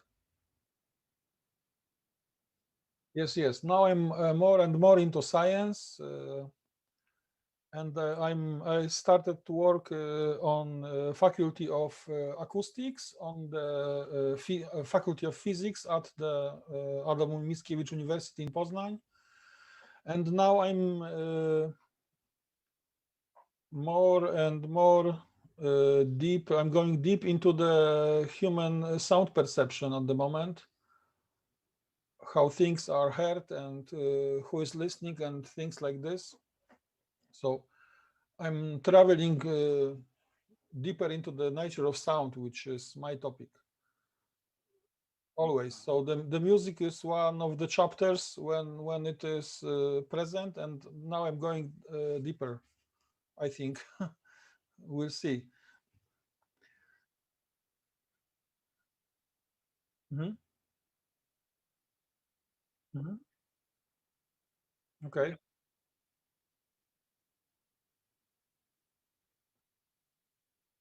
Yes, it was super. Yes. Mhm.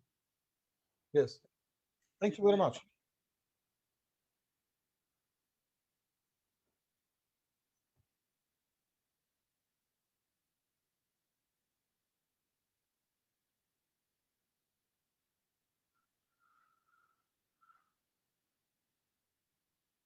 Mhm.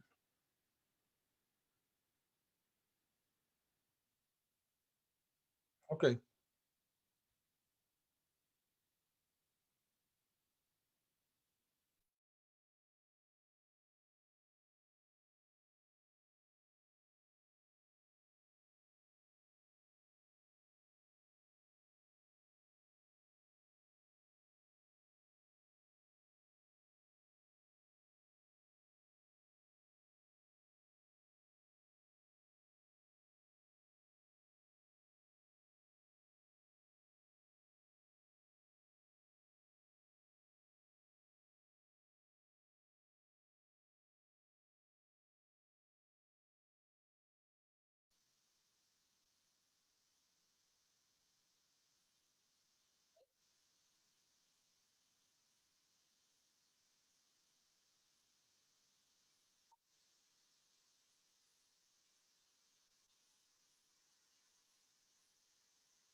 Nice to see you and to hear you. And I think I will be quite analog part of this conference. I'm not so electronic.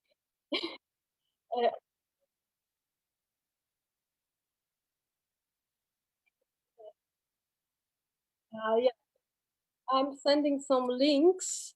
Uh, to watch during my speech or later, depends. I would prefer to do it. So, okay, now I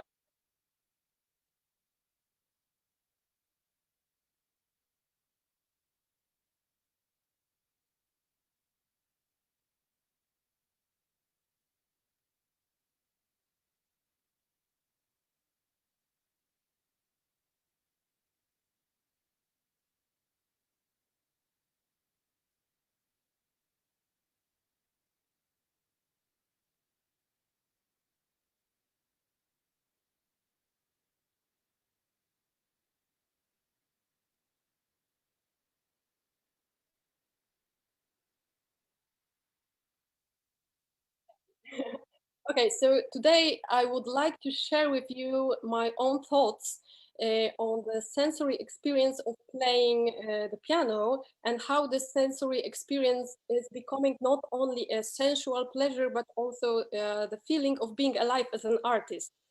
So playing the piano is my daily experience for the last 23 years, and I can truly say that it is a really important part of my human being.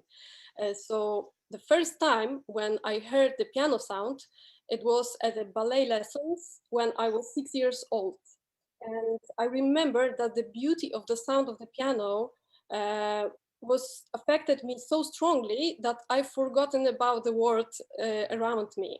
So that was my first sensory experience of sound, of the piano sound, and of this unique vibration of the piano sound. So the first experience of hearing and the touch of the piano sound. And then, as a 6 years old girl, I decided to become a pianist for the rest of my life. So now, after 23 years of sensory experiences of playing different pianos, many acoustic pianos and digital pianos and MIDI controllers, I would like to share with you my thoughts and to explain you how complex and how integrated is the sensory experience of playing the piano from my side of view. So in simplification, to play the piano means to see the score, to touch the key and to hear the sound. But in fact, the process is more complex because at least 3 of my senses are working simultaneously and constantly from the beginning to the end of the performance. And some of my senses are controlling more than one aspect of performance. So for the beginners at the piano playing, it is very difficult to read the score and to watch the keyboard at the same time and to control both hands. So that's really hard to do. But the next step is to play from the memory, because when I'm playing from memory, I'm imagining the score and I'm looking at my hands, but also I'm looking at the strings, at hammers, at the dampers of the piano, and I'm watching the vibration of the strings and the work of hammers, and I'm controlling the process of the movement of dampers. I'm moving the dampers with my feet on the pedal, but I control the details of performance with my eyes. So my eyes are strongly involved in all of these activities. I really love to play contemporary music. And while I'm doing it, I'm playing not only by using the keyboard, but also I play directly on strings, on tuning pins, or on case, the percussive sounds. So there is another concept also called prepared piano, when I'm putting something on or between the strings, or when I'm using some objects to play directly on strings. And then I have to control all of those with my eyes. And I am touching the strings with the finger of one hand and playing on the keyboard with another hand, or I'm playing on the strings with a drumstick in right hand and rolling the glass bottle on the strings of bass register with the left hand.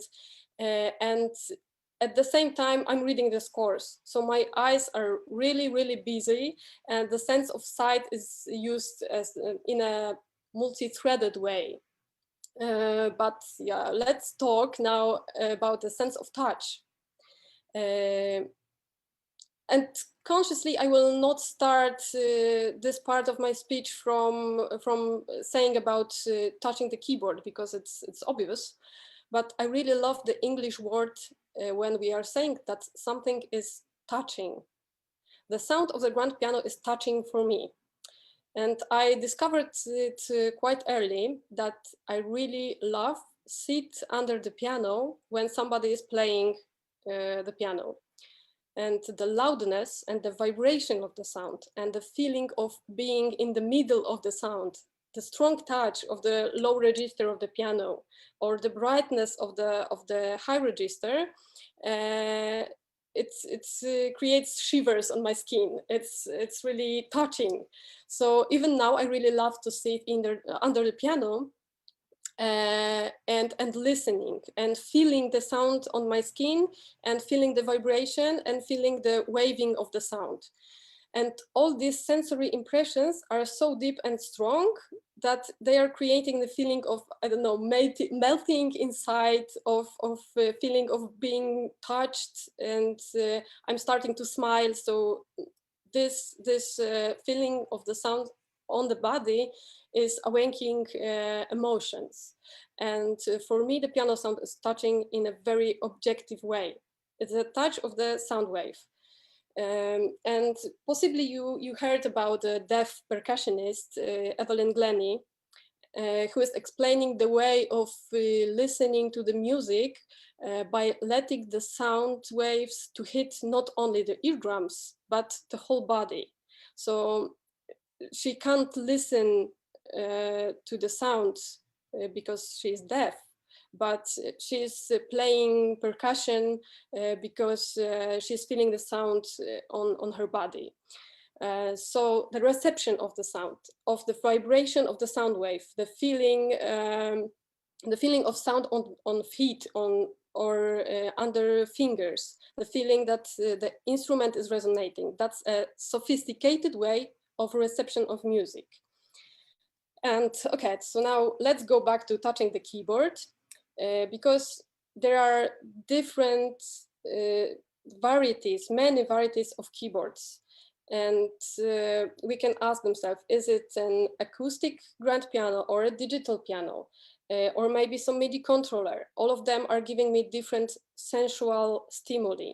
The resistance of the keyboard is different, or the scale of a sound volume is different, or the width of keys, or the depth of them. All of these data matters for my brain while playing. So now about the sense of hearing. One of my professors said to me that the audience are listening exactly to the same thing which I am listening to while playing. So if I am focused on some aspects of performance, then the listener, the audience will be also focused on the same thing. So my work is to keep the attention of the listener, and I should hear as much as possible, and I should project multi-layered structure of music to engage the listener in listening.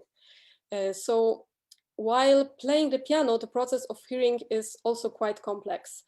I imagine what I would like to hear, and at the same time I am listening to what I'm playing, and I have got an impression of what I played before.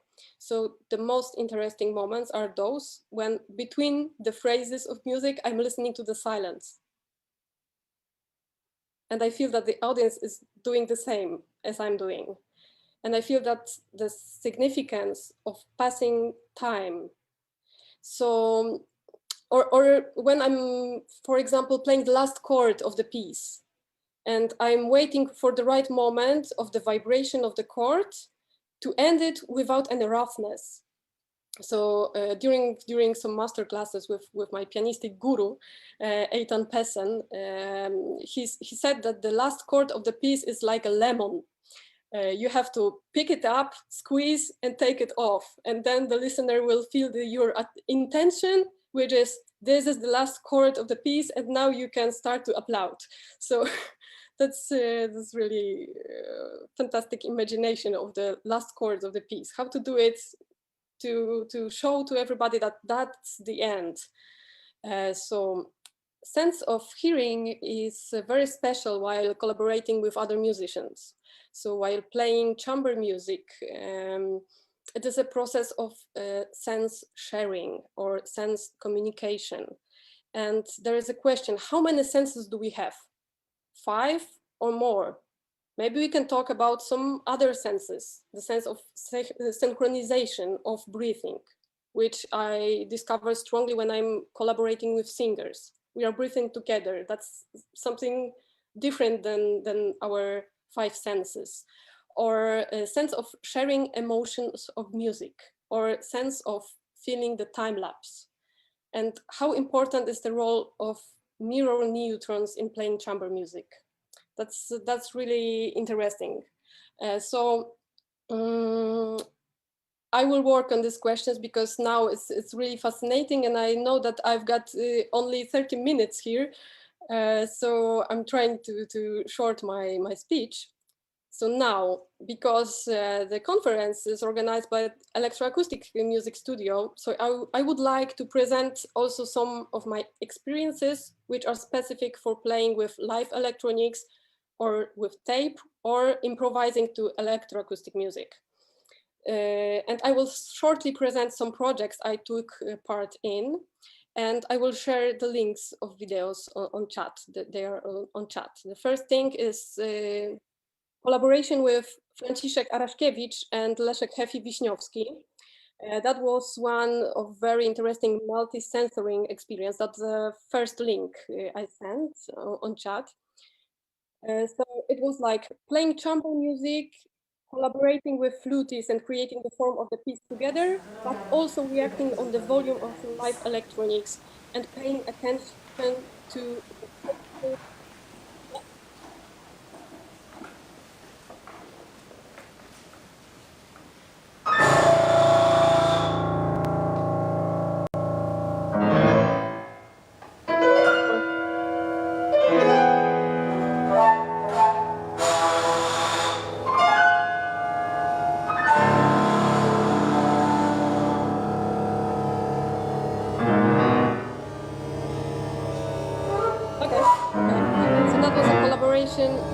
with flutists and with live electronics, and it was paying attention to the changeable structure of electronic music layers and adapting our playing to the sound we hear from the speakers.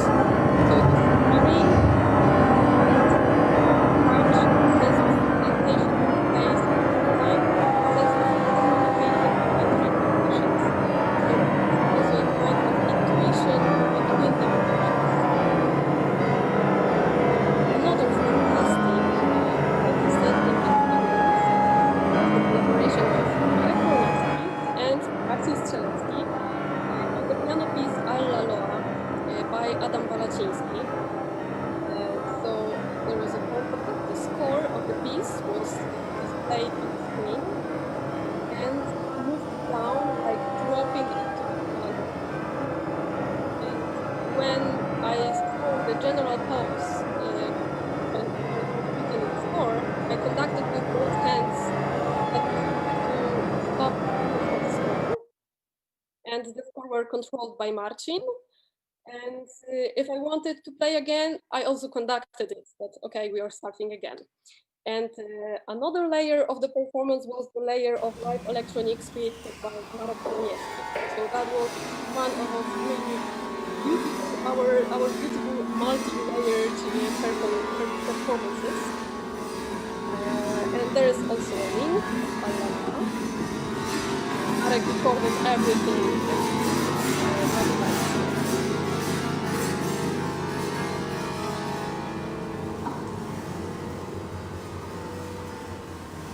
Okay, now I've got also some thoughts on sensory deprivation.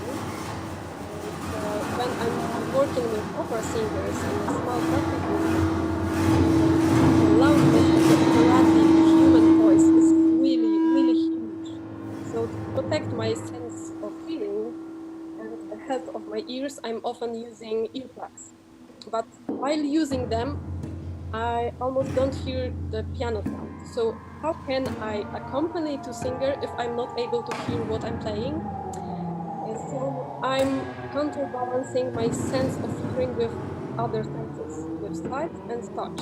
I can't hear the piano sound, but I feel the vibration of the instrument on my hands and on my feet. And even if the singer is singing really pianissimo, I can still see the movements of his or her mouth, and I can play together. So after so many years of playing the piano, I've got also the memory and the imagination of the sound. So that's why the volume level and movements of my hands while playing are really correct. I will not start with my without too strong or too blurry. Another interesting experience of sensory deprivation is the next link. Gabor Berko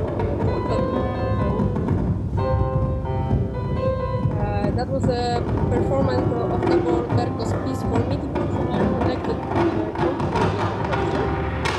And I started to play the piece with one piano sound, the composer, step by step, one key after another key, was replacing the samples of piano sound and samples of noisy sounds. And I remember how much I was lost during the rehearsal because the liner structure, the melody, was totally different. I was playing the scores, my brain imagined melody, and the keyboard was feeling how secondary was the next point of the melody.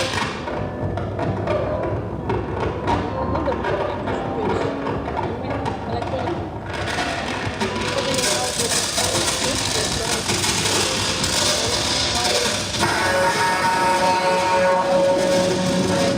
headphones on my head, and I heard electronic music layering, which was an inspiration for my improvisation.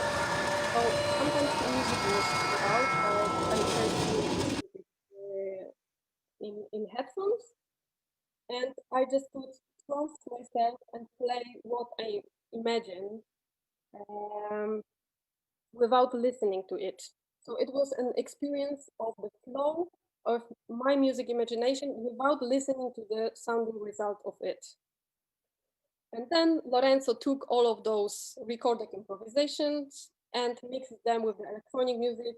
And the result of our work you can listen on Bandcamp or Spotify or Apple Music. This is an album Piano Masses by Dominika Peszko and Lorenzo Bruschi. And my next example of sensory deprivation is my performance of Vox Balene by George Crumb, which I played together with flutist Marzena Zaremba and cellist Głoju Fan. And there is a link on YouTube, the last link I sent. And we practiced the piece for a few months in the practice room, but at the final performance of it, in the concert room, there was a different environment than usually, because the composer wrote in the score that in the room there should be only the soft blue lights in the dark room, and it should imitate the underwater world, and the players should hide the faces with a black eye mask, a bit like Batman, a bit black mask like Batman. So during the general rehearsal, we realized that we hardly can see the score because of the darkness and the mask, which are narrowing the field of view. So we marked the scores with the yellow highlighters to make them visible in the darkness. But in this darkness and with this narrow field of view, I also couldn't see the keyboard and the strings, and I couldn't do anything with it. So I could only trust in my muscular memory and my sense of touch. And I remember this special feeling of being partly blind and touching soundlessly the keyboard to find proper key. And so I was deeply focused, and the senses of touch and hearing were really improved. And there is one question which I'm receiving really often when somebody is buying the piano. It's acoustic piano or digital piano. I wouldn't be myself if I would not complain a bit. So now a little grain of bitterness. I really hate to play digital pianos with built-in speakers. That's totally awkward. And many small concert halls in Poland are equipped with small digital pianos like Klawinowa. So all the chamber musicians with whom I'm playing on this Klawinowa and all listeners are complaining that the sound is too weak. But I am simply destroyed with the loudness and ugly timbre of sound from speakers which are built in the instrument, and the speakers are so close to me. So always if I see digital piano, even super new Yamaha concert piano, I'm really upset. Because I know that I can't control the vibration of the sound, and I can't control the way I'm doing it on acoustic grand piano. So I know that the sounding result for me and for listeners is totally different. And simply to play the digital piano, there is no sensual pleasure and no joy and no fun for the pianist. And it's just job to be done. But I don't want to complain too much, so there is one solution for it, and it's collaborating with a kind, nice, and qualified sound engineer who will connect the digital piano to the speakers for audience, and who will also give me feedback, like sound monitors. And then he or she will control all those volume levels during the performance. So it's another collaboration. And just to expand today's subject for some new ideas connected with senses, while playing an instrument, are we using just 3 senses? What we are imagining while seeing the word dolce, sweet, in our musical scores? Do we feel the sweet taste of the sound? For the last few months, I'm spending a lot of time at home, and I'm looking for some new stimuli to develop my interpretation skills. So to stimulate my imagination, I'm reading a lot of books, or I'm looking for inspiration in visual arts. And accidentally, I found the scores which I played in a high school, and I realized that I had some idea of imagining the sound as a taste of food. So I read in the score that I wrote, play the sound as an intense hot chocolate, or this staccato is like preparing popcorn, or this phrase is thick and sweet like honey. And it really works. It really works. So playing the piano is much more than only reading the scores, touching the keyboard, and hearing the sound. And at the end of my speech, I would like to quote some wonderful sentence of Olivier Sacks, written in his book, The Mind's Eye. And this quote widely explains how multisensory and how super integrating is an art of piano playing. So that's the quote. This is clear when she plays the piano, an art that both demands and provides a sort of super integration, a total integration of sense and muscle, of body and mind, of memory and fantasy, of intellect and emotion, of one's whole self and of being alive. Thank you.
simplified way of thinking of playing on instruments. So it's the simplest way. It's reading scores and touching the keyboard. So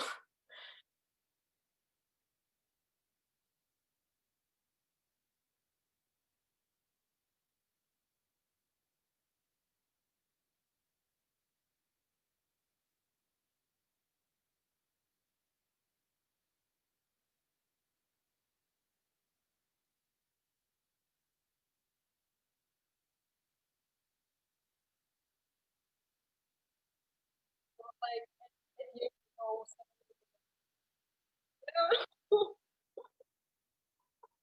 unforgettable.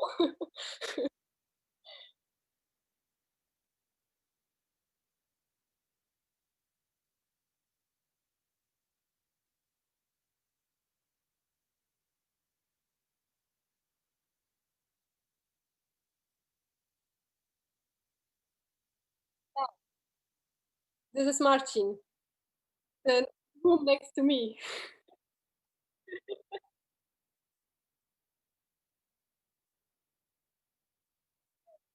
Wow.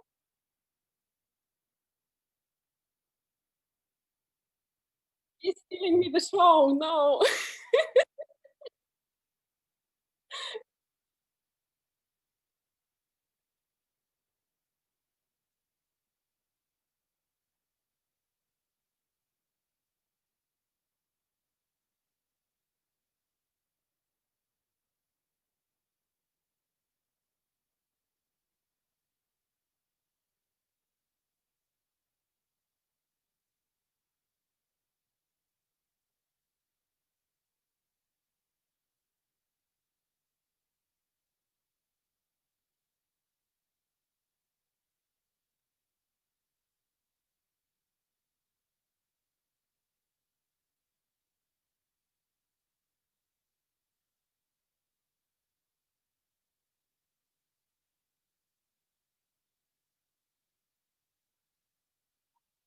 Yep.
Mm, yeah, I'm thinking how long it's still a piano, or I'm playing something different just with a keyboard. I'm using the keyboard as a tool, and it sounds differently.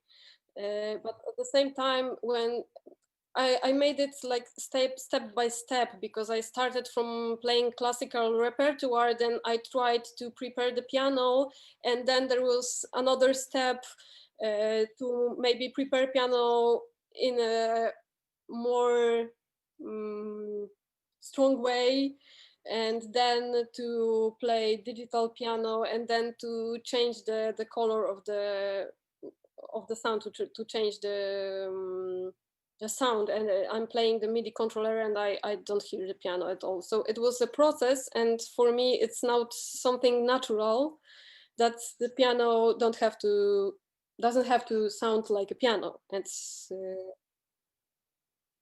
but in my imagination, I still hear the piano sound. So that's really funny that even when I'm playing MIDI controller in my imagination, it's the piano sound, and then I hear something different, but I don't care of it. So.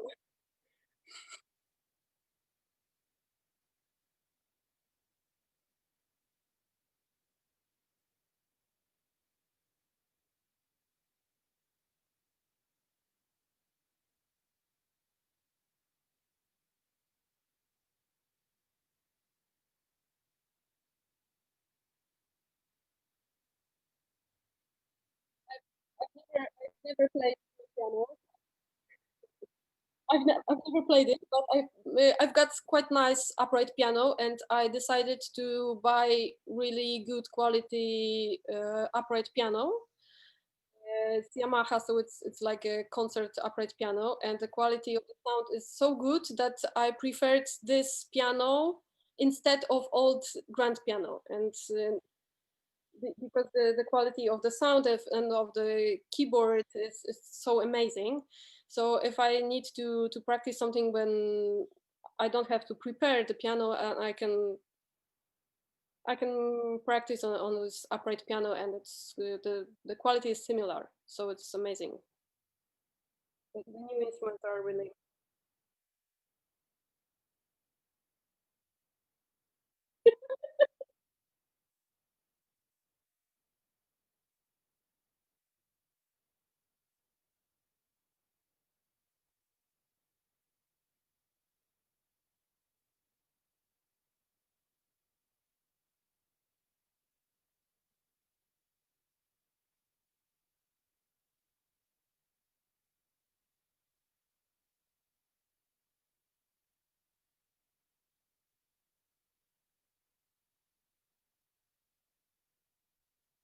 I don't really like to play Chopin, so I have no problem. But but it's the difficult thing is that these pianos are really fastly out of tune, so that's the problem during the performance. But I played some concerts, and that was amazing. I played Dichterliebe by Schumann on the really old piano in Kapela Krakowiensis. They've got the nice, really old grand piano. And that was interesting because the color of the sound is totally different. So that was a nice experience because it was like traveling in time, like playing the piano, which has, I don't know, 150 years, and playing the music from the Romanticism. And another thing is that I played Richard Strauss, Enoch Arden, a melodrama with 8 actors, and that was really amazing project in Opera Rara festival in January. So that was really, that's interesting because it's a different instrument, and I really needed to practice a bit how to play it. It's quite different mechanism, and it sounds super nice. It's really like analog kind of piano, like an old one, traveling in time. I'm doing different things because we have some small problem with our schedule, and I'm trying to catch up the things to be either in time or inverted. So that's why sorry that I'm losing a little bit sometimes the Yeah, concentration. because But Bożena is this is talking. typical multitasking during the, and I'm controlling also stream all the time. You know whether this is. Bożena, as I know, is traveling today, so. Who? Bożena. No, Bożena is already ready now. But I try Yeah. to make exchange with Nastia, but Nastia has a very special preparation, so that's why we don't do it. Well, Robert Gogol already exchanged with Maciej Walczak, so that's moving all the time. But we are okay. We are okay. We are in time. Well, there are a lot of subjects which I love. I usually teach this in the class. You know, the next idea is the level of difficulties and this virtuoso element of the instrument. It's also quite beautiful story. Ended up by narrow Nankaro, Conlon Nankaro repertoire. Those pieces which are impossible to perform, but they are trying to be performed Or Brian Fennicle. by Yeah. one performer. And that's And then all the other spaces about this clavier. This clavier is also a quite amazing issue. The digital piano roller, because that's what is the instrument for. You can put the repertoire inside, and you don't need to touch the keyboard. Or it's also kind of fancy stuff in some clubs, in some bars, and so on. So that's also quite interesting. Dominika, please stay with us. Marcin, do you have some questions to Dominika?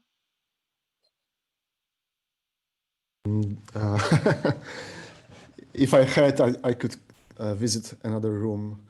No, I think it's interesting, but maybe I don't want to extend the time, because the question about number of senses is very interesting, because we know those Aristotelian senses, but there are some high-level senses, and there are articles and research on that topic that we have much more senses, about 20 or 30 sense of space, sense of something like sense of music, maybe also.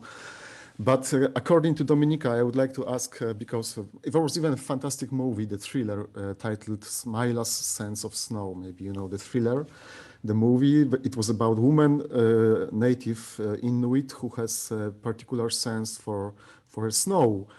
So maybe, Dominika, is a question, do you think that there exists something like the sense of piano? Sense of piano. Particular, I don't know, kind of sensitivity for this particular sound instrument and so on. And this is like mostly innate, not devoted during the nurture, but it's a case of natural abilities. Maybe there is a ability which I had when I was 6 years old, that I felt as a 6 years old girl that I'm touched with the piano sound. So it was quite familiar for me even when I heard it for the first time.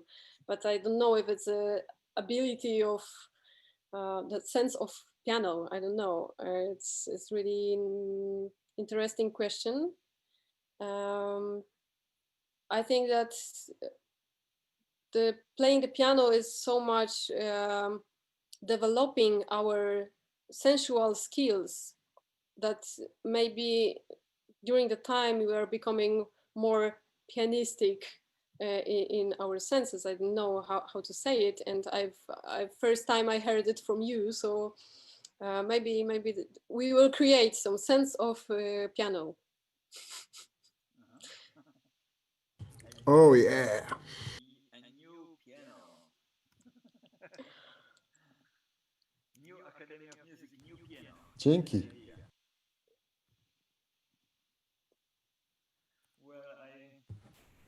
I wonder that you will ask about what we will eat at dinner, but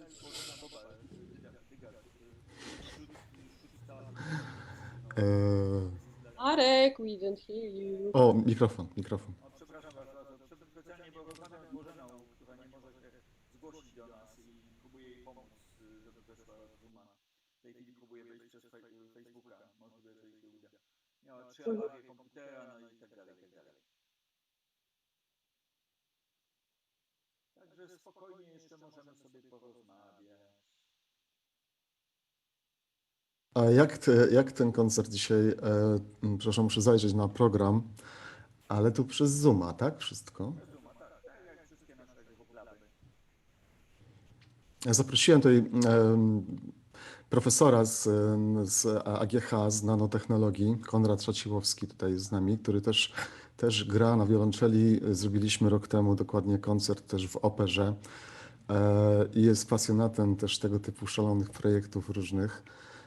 Także chciałbym zwrócić uwagę i przywitać, jeśli mogę, znaczy wiem, że wita gospodarz, ale jeśli... Nieznanych mi, no to widzę tych już są zawitani. Jeszcze jest pan Konrad Szaciłowski, tak? Przynajmniej się zgłasza. Szaciłowski. Także obiecał, że za rok dołącza do konferencji. konferencji naszej muzycznej. Gra na wiolonczeli, ma wspaniałe te oscylatory w swoim labie nanotechnologicznym. Dlaczego mamy tak długo czekać? No już, pytanie, referać. Koncert mamy o 8, to jest przerwa między 7 a 8 bez problemu. Zamiast dyskusji końcowej niech prezentuje. Oczywiście, że Jasne. zapraszamy serdecznie. Ale mamy Bożenkę, więc ja myślę, że trzeba wykorzystać to, że Bożence się udało włączyć, i ja bardzo dziękuję, Dominika, było super. Dzięki. Jesteśmy dalej razem. Bożenko, słyszysz nas? Tak, słyszę bardzo dobrze. To super. Jest Bożena z nami. Bożena ma najdłuższy tytuł chyba z wszystkich sensoryczny, czyli dotykowo-dźwiękowy interreaktywny obrazowy instrument. Ja to na angielski przetłumaczyłem sensory or tactile audible interactive image instrument. Tak to zostało na angielski przetłumaczone. Jak zwał, tak zwał. Jak mamy dwie wersje językowe, to wiadomo o co chodzi. Także nie ma problemu. No to Bożenko, jakbyś włączyła ewentualnie kamerę, to wtedy będziemy... Czekaj, ja chcę w pierwszej kolejności, chcę zrobić tutaj sobie, bo coś mi się... Ja mam jakieś tragiczne od wczoraj problemy z komputerem, po prostu chyba go zamęczyłam, bo cały czas był tylko w trybie uśpienia i zawarł 20 i otwartymi plikami i po prostu wysiadł i wszystko mi posypał. I teraz poczekaj, próbuję zrobić tak, żeby mi włączyło się na share screen i żeby poszła ta prezentacja. Dobra. Widzicie? Widzicie, tak? Tylko czemu ona jest mała? No to jest teraz świetne pytanie. Dlaczego ona jest taka mała? Czemu ona się nie robi? Myślę, że sobie poradzimy. Zrób tak, żeby to było widać na cały ekran, a nie znowu. Musisz włączyć play. Musisz włączyć play. To jest PowerPoint, ja nie używam PowerPointa, nie pamiętam jaki jest skrót, ale gdzieś tam... Czekaj, coś mi się tu jeszcze zrobiło dziwnego. Skrót zdaje się jest F5, jeżeli dobrze pamiętam. F5 albo F3. Ctrl F5, nie, emisja pokazu slajdów. Samo F5 bez kontrola. O, udało się. Ja jestem po 8 dniach festiwalu, więc jestem po prostu człowiekiem z użyciem, potwornie. Jestem człowiekiem potwornie. No więc dobrze, zacznijmy od inspiracji. Inspiracją dla mnie do stworzenia tych obrazoinstrumentów była taka, by się powiedziało, prawie że zabawka, którą tu obecny Marek Chołoniewski pokazał kiedyś na Group Labie. I de facto jest to urządzenie, które, jak przypuszczam, zostało stworzone jako coś w rodzaju zabawki edukacyjnej i część tych załączonych w tym takim właśnie startowym pakiecie elementów ma typowo charakter właśnie taki edukacyjno-zabawowy. Natomiast co z tego dla nas jest interesujące, a w każdym razie było interesujące dla mnie, no to przede wszystkim ta płytka Arduino, która posiada 12 ścieżek. I tutaj na mini SD można wgrać dowolne sample muzyczne, sample dźwiękowe i przyporządkować je do odpowiednich ścieżek. I teraz przy pomocy tego zestawu kabelków można te ścieżki podłączyć do jakichś elementów. Dla mnie inspiracją główną w tym całym projekcie była farba przewodząca, którą tutaj widać ładnie w tubce i w słoiczku. Jest to farba czarna w tym zestawie podstawowym. Myślę o tym, żeby kiedyś poeksperymentować i samemu zrobić tą farbę z pigmentów i po prostu no, elektroprzewodzących pyłów, bo można tak zrobić i będzie to wtedy w dowolnych kolorach, no ale jeszcze do tego nie doszło. Musiałabym chyba jakiś projekt uruchomić, jakieś po prostu zorganizować przedsięwzięcie, żeby móc na to wtedy poświęcić czas. Tutaj w przypadku tego pakietu startowego jest tylko farba czarna, więc postanowiłam to wykorzystać w ten sposób, że użyję zwykłej czarnej akrylowej farby. W związku z powyższym nie będzie widać na pierwszy rzut oka, które miejsca są elektroprzewodzące i mogą nas zaprowadzić do dźwięku, a które nie. W tej inspiracji zawierała się taka pewnego rodzaju przekora, że pomyślałam sobie, że obrazów nie wolno dotykać, że we wszystkich galeriach na świecie są informacje, żeby się nie zbliżać do obrazów. To wszystko jest nawet podłączone do jakichś fotokomórek. Podejdziesz za blisko, już coś wyje i coś ostrzega, że przekroczyło się barierę. Więc ja stworzę obraz, który właśnie przekornie nie tylko będzie można, ale trzeba będzie dotykać i trzeba będzie go rozpoznawać, trzeba się będzie dowiadywać, co ten obraz potrafi i gdzie on ma zakodowane te miejsca udźwiękowione. No więc rzeczywiście zadecydowałam, że będzie to obraz czarno-biały i umieściłam z tyłu całą infrastrukturę z tą płytką Arduino, oczywiście kodując sobie, które miejsca, jakie mają znaczenie, bo w bardzo konkretnych miejscach chciałam umieścić konkretne ścieżki dźwiękowe. No i powstał problem, jak przedostać się od odwrocia obrazu, gdzie ta cała infrastruktura została ukryta, na zewnątrz. I przyznaję, że użyłam takiego chyba najprostszego sposobu, ale właśnie proste sposoby są najlepsze. Rozmontowałam taki jakby kabelek elektryczny, w którym jest całe mnóstwo bardzo cienkich miedzianych drucików. I przy pomocy tych właśnie drucików przebiłam się z odwrocia obrazu na jego lico. I do takiej jakby pętelki z drutu miedzianego podłączyłam już te zawarte w opakowaniu kable. A na licu wygląda to tak, prawda? Te druciki są na tyle cienkie, one mają taką prawie włosowatą grubość, że doskonale znikają w samej osnowie obrazu. Nie widać ich w fakturze obrazu, są po prostu prawie niewidoczne.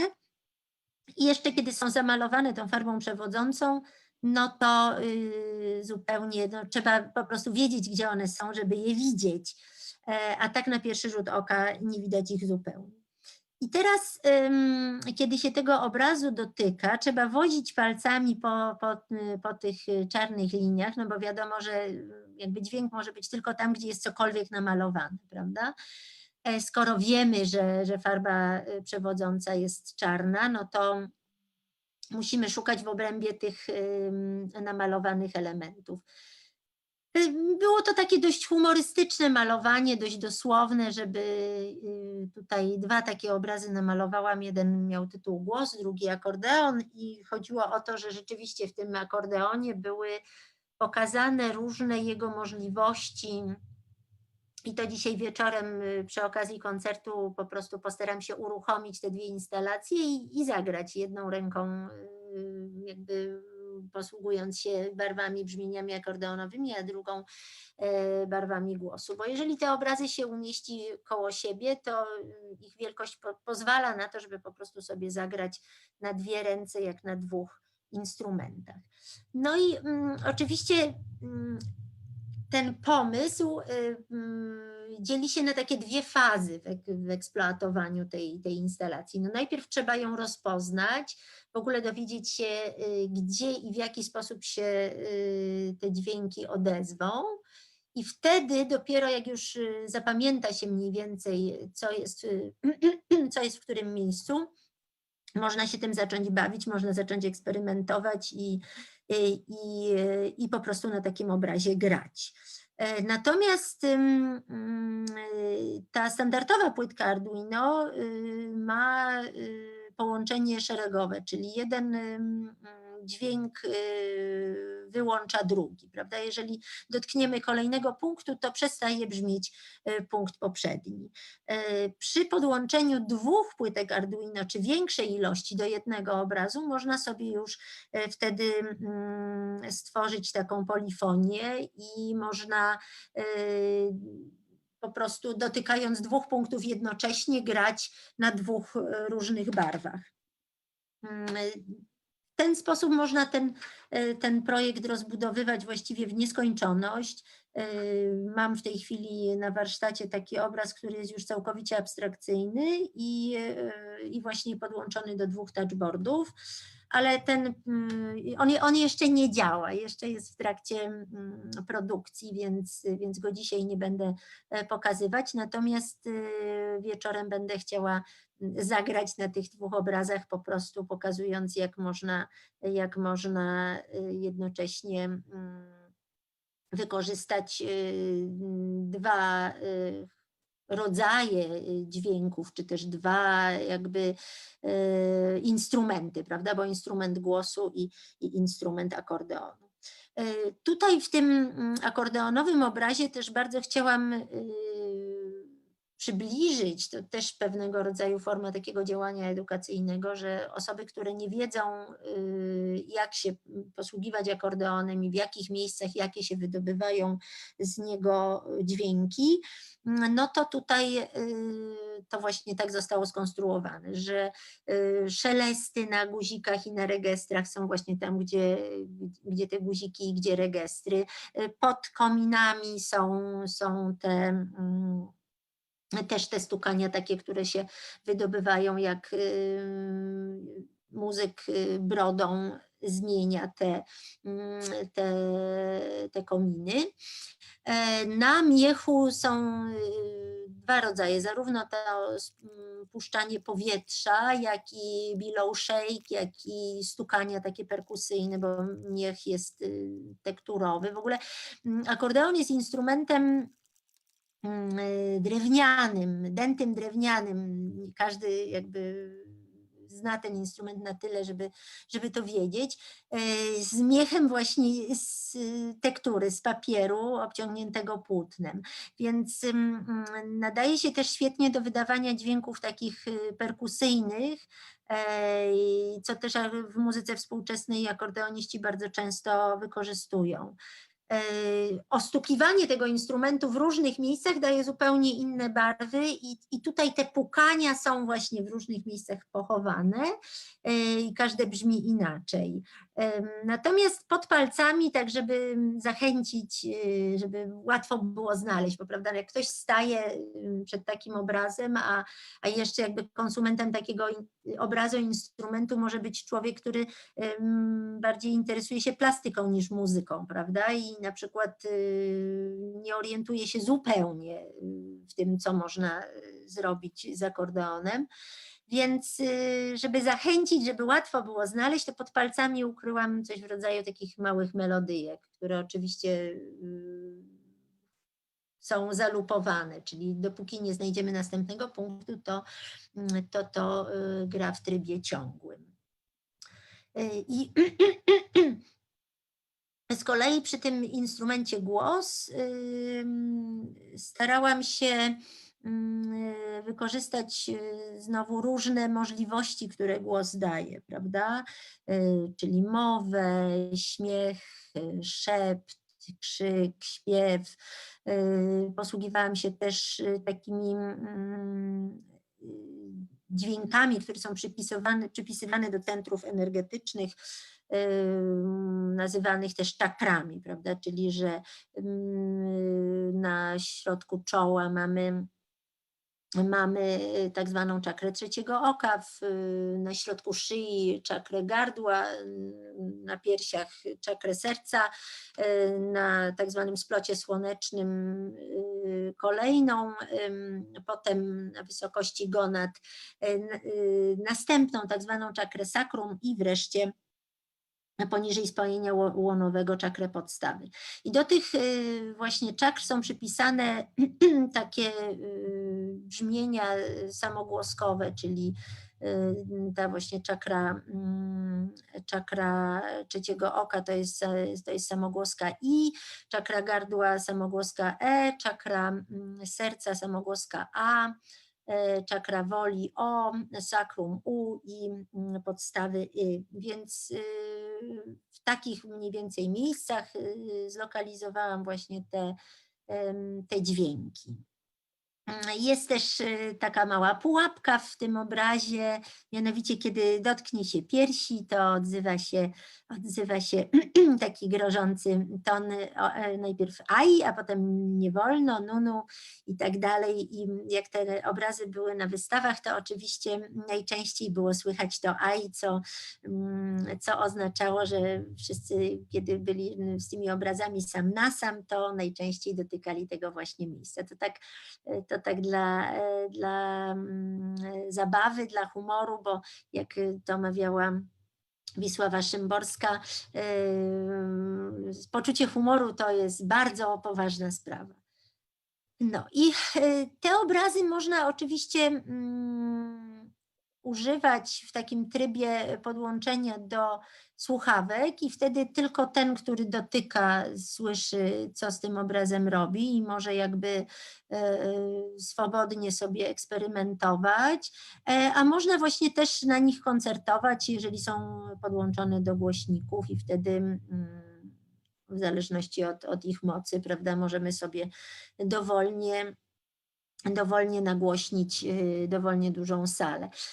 Jak byłam z tymi obrazami, bo już z nimi byłam na kilku różnych konferencjach i między innymi na Akademii Muzycznej w Gdańsku i na Uniwersytecie Fryderyka Chopina w tej filii w Białymstoku, gdzie jest taka konferencja Korespondencja sztuki. Bardzo zresztą ciekawa, gorąco polecam, ona się odbywa raz do roku, zwykle jakoś wiosną w czerwcu i tam są takie właśnie różne działania, które łączą ze sobą różne dziedziny sztuki prezentowane. Dość ciekawe, gorąco zachęcam. No i tam oczywiście wszyscy podchodzili z radością, żeby tymi obrazami się pobawić, żeby je podotykać, żeby sobie na nich pograć. I bardzo ciekawe jest obserwowanie, jak różnie właśnie osoby pochodzące z różnych środowisk, jak zupełnie inaczej pracują z taką materią. Muzycy na przykład to bardzo szybko jakby udawało się im zapamiętać, gdzie co jest i już po chwili to była ich własna improwizacja. Widać było, że po prostu grają na takim obrazie swoją własną muzykę, że po prostu jakby posługując się tymi 24 dźwiękami, stymulując zarówno czas ich wybrzmienia, jak też łączenie, jak kolejność, że to staje się taką no już nie tylko jakąś taką eksperymentalną zabawą czy poszukiwaniem, tylko po prostu już improwizacją świadomą. Natomiast osoby bardziej takie plastyczne, no to z taką pewną nieśmiałością do tego podchodziły i widać było, że bardziej obserwowały to, co jest namalowane i to dotykanie było takim rozpoznawaniem jakby takiego nieznanego świata, prawda? Takiej symboliki właśnie tego, że gadał dziad do obrazu, a obraz do niego ni razu. Jest takie przysłowie, któremu też się chciałam przedstawić, no te obrazy się odzywają. Także właściwie to zachęcam, żeby eksperymentować z tymi farbami. Oczywiście jak każda taka techniczna zabawka, no czasem coś nie działa, czasem coś się wiesza i nie chce się odezwać, pomimo tego, że ta farba przewodząca tam jest. Tą farbą przewodzącą ja rozprowadzałam dźwięk, prawda? To znaczy on jest na większej przestrzeni niż tylko w jednym punkcie, gdzie przechodzi ta miedziana nitka. I to jest właśnie w tej farbie przewodzącej chyba najfajniejsze, że można jakby spowodować, że na większej płaszczyźnie, powierzchni czy na dłuższym odcinku linii to przewodzenie jest. Natomiast no oczywiście niezawodny jest punkt, gdzie się przeprowadza tą miedzianą nitkę, a tam, gdzie jest farba, no to ostrzegam, że to jednak czasem niestety różnie bywa i nie zawsze to chce działać tak jak się założy, tak jak się zaplanuje. No, to mniej więcej chyba tyle. Nie wiem, czy coś byście jeszcze chcieli się dowiedzieć, zapytać.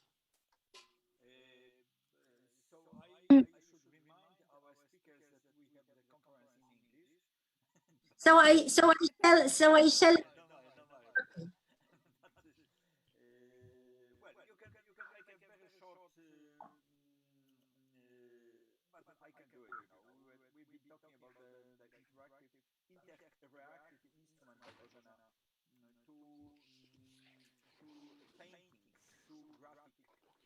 images which are touchable and interactive using touchboard technology, touchboard devices which are hidden behind. And two of them, one is connected with a female portrait by Bożena, and the second one is the portrait of accordion player. Both are connected with 12 points, and each point is connected with one sample sound. In case of accordion, the instrumental sounds looped in loop, different one. So there are several points when you touch and then you get the sound. Bożena is showing us the series of images, how it was designed, how it looks like. And the second portrait, female portrait, is also connected in a meaningful, less and more meaningful with different points of her body. So the two pieces were presented on many exhibitions. Today it will be presented during the concert starting at 8 o'clock. We will start from this very piece. That's our plan, and we will see how it will work out. Do you have any questions? If not, then we will go to the very special. Bożena, thank you very much. That was very important for us. I just remind about the English because I'm getting also responses on Top Chat on YouTube, and there are some foreigners, so that's why we decided to run the conference in English to make it international. Of course. So maybe I add some things to do.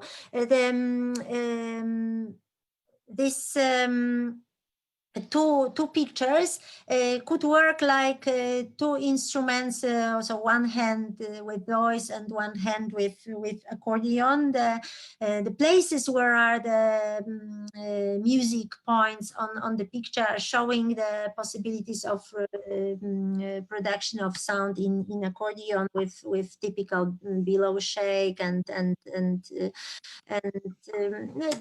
different characteristic, typical sounds of the instrument. They are located in that position where the sound could be produced, and also the percussion effects of the bellow.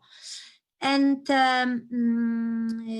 if the pictures are hanging close to themselves, it's possible to make a duo with voice and accordion, like two instruments, one under one hand and one under the other. But if we organize on the one picture two Arduino, then it's possible also to play like accords and to produce not sound after the sound, that one remove another, but to make a polyphony. And I'm working now about the abstraction, another picture which will be with 24 sound points, and on that picture it will be already possible to play together on the different sounds on the one object.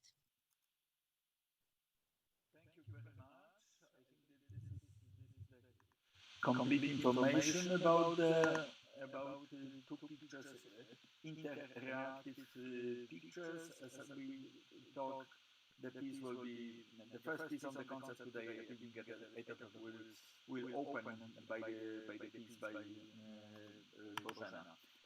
Now we are going slowly to the next part. The next part is by Anastasia or Nastia Vorobiowa from Kiev, Kraków. The title of her presentation is VR Social Network equals New Stage. I'm just trying to configure, because we have the special way to open the presentation. Bożena, ja mam prośbę, jakbyś mogła wyłączyć sharing. Okay.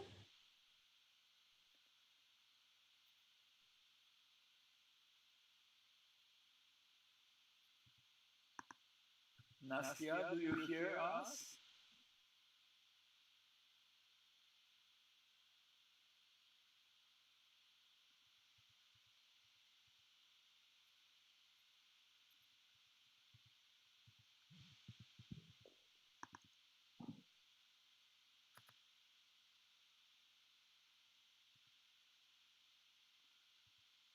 No właśnie, nie bardzo, bo dalej jesteśmy w tym, dalej jesteśmy w sharing.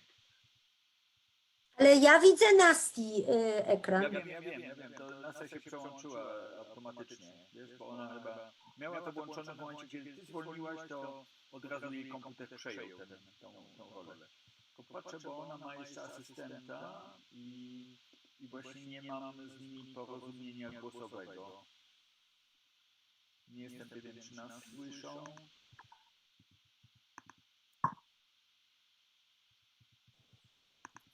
No, chyba Nastia nie dołączyła dźwięku do sharingu. No, próbowaliśmy to wczoraj kilka razy.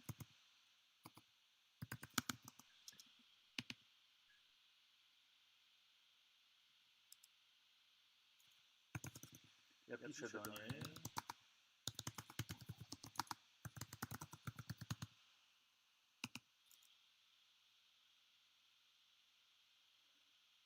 Nastia, Nikodem, do you hear us? Nikodem is in real world, so he should be with us, but he has both media muted.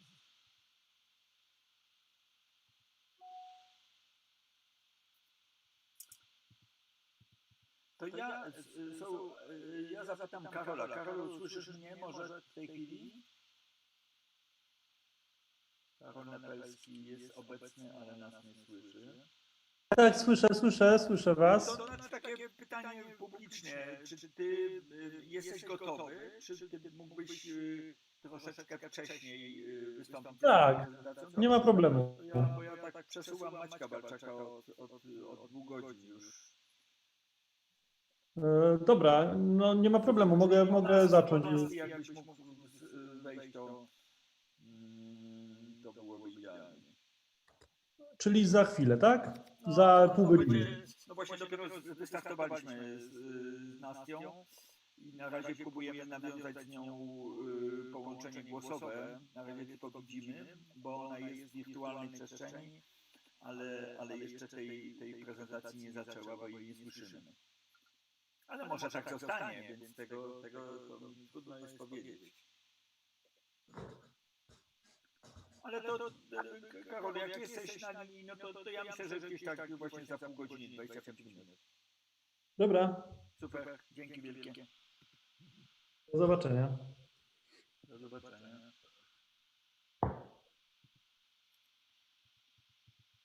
No to proszę Państwa, oglądamy.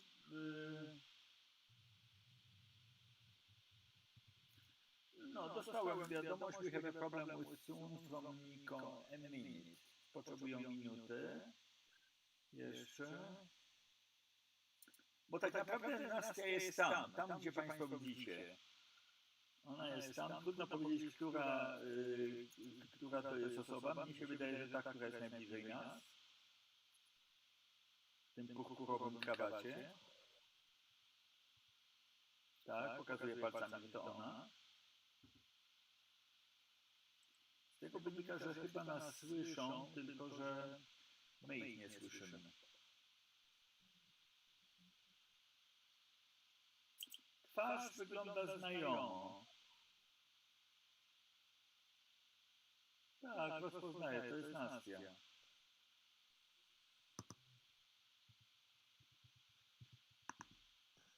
Jeszcze patrzę, czy mogę Państwu... O właśnie. W tej chwili widać Nastię, czy tej z boku.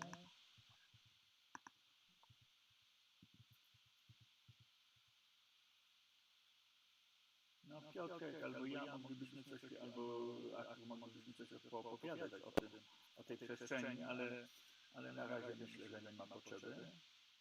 Poczekajmy jeszcze chwilę.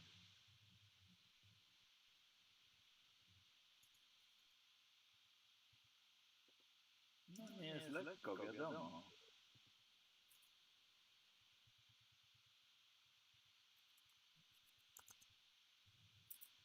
Mamy połączenie tekstowe z nimi. No i czekamy. Zresztą Państwo też widzicie, chociaż nie, ona napisze tego do mnie.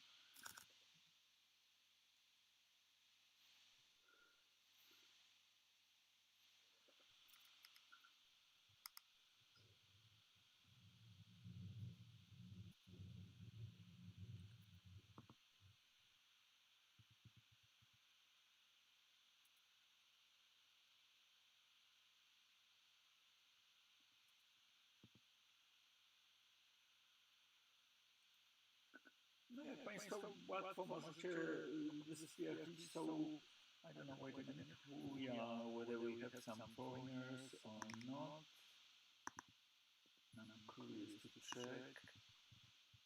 Mikołaj, Bożena, Dominika, Karol, Konrad, Marcin, Marion, Leweński, Marysia, Artur,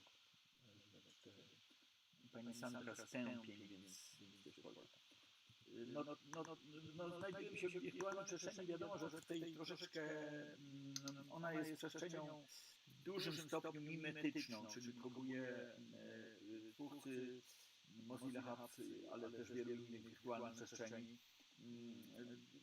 głównie wychodzą od form naśladujących plus formy, które albo coś przypominają, albo formy, które już zdecydowanie się oddzielają od naszych przyzwyczajeń. Więc jesteśmy w takiej przestrzeni hybrydowej tutaj, mieszanej. To, co jest charakterystyczne dla tego systemu, to przybieranie postaci awatara, czyli każda z tych postaci reprezentuje kogoś. Wydaje mi się, że te dwie tutaj najbliższe to są właśnie nasi dwaj uczestnicy, Nastia i Nikodem. Wyłączyli się w tej chwili. Muszę zastanawiać się, czy to dobrze, czy źle.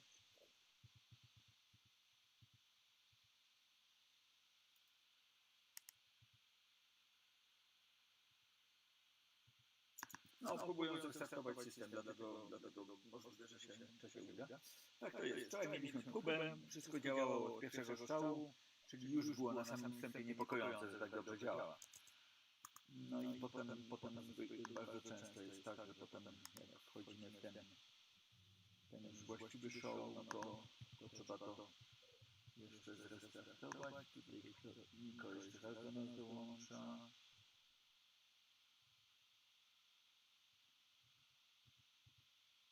Nastia jest już z nami.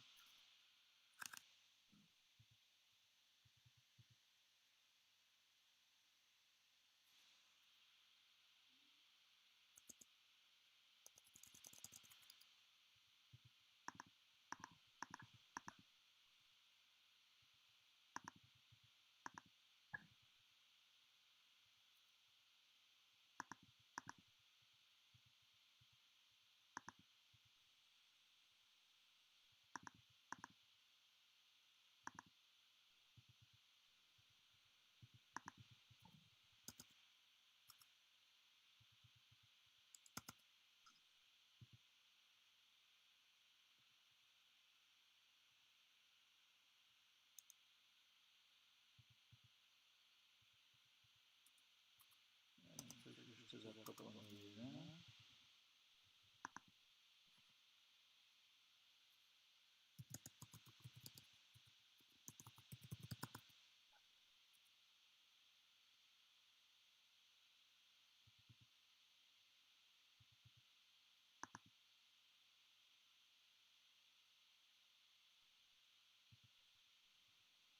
Dołączyła do nas nowa osoba. iPhone Hanna XR Blue. Tu mamy teraz malutką przerwę techniczną. Właśnie tłumaczę, dlaczego niewiele się dzieje podczas naszej konferencji. Jeszcze chwilę czekamy.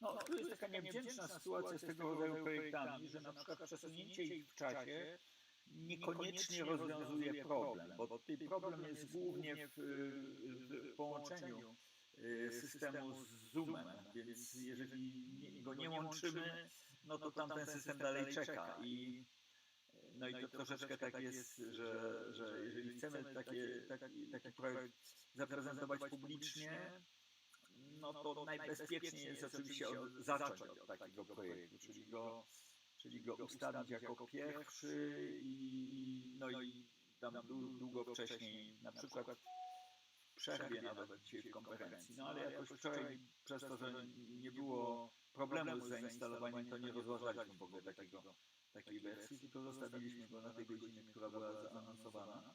No ale tutaj, no to pewnie wszyscy Państwo, którzy pracujecie z takimi systemami, wiecie o czym mówię, o tym, że w ostatniej chwili coś się pojawia, prawda? I mamy kłopot. Jeżeli mamy tylko jedno rozwiązanie możliwe, to wtedy mamy... Hello? Tak, no mamy dziwną problemę with the sound and trying to handle all the people also from VRChat really staying turned on to hope like jump inside very soon, and we are trying to handle it from the Nicodem computer because he's supposed to be a camera and send all the signals. So please, can you wait for us? Like, I hope we will have. I can check also with, this is kind of overlap because Maciek Walczak, who was planned 3:30, was moved to 5:30, and he's still not ready. So I replaced him by Karol.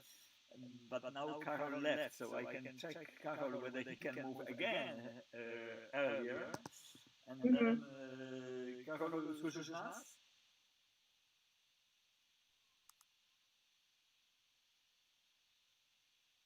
Halo, słyszę was. Halo? Bo to pytanie jest, ja zaraz zapytam nas. Halo, słyszycie mnie? Halo. Ja ciebie słyszę. Słyszymy cię. Słychać. Ja was słyszę i widzę, ale coś mnie zablokowało teraz. Słychać i widać. Widać też cię, widać, tak. Ale z tego wynika, że ty nas nie słyszysz chyba. Dobra, to coś mi przerwało, już teraz też słyszę wszystko. Okej, poszło dalej, no. Jeszcze mógłbyś teraz już wejść, dlatego że widzę, że Nastia ma problem. Jeżeli gdybyś swoją prezentację miał, to bardzo możliwe, że te dwie prezentacje, które jeszcze są no, szlifowane, jeszcze są ustalane, że wtedy mają większą szansę, a my nie będziemy tak długo czekać, nie będziemy, no bo wydaje się to tak dynamiczne. Jeżeli byś ty wszedł teraz, Karolu, Nie ma problemu, mogę wejść. Dobra. Do Nastia, no to mamy teraz, masz jeszcze 22 Tylko miewam problemy tylko z Dobra. łączem internetowym, ale spróbuję się przenieść. No super. No to Karola wszyscy znamy, Karol Nepelski, świetny kompozytor, twórca bardzo nietypowych też projektów, siedzi pod jednym z nich. Prezentował go parę lat temu nawet podczas naszej konferencji i ten instrument, który uprezentowany w Mosie, jest właśnie na ścianie za nim. Temat, no właśnie, temat, mechanika zmysłów. O, już jestem. Słuchajcie, miałem chwilę problemy z łączem internetowym, ale się przeniosłem i chyba będzie teraz ok. Już przedstawiłem szacownej publiczności, więc już jesteś przedstawiony i nawet urządzenie, które jest za tobą na ścianie też już o nim wspomniałem. Temat mechanika zmysłów, so we switch to English, if possible, the mechanics of senses. The title of Karol Nepelski paper, Karol Nepelski presentation. Yes, well, actually, I want to talk about two projects which were made by me and my colleagues in 2016. But before that, I did some theater performances that were inspiration to these two projects. Let's first share the screen because I want to show you my keynote presentation. I hope this will work. Wait a minute, keynote, sensorium, yes. Okay, let's try to. Can you see? Okay, wait a minute. Can you see my screen now? Yes. Okay, so let's play it like this, maybe, in the full screen mode. Yes, it's working. Okay, great. The title is actually not as particularly dedicated to these projects, but these projects are somehow connected to these mechanics of senses. As maybe some of you know, I used to study mechanics in Gdańsk, only 1 year, fortunately, and then I started to study composition and music academy in Krakow. But you know, this kind of thinking about instrument as a mechanical device or even a body as a mechanical device is still present in my approach. There is also something important I have to say that actually from my almost childhood, I'm also connected to the theater, and almost everything I do is a theater production or a musical piece that has very important performative side of the piece. So that's why I want to concentrate on these two pieces, which I will present you now. So the theater is not only the medium, as you, Marek, said at the beginning. It's one of the oldest medium of so multi-sensual medium in the world. Actually, before all these technologies were invented, the theater existed already in ancient Greeks and even before. So this is also my environment where I'm experiment with not only the actors, I mean the dramatic text, but also with sound installations, with instruments that we are building with scenographer. So the scenography is also a very inspiring space for me. And sometimes I design instruments with scenographer or with some very inspiring people that I will mention. Some of these people are present here. And of course, I also use multi-channel sound projection because theater is something that gives you this sensual feeling of the big space, or something like this, for example. This was one of my first approaching to building instruments in the theater space. And even this was published in Muzyka I Technologia magazine. And I built it with Andrzej Chopper, who is a very open acoustic sound designer, I would say, even in some institutions in Krakow. And also with Dominik Żarnowiecki, we were building this kind of sound installation that react on light and produced sounds. And Piotrek Madej, who is also present here, was helping with Max MSP patch and connecting this patch to all this stuff. But I also was constructing some instruments on the stage, like big string instruments made of wings. I mean plain wings. As you can see, these elements were flying in the sky many years ago, and we were building like big harps. And one actress was playing and looping this instrument. So she was making the ambient and also a musical environment for herself during the performance. This is also, that was the text of Juliusz Słowacki called Król Du, but the name of the performance was just Król, a king. This is also another example of scenography design, theater design that was built with cooperation with me. Marcin Chlanda, the scenographer who cooperated with Krzysztof Warlikowski, for example, in Teatr Nowy in Warsaw. He designed this scenography, well, we designed it together with a big lake, well, not a big, but 5-meter lake in the middle. These columns were also strings, and these instruments that you can see here are string instruments that actors were playing during the performance. So this is kind of tempo that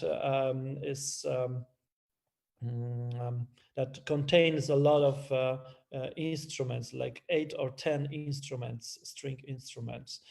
But that's not what I want to talk about. Actually, I want to talk about the theater and performance that is always present in my pieces. So the story with using some sensual, extended sensuals, I would say, in music was my first this kind of project called Homosonans that I started with Paulina Załupska in Oslo, Notam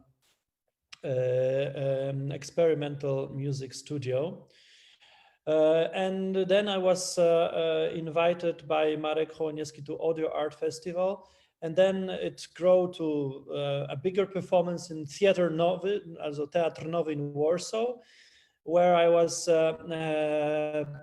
playing on 2 stethoscopes, amplifying my my body inside of my body, so different parts of my body inside, and producing some rhythms and sounds, also with in cooperation with Piotr Madej. And here inside my mouth, I have a big string of contrabass. I have a contrabass string that I was spinning on my body, and then I started to play on it. And all these sounds were transmitted to Piotrek's computer, where he was playing, looping, and amplifying, and also changing the sounds, simply changing the sounds. So that was homosonance, and that was the next step to my interesting in human's body, which actually has had its sources in Leonardo da Vinci's pictures, where he was making approaches to human body mechanics. And I thought that this one string that you could see here is so similar to the whole structure and constructor of the body. And so I started to look for any possibility to express these ideas. And then I got a very nice meeting with a photographer named Przemysław Dzienis. He's also quite experimental photographer. You could see him works in CSW, in some magazines like Business and Art, Art and Business, and many different magazines, also commercial magazines. But in his artificial work, he is inspired by a human and the object that grows in the human body, or changes the shape of the human body. So the object that can be a part of human body. And as I told him that I have an idea to combine human body tension and the string tension and making an instrument of the body, he proposed me a session, photography session. And this session took place in 2015 in Warsaw, in his studio. So we tried to catch some basic techniques of producing sounds from strings and transforming it to the shape of the body, and to show how the body can how the shape of the body can be changed by these strings, or how these metal strings can influence the sensual system of the body, also the pain. Yes, the pain is something that he really wants to show in his photos. So I constructed something like a mechanism that is similar to, as you can see, contrabass on cello, or cello mechanism that holds strings on the body of cello or the contrabass, and I tried to apply it to my body. So these are some approaches to it that Przemek chose, and he made it a part of his portfolio. So as you can see, that really hard, and this heart is somehow seen on these photos, on this tension between the skin and the string, or the muscle and the string, or fingers and the string. As you can see, the blood doesn't come to the fingers at some point. And that was also my starting point to thinking about the project I want to talk about, tendonometry.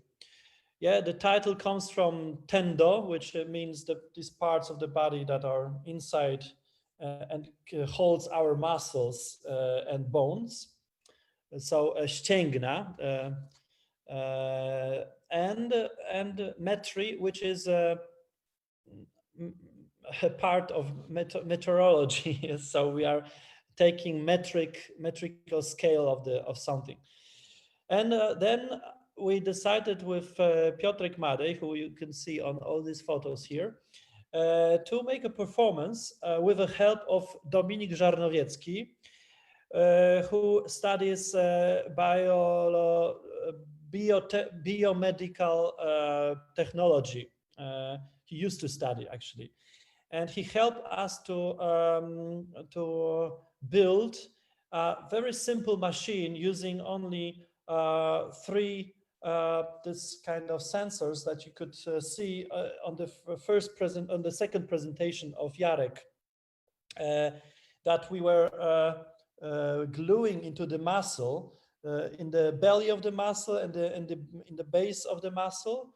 And I was steering some parameters, electronic parameters with my muscle, and I was playing in the same time on the string.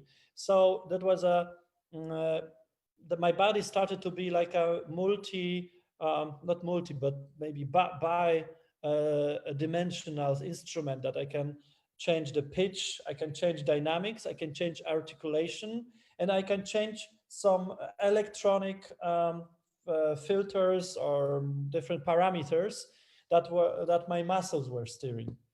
But of course, as I told you, my first environment is theater, so we decided to make kind of dramatical performance where I changed my positions, I changed the parts of the performance, and I'm changing the way of playing of this instrument. So my body is at the same time many instruments. Here, for example, on this photo, you can see it as a violin. Here you can see it as a contrabass or something like this. That was in 2016, and the first presentation was in Gdańsk. The second presentation of this piece was during Audio Art Festival, as I remember, in Music Academy.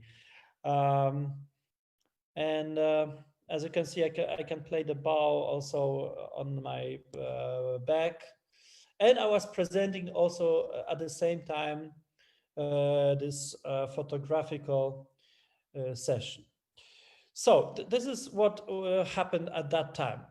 But I also, in the meantime, I was organizing an international project called Access, with a cooperation of LAT, which is Laboratory Acoustic Technology in a Krakow technical school, AGH. And we organized an underwater concert and a series of concerts, actually, not only underwater concert, but also a concert in the chambers, this reverb chamber and reverb-less chambers.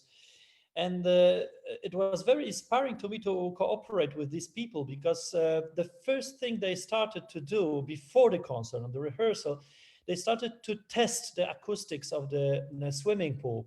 And not only of the swimming pool, but also of the big space of the swimming pool. So underwater tests and overwater tests.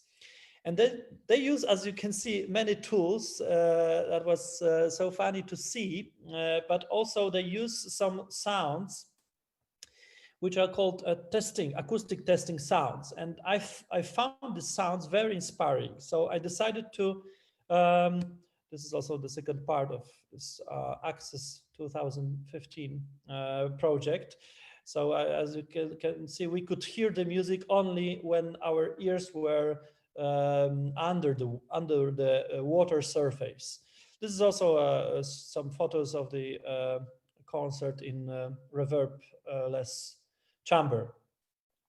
And that was very inspiring to me to present another piece during a Musica Polonica Nowa Festival in Narodowe Forum Muzyki in Wrocław.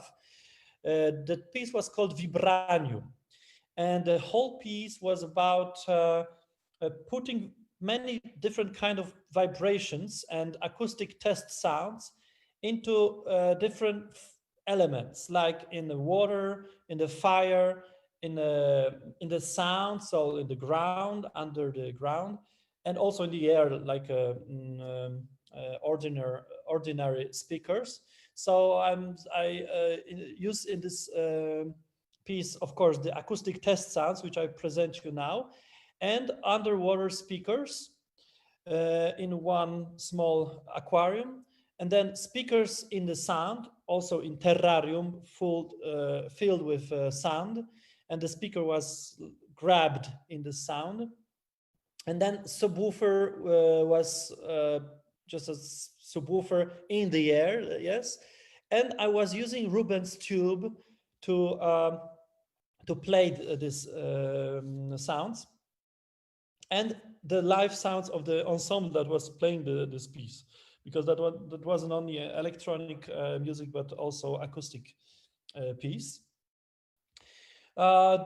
And at the very end, the coda of the piece was played by all musicians using their vibrating batteries in their phones, put on the note stand. So we were amplifying the sounds with contact microphones. The problem was with Rubens tube, because that was a fire, and I was not committed to, not permitted to use this Rubens tube in the new building of Narodowe Forum Muzyki, because the organizers of the concert were, they just were afraid of the fire. So I needed to record this Rubens tube, and I also want to present it to you. Maybe I can play you some sounds, but the problem is that in full screen mode, we cannot play it. So maybe maybe I will show you the score first, which is in my, where is my score? Let me find it. The score is in Polyglot here. Okay, now I will share you my score. So there are some indications here. As you can see, underwater speaker placed in aquarium 60 liters and one speaker buried in terrarium. Rubens tube wasn't present physically, but it was recorded on video, unfortunately. And as you can see, we have written the music in. I've written the music in the standard score form. So, which is interesting are these testing samples that are connected to instrumental acoustic music. They are very similar to these sounds. And then the end with smartphone batteries. And okay, now I will try to share the sound so you can hear the sound exactly, but you have to tell me if you can hear it. Marek, are you there? Yes, but I'm looking for the place where I can share the sound, because as a host I knew where is it, but now I don't know where to share the sound. Yes.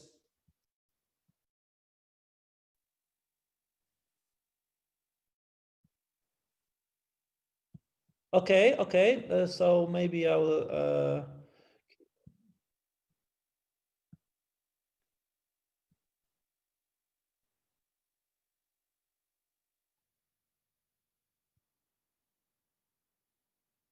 Okay.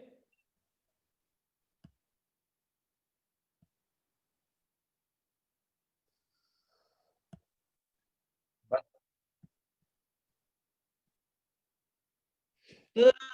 Let's try to let's check it out. Okay, first, so pink noise. Do you hear it? Okay, so you, Karol, so yeah. Excuse me. I think that when you're sharing the screen, there is a checkbox to you have to check share the sound also. Yeah. I can see that. Okay, okay. Maybe you have to share it again or something. Okay, let's try it again. Okay, good. So pink noise is something, yeah, simple that you know. So all these sounds were a base for the whole piece, and then the musicians tried to dialogue with the sounds or imitate them or make a more complex factor, as you could see in the score. So let's listen to some beeps. Yeah, this is a long one. This is 1000 hertz.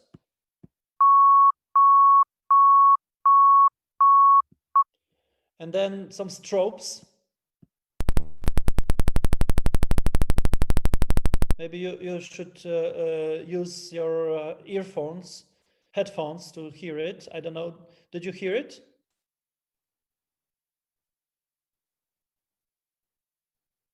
Sorry, guys. Do you hear this strobe? Yes. Yes. Okay. Yes, Okay. yes. Yeah. Then we have sweeps.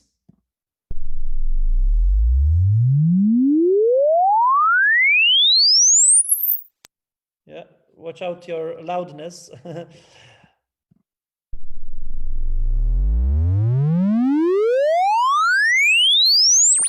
Yeah, a triangle and a different way. Of course, these sounds are sounds that I got from the guys from LAT. Yes, so they're original testing sounds, which I found very interesting to to make a piece on the edge of something musical and something technical. Let's listen to this one.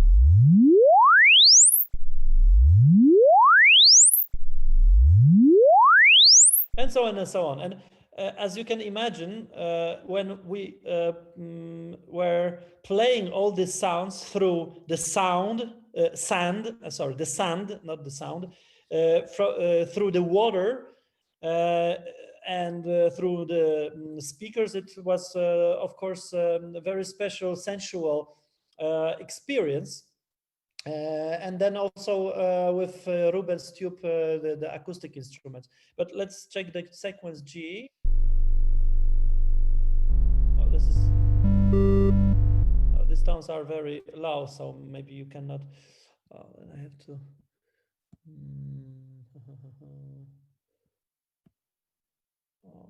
How can I? Sorry, how can I? Because I cannot see this. My sound examples because of this thing here, and I cannot in this mode. I don't know how to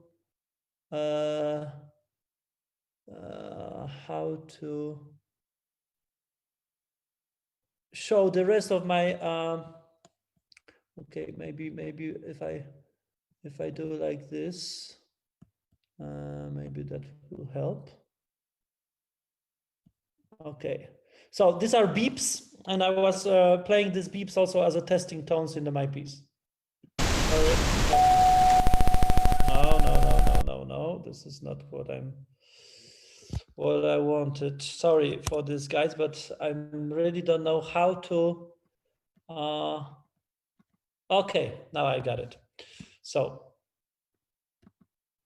yeah, this is 12 millisecond sound, almost unhearable. 50. Yeah, 100 and 200.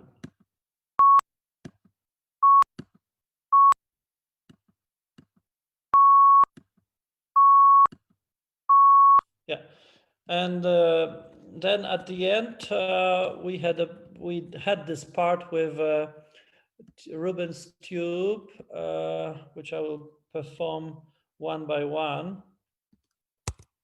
No, sorry. The next one, please. Yeah.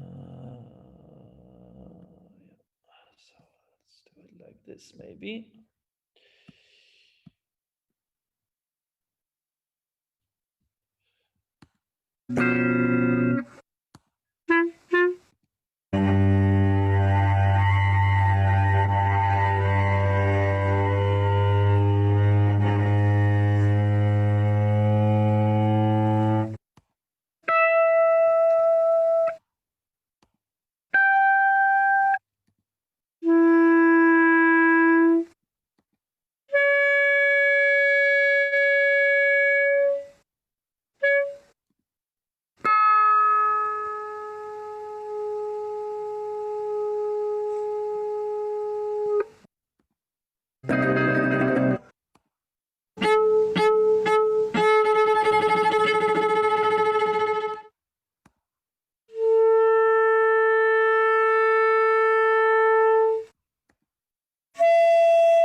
Oh, sorry.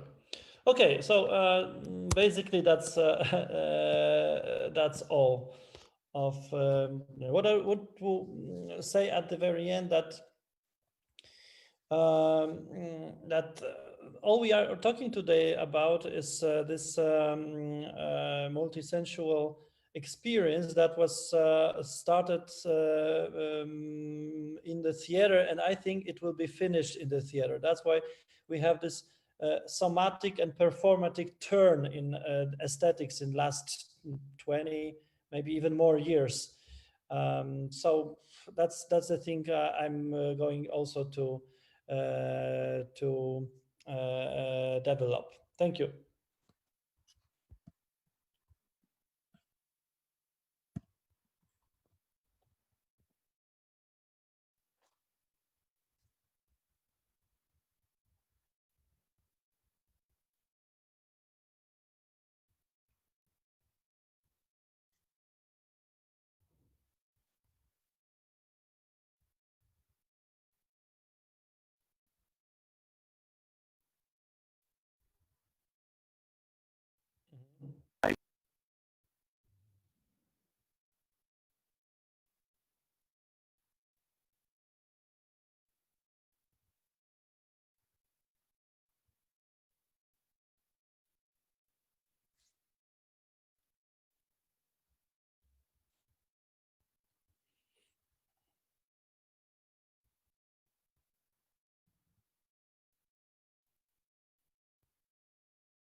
Mm-hmm. Well, actually, these two projects I show you are my ideas that I develop in my head, and they're on this in this area of a very experimental stream, I would say. But if I had a commission from, for example, from the theater, I have also a bigger budget, so it is also possible to explore some interesting project that really need this budget. For example, to build a scenography, you cannot build it for 1,000 zlotys, even for 1,000 euros, but you need like 10,000 at least, or even more. So these experiences I have from this experimental stream projects that I share with you, and I also cooperate with you, I'm trying to use these experiences in this more commercial, I would say work. So in theaters, because theater is something that is more directed to the bigger audience. Yes. And it is also combined with text, with libretto or something like this. So this audience have to understand the story. Sometimes the story is cutted, like in Hesse's piece. So I showed you on the beginning. So this is actually what I'm showing you now. It's a small field that I feel much more free in, but at the same time much more limited in the sense of budget. Yes, because this project are impossible to run in the traditional theater. This project are possible to run on the festivals, like one concert, second concert, 3, 4, 5 concerts, but not like something that will be in regular repertoire of the theater. And of course, instrumental music is something that is commissioned by orchestras, by some ensembles, and sometimes it's simply very difficult to combine it with this experimental stream. And not all orchestras are open for that. For example, two years ago, I was cooperating and I was commissioned, a work was commissioned by London Philharmonic Orchestra. And the contract they gave me limited me so much that I couldn't use any technology actually. I could use only acoustic sounds and that's all. So with this, you cannot do this kind of stuff. But I'm always very curious about what are you doing, guys. That's why it's such a nice experience to take part of this conference, and I'm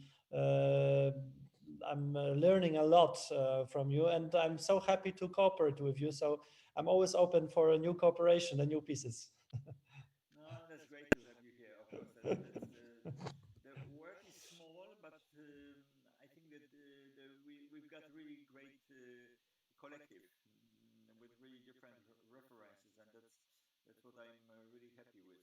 I think that if you have other questions, because I feel the vibration from the virtual space of Nastia. They've got it working, but I don't know how long they can wait, because I think we should catch up the chance to go there and to get the contact with Nastia. Nastia as avatar, because this is the essential part of her presentation, that she is not as we are, but she is in another space.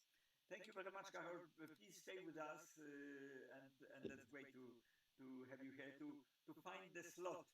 Tuesday. I like it. Thank you too. Thank you. See you then. Really great. Where is Nastia? Nastia. I don't know when I can. I think Nastia is here. And Nico is here. Okay, Nicodem and Nastia, we are ready for you. We are up to your dispose. Okay, so we are trying to go live once again, and Nico will share the screen. Let's hope that the sound this time will gonna work for us.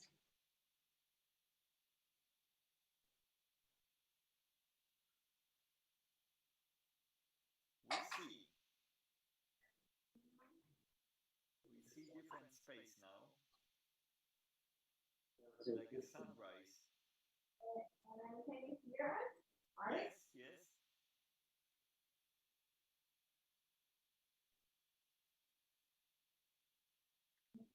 That's probably the sound from the laptop.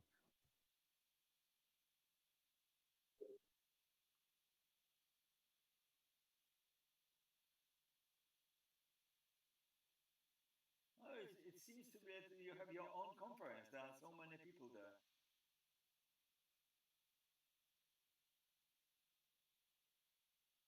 I see that the microphone is muted on the.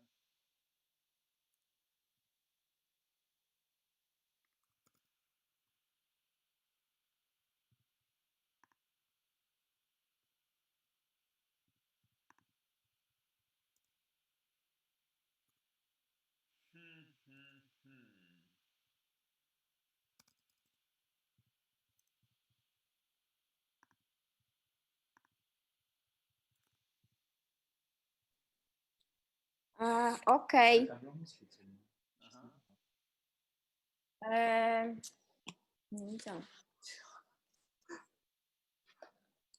So, we have like pretty unusual connection because the sound goes from my Zoom and yeah, and we don't have a sound from inside of the VR chat, yeah, because you can hear me from the Zoom and maybe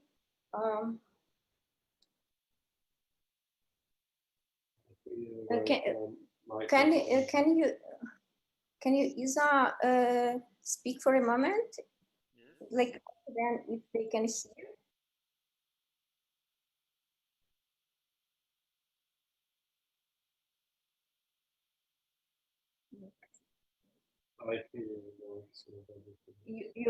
Can you hear Nico? Maybe możesz na głośniki dać ten dźwięk, po prostu because it's like if you take to Zoom. They don't hear you from on Zoom. Maybe na głośniki tu i po prostu będzie na Zooma.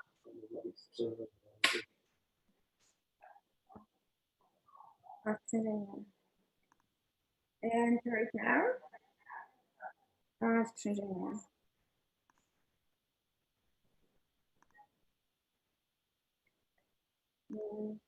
Marek? So we yeah, some problems because the sound goes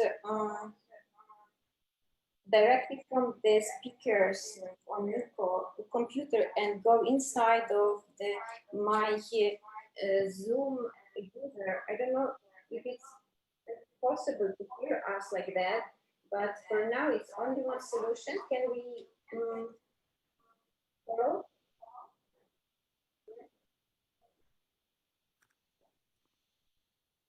Okay, yeah, so yeah, we went through such problems with our sound, and thank you so much, Nicodem, to be today our camera.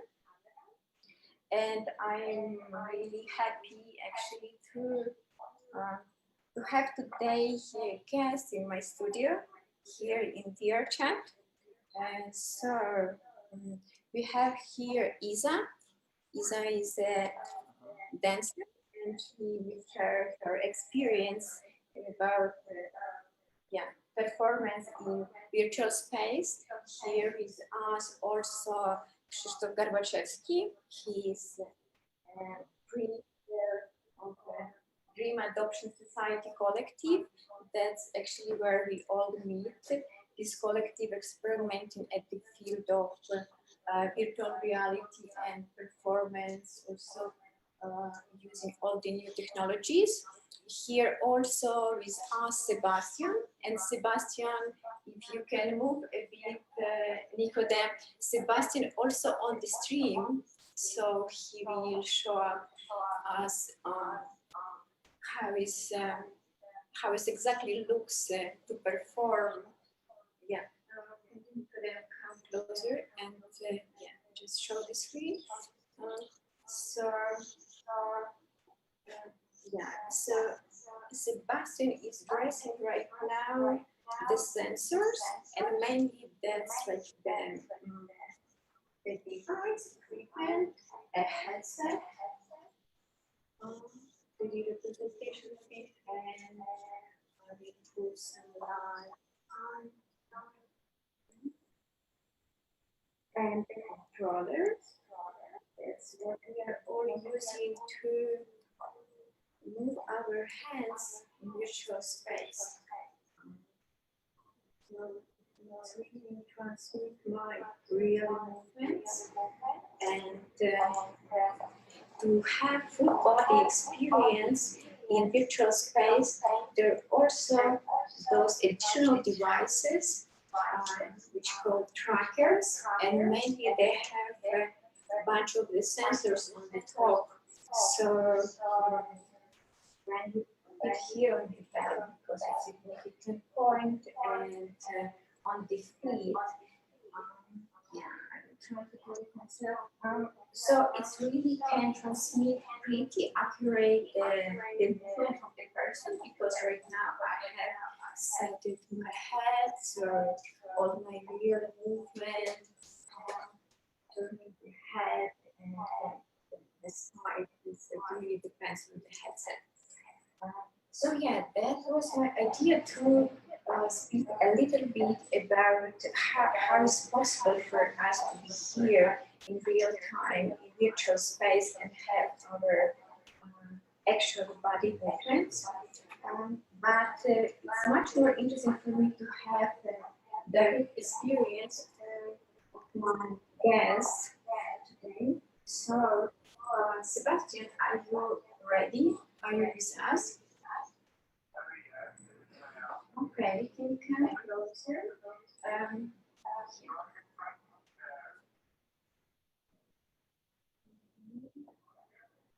Okay, we are here. We are then. You can turn this side to show the screen. Okay. I met Sebastian also during the projects at Dream Adoption Society, and it's really pleasant to collaborate with him. Sebastian is a theater director, but also a person who has direct experience to create virtual spaces, and I think it means a lot, because if you are trying yourself, you can understand the medium and you can understand more what means the performance in virtual space. And I'm really curious, since you have this theater background, how is for you? Is it like a copy of a theater inside the virtual space, or is it something like a new possibility?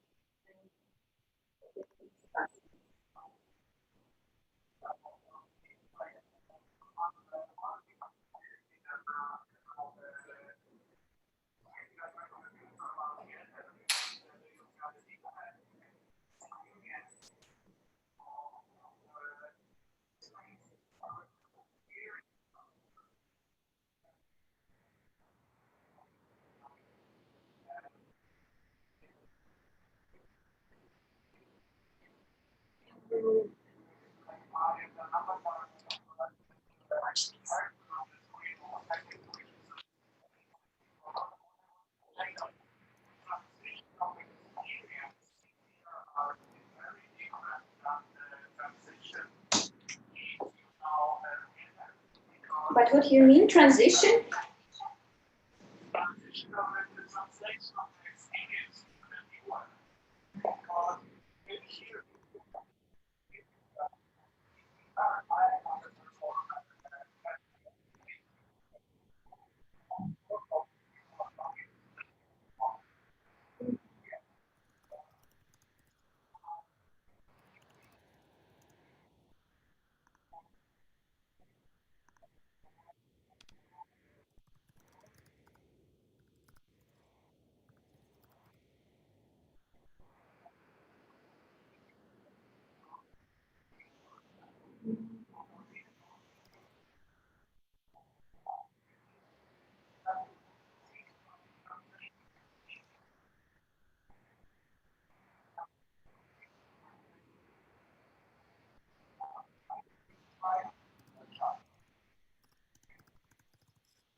So you kind of perceive some some interest for you privately to have virtual viewers, because I personally think that for me this medium virtual reality, it's interesting tool to create the content inside, because as we already tried to record the movie, for example, from inside of the virtual space, when all the actors animated in real time, but as the product we have just like 2D image, yeah, a video, but it's totally different to have viewers in this space, yeah, because then we can experience like movement or touching, like we can experience also a sound like in a real space, because like if I'm going out of this of the sound source, then I can hear it less or I can hear it more loud. I can also have like, for example, about sounds and effects, to feel the space is very huge, or to feel the acoustic like it's a really close and small space. So it is very different for me, like to think on this medium, to have a viewer inside, or to use it more like a tool.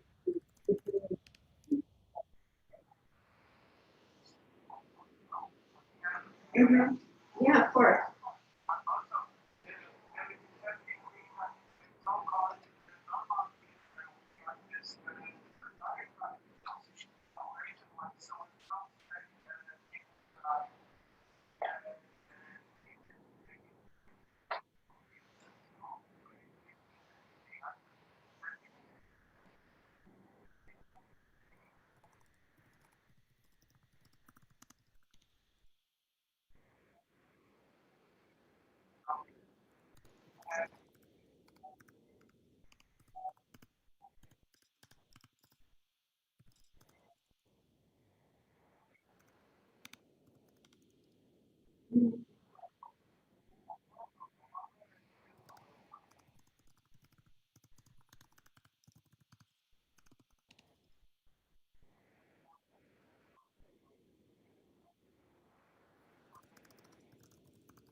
Yeah, that's very true.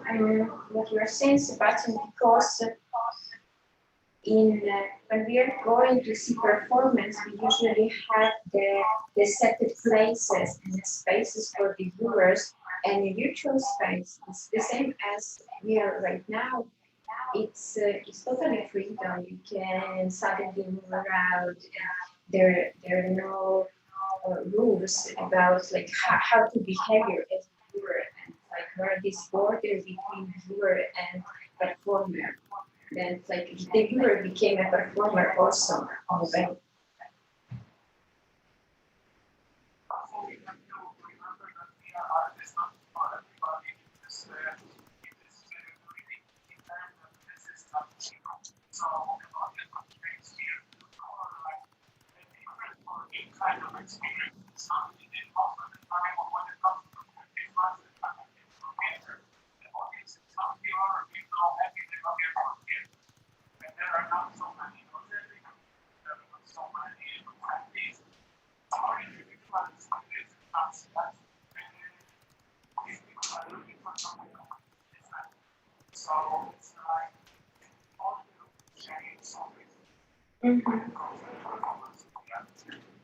Yeah, we have right now on the screen the performance.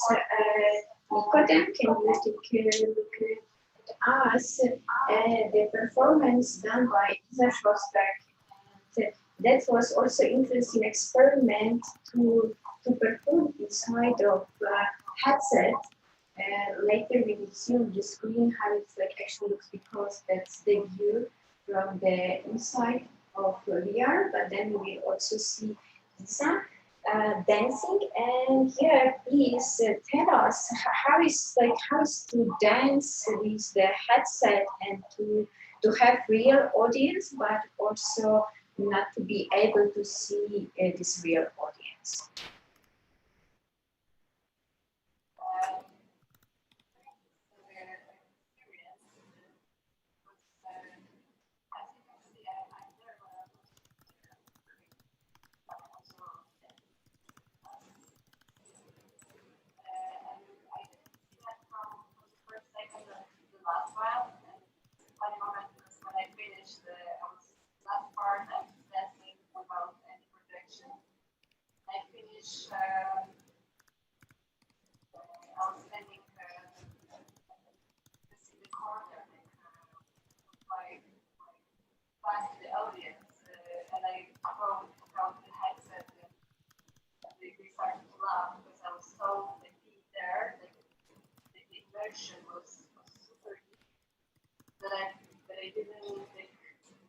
I didn't know where I am in the real space. So that was the first impression. And yes, like if I share something else, like for me, I guess the most interesting is I found it interesting is and I made some research about this like Proteus effect. The kind of phenomenon concerning the change of behavior and attitude of a person in the virtual environment, and that is the consequence, as a consequence of the avatar characteristics. For instance, if I am like myself as you see it now, my movement vocabulary, my movement quality, it's connected to the costume that I wear, to the avatar that I'm wearing, let's say. But if I would become like, you know, a big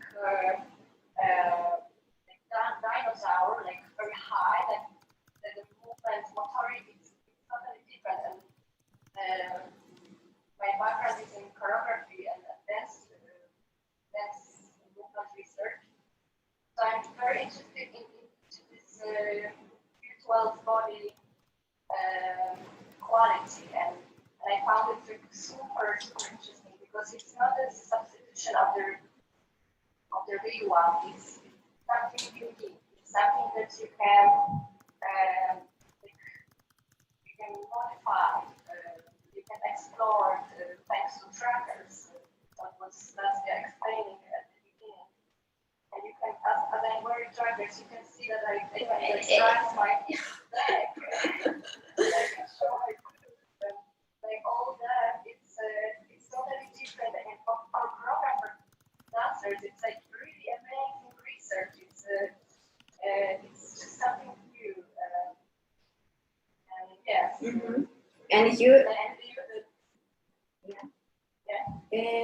Yeah, it's interesting for me your experience, because you feel your real body pretty accurate, like a dancer. Yeah, all the subtle movements, because your body actually it's your tool to express your art. But then when you have a virtual body, do you feel it like in a way limitation or some new possibilities coming out of this medium?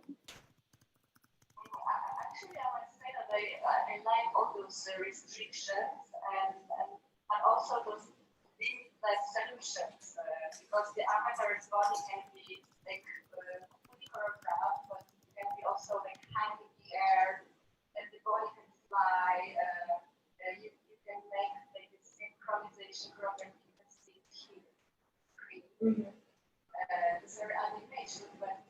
But they perfect.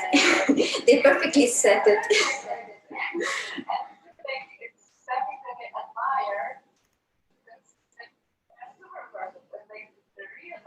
Are not that perfect. But I would also like, that it's not that, as Bastian was explaining, sometimes you have some glitches and this body needs something else and has some other necessity than your physical body. So I like those differences and those restrictions. So there's there's a lot still to explore. And I think that I'm at the beginning of the research, and it's beautiful because during the pandemic, when I thought that I will just laugh with them, Krzysztof came to me and proposed that collaborate and do something with that brings a lot of society, and it makes me totally new possibility to. For the exploration, and I feel that there's still a lot to find, and virtual reality has such a potential, and so visionary, and it's also I like that it gives me this emancipation, because while creating the worlds or avatars, you can do it according to your roles. Your aesthetics, and it's not connected with the political of the real world, and everything is they're not. You don't have restrictions. You don't have those rules that are connected. And it's very true. Also, kind of make it more clear for the audience, I'm really proud of Isa because she came from the background of to be a choreographer, dancer, so it's a person who work on the body all the time. And yes, during the pandemic situation, Isa was participating in the performances we did together, but at some point she decided also to try out to create herself. And it's so that's why I'm really proud. I kind of was the person who I hope also inspires you in a way, and was your support. And it's an amazing tool. And I also wanna kind of share how easily the person without any digital background jump into creating worlds and creating avatars, because this avatar and the materials we saw in a minute ago, it was everything done by Isa for her projects herself. So thanks to the Unity Engine, which is very useful tool, also open source, and VR chat.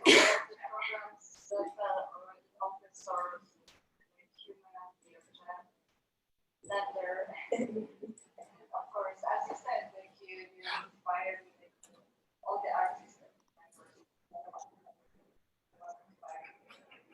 That's true. I started to do my own project. And research Yeah, because in the past it was necessary, for example, to create something like this space, really a team of people working on. But right now, those technology are coming closer to the artist, and it's much easier. So the people sometimes by themselves can really create the project, which is looks highly professional.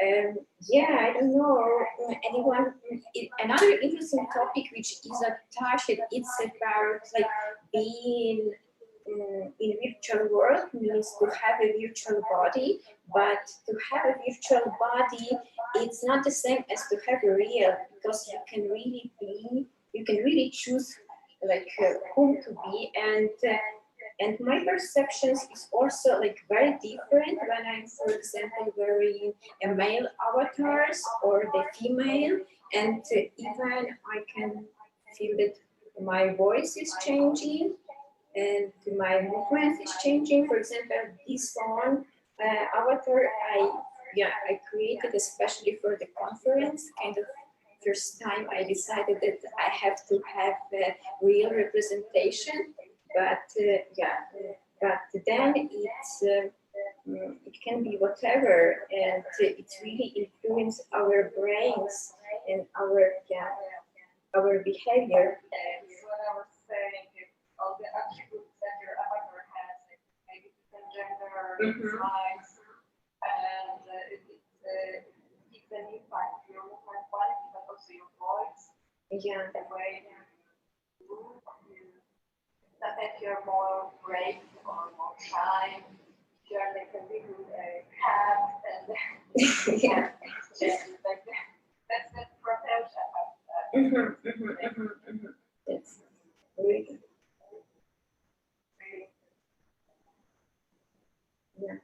Another, if to touch a topic of the avatars, I really admire those creatures that usually appears in the projects of Close Collective. It's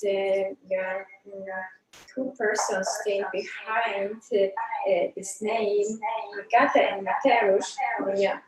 I really like that they have a recognizable aesthetic and experimenting a lot with the body and body deformation. Can you tell us maybe something about your last projects that you've done? How to say, with this grant from the Ministry of Culture dedicated to the digital culture. If I'm saying it properly. Kultura w sieci. It's that one that is now on the screen. And this is the avatar that I'm wearing. Is also from that project.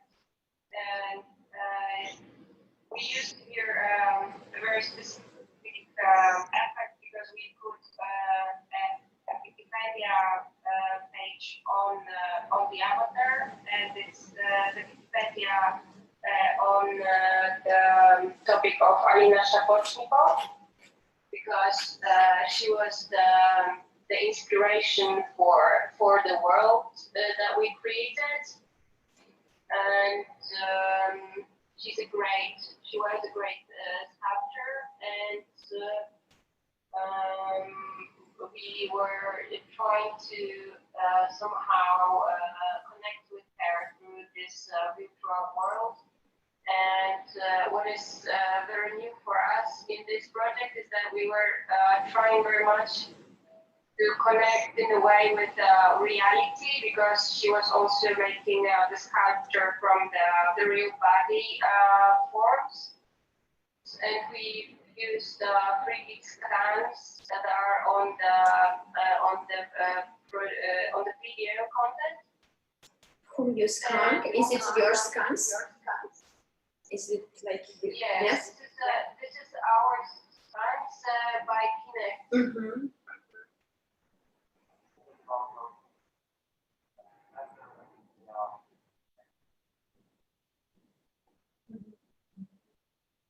Nice. So means those like those heads, they are the scans, and here you have also. The heads are not the scans. The heads are made with some other programs to make it look like a girl who's been working with us, and she made it hair sculpture. With on the photo technique. Photogrammetry,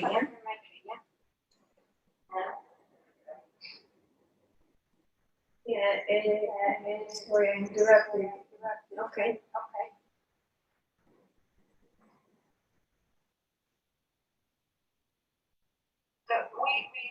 been, this is one of our, many of the projects we've made in the last months, and it's also connected probably with the pandemic. But we've also started with you, Nastasia, and you were like you were our first contact with it, and we were very much interested in the topic of transhumanism and posthumanism. So we were like very very happy to find those new tools to explore this subject.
Yeah, it's for this purpose. I also invite people to come to this virtual space because we have here a nice amount of artworks that you can watch from inside of the virtual space and experience going immersive full body experience being together with someone and jumping to watch cinema. And a great animation festival. Yeah, okay, I don't know if you have connection with the Zoom audience because that was pretty stressful for me, all the setup today with the sound, and yeah, I lost all my pre-planned idea about this meeting. Anyway, it's really pleasure, and I wanted to show also to the Zoom audience what it means to share one virtual space here with my guests. Maybe someone wanna to add something. Krzysztof, would you like to speak?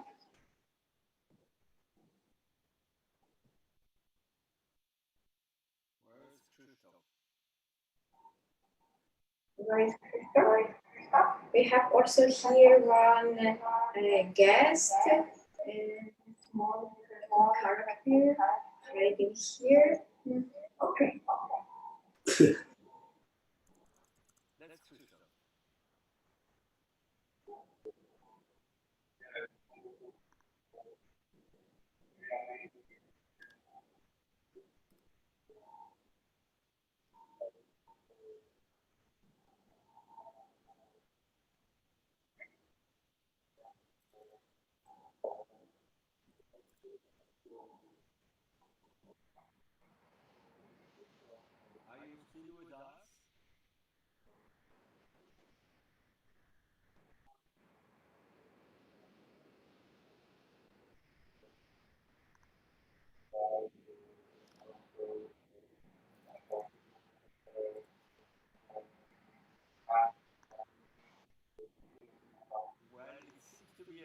special end of the conference. You know, we in a nowhere space. Well, it is the space, but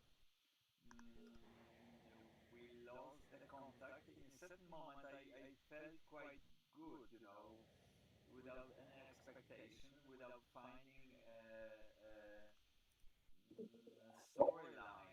This is like a very special concept of space with object with characters moving. When the substitutes of something, and that's really amazing. That's really great. And I think that even the problem with the communication is kind of proper for this kind of arrangement, time and space arrangement.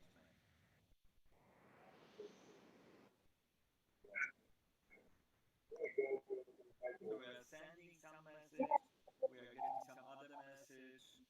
This is the very special form of presence. It's much different. To share this time at Sensorium conference and from the virtual space. We will try to have any questions from Zoom, but it's not. There was a question I asked you much more earlier. The question was whether we can attend the space, whether we can be there, because this is like a just regular status of Mozilla Hub that you can go, you can create, you can choose your avatar, and then you can appear there, and then to make a meeting. So that's the question. Is it Okay, the and Arthur is video artist who is working a lot with noise distortion. So he was curious about if it's possible to kind of influence the image from inside. I mean, yeah, it is possible. Maybe the most simplest way to show it, and it was several times done here, but right now I don't see this one. Yeah, okay. For example, I can change the day and night. Yes, so there's some like way to change the image that you get inside of this space, but also there are a bunch of effects. Oh yeah, and for example here the light that I just created to look like a spot. So yeah, the mirror. Here also with the code is possible to really glitch this space, but I found privately for myself it's not something that interesting to experience from inside of VRChat, because it's because this space actually very popular, and usually teenagers like to jump to some spaces and completely glitch them, and sometimes they're also playing some rap music. So it is like really open possibility from this space. Kind of, it's everything based on what you would like to do, because this particular space I was planning as the studio and a place where I can meet people. So that's why in this way, yeah. So for this purpose, we have a screen with the live stream, and the stream with the works. You are very welcome to jump and to watch those videos, whatever time you find out for yourself. It is a space, a VRChat. It's not Mozilla Hubs, it's VRChat.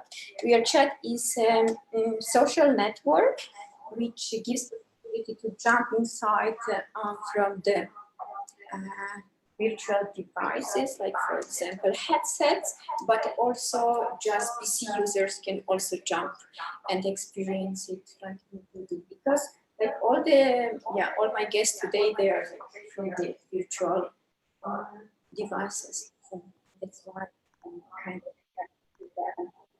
the interaction here. Yeah, that's the thing.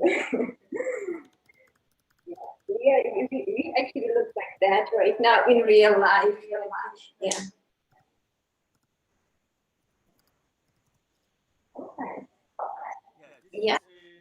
Well, the question is it available later or that was Yeah. just Yes, the question was, is it available yet? That's what I'm trying to say and invite people, because here we have like presented works of the all artists who've been today here, and there the list of Instagrams on the wall. If you can show Nico for a second, I will remove the mirror. Okay, we can also follow the people on Instagram to like really ask maybe something more, or like to follow what they are doing.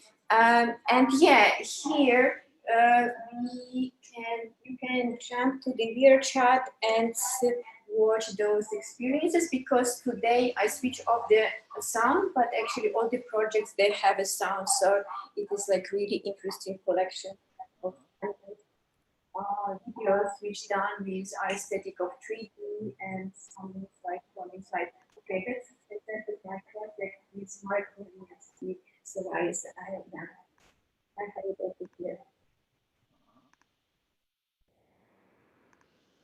So you're very welcome. This world name is the same as my surname, Borobiova, and you can easily find me inside the VR chat. I can also share a direct link, so very welcome. I would be happy to meet also here people, but you can also jump every time when it's comfortable for you to just experience and watch it from inside, because it's really different to see us right now as you see from the screen and to really be in this space. So yeah, very welcome. Thanks a lot. It still goes on, so I think we can keep it as it is, because in fact there was a last presentation of our conference after the changes. Finally, we put it on the last position. Okay. I see even the Solaris. I saw it on the screen. Yeah. Here also the project that was done during Galata Polonia residency, and that's actually how I met Marek. I call Marek my professor because that's a very important person in my life and artistic life. So for this reason, also this project is here.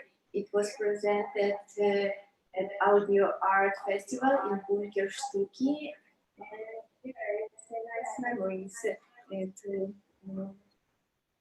it here for the digital audience. Well, this is great because there are so many amazing things there. It's a lot of work, and that's really astonishing and amazing. Thank And you. this variety and this All really the works were presented today. thanks a lot. How much time do you need for collecting things like this? I understand that it's like many different times and different periods, and but this is Yeah, it is the question for everyone, because Marek asking how much time take to create one world, and I think it's like very different for different people. So because some people are prefer to work slowly, and some people are really fast and how they kind of creating the project. So maybe someone would like to share this. I mean, of course, it's take like a lot of effort and time. So it's not something like really in one click on computer as it looks. But yeah, maybe someone wanna share experience about like how it's like with the time to create such a spaces or the exact avatars.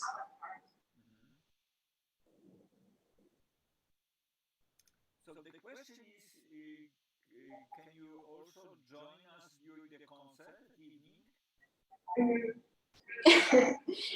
It,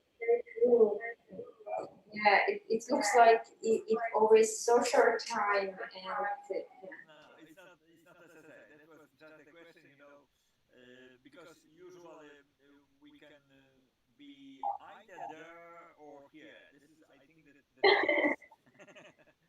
And we try now to communicate between those two worlds, and that's always really special because especially when we are in a pandemic space and we are using a lot of virtuality around, then it's one of the choice, of course, to go. I remember when Marcin Strzelecki presented us the space last year. guys that can make really fast. Yeah.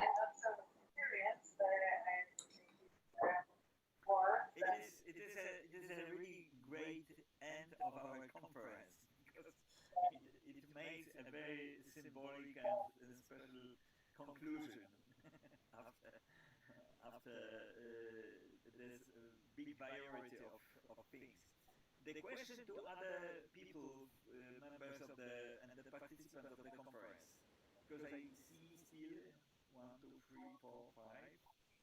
Some of them, like 10 of them, are still with us.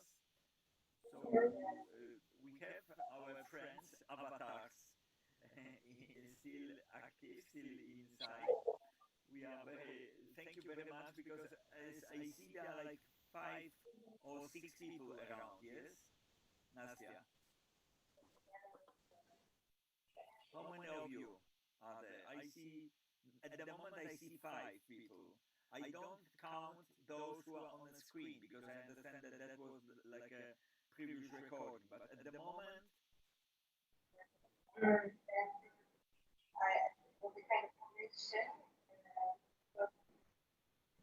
Nikodem is also with us or is here? So I also create reports and represent the manifesto and the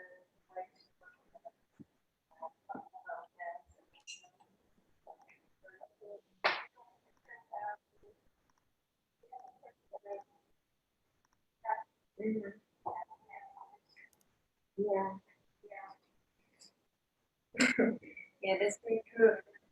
Okay, here maybe we can say bye to our Zoom conference because we spent already a lot of hours here in the and rest a bit. And thank you so much, first of all, to all of you guys. It's like really pleasure to share this time today. We can continue these meetings because I found this very interesting, exciting, and to deal with our technological issues more. So yeah, maybe hug all together. Yeah, thank you. Yeah, it was great. Come to daddy, come to mommy. Yeah, thank you, guys. Yeah, we don't have to worry.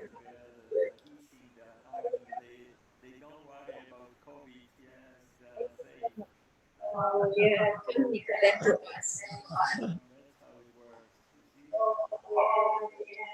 We handled it today.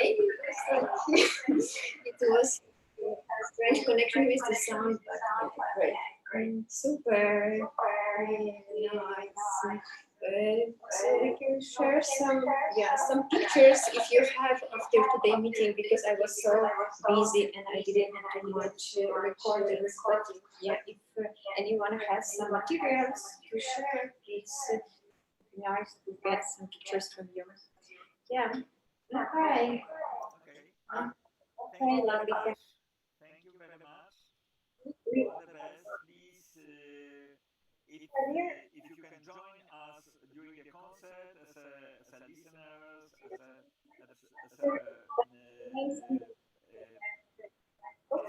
active participant, that would be great, Nastya. We have also a play deck today, So that would be also amazing to have you in our team.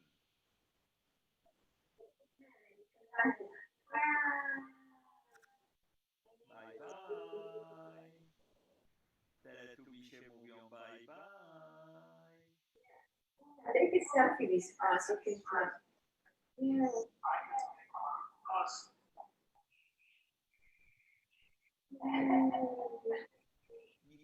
Nikodem, if you hear me, if you can, okay. Just trying to find him, whether he's still with us.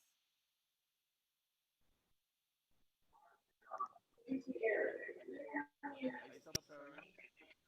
Marysia jest z nami. Widzę, że niewiele osób zostało z nami, ale i tak wytrwali. Są tylko dwie osoby, które mają włączoną kamerę.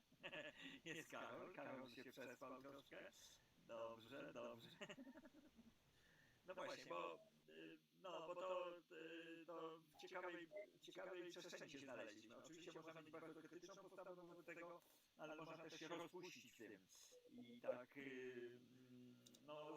potraktować to jako bardzo mocną alternatywę dla takiej postawy uporządkowanej, w której mamy linearny przebieg czasu i dość jasne poczucie przestrzeni i bezpieczeństwa, w którym jesteśmy. Ja myślę, że wobec tego ogólnego niebezpieczeństwa, które jest, tego ogólnego zawirowania, które jest wokół nas, to jest jakaś alternatywa, żeby się tam znaleźć i żeby nie próbować zrozumieć czegokolwiek.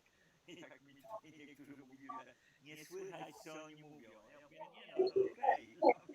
Dla mnie jest okej, to, że coś do mnie dociera i w pewnym momencie właściwie albo możemy to traktować jako taki farsę, albo po prostu się włączyć w ten sposób zastygnięcia, takiego zatrzymania wszystkiego. Ciekawe, czy ktoś z nich wróci do nas, czy oni już tam zostali i teraz mają mukę, swoją własną mukę. No, faktem jest, bo tutaj kilka osób troszeczkę działa w Mozilla Hubs. Piotr dość dobrze jest zorientowany. No więc jednym z takich dość ważnych momentów jest możliwość wejścia tam i przejścia na drugą stronę, bo między innymi została stworzona ta wirtualna przestrzeń, prawda? Jest darmowy. Interfejs specjalny. Also your face. To jest Mozilla Hubs. And it's really boring. Nie o software'owym, tylko o hardware'ze. Wcześniej przesyłałem chyba, jak mówiłem, przesyłałem już zaraz włączę to, co Piotrek ostatnio zrobił, jak robił prezentację pracowni audiosfery na koniec roku na Intermediach. No to właśnie mamy taką przestrzeń i można tam wejść, można tam też zamienić w awatara i sobie pozwiedzać wszystkie prace i pooglądać wszystkie prace studentów drugiego roku, ale też 4 dyplomy, które w tym roku pod moim kierunkiem powstały.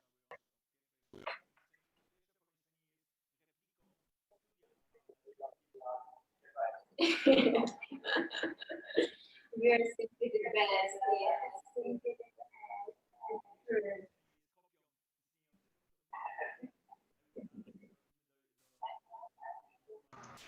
Teraz nie słyszymy.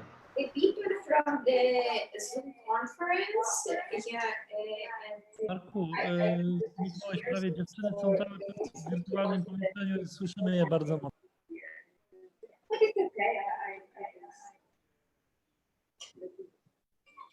Tak, ale jesteś bardzo słabo słyszalny, Marku, bo zagłuszają cię dziewczyny w wirtualnej przestrzeni. Shaman who can help Chyba nie wiedzą, że je słyszymy. Teraz dopiero dowiemy się prawdy.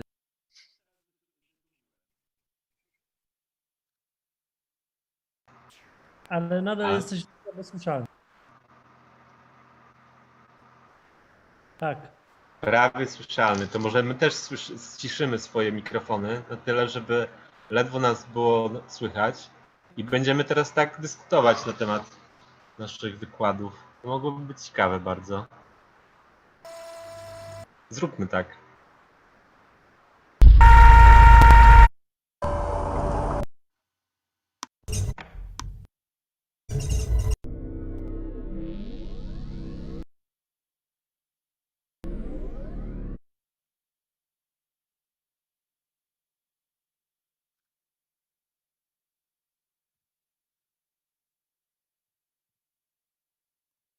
No Marka nie słychać już w ogóle praktycznie.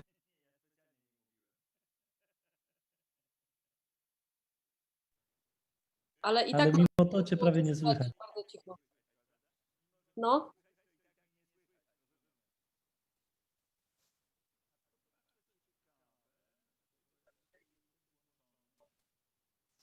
Jak wszyscy będziemy tacy cisi, to na pewno dyskusja się nawet nie rozpocznie.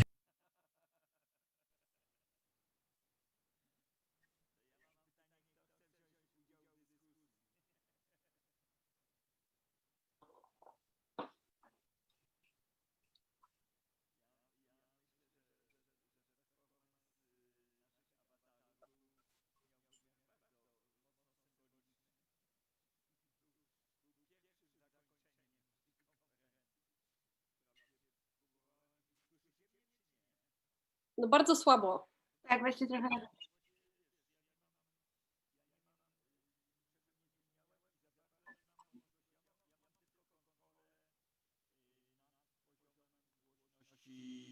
W OBS-ie, tam gdzie transmituję, ale to nie ma żadnego związku.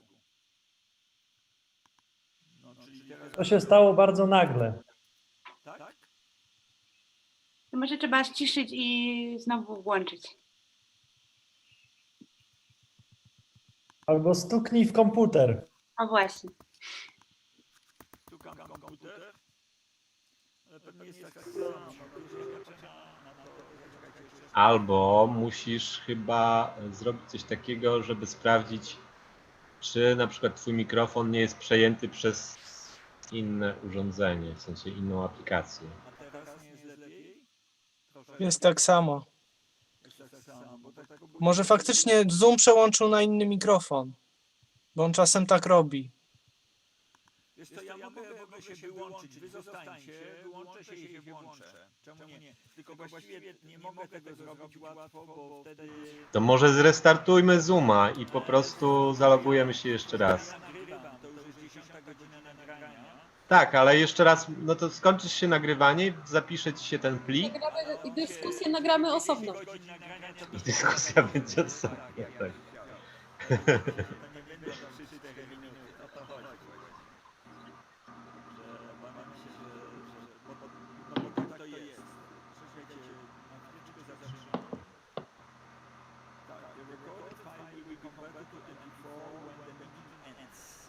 I w momencie, kiedy się wyłączę ze swoim zoomem, to on wtedy zacznie kompresować to wszystko, co nagrywam. Boję się, że to nam zajmie bardzo dużo czasu. To nie jest tak tragicznie, no możemy słuchać po prostu uważnie. Jak No ja i... będę ty nachylony, to będzie lepiej? U mnie nic nie słychać. A teraz jest lepiej, czy jest gorzej? No. To jest takie nowe doświadczenie. Lepiej było chwilę. Jak się nachyliłeś, Marku, było lepiej. No to się będę nachylał. To jest nowe doświadczenie sensoryczne dla nas. A może jak klikniesz w ten mikrofon i zrobisz sobie same as system i z powrotem na mikrofon, to wtedy wróci dźwięk. No, w czasie, kiedy Artur mówił, to już kompletnie cię nie można było zrozumieć.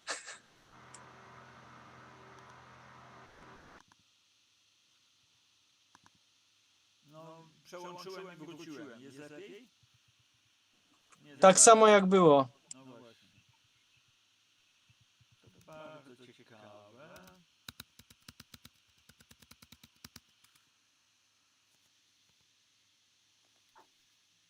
A teraz?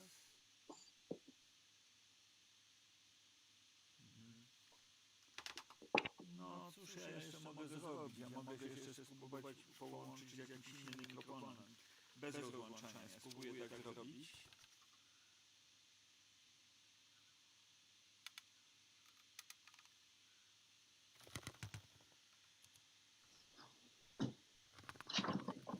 Zobaczymy tylko, czy on go znajdzie.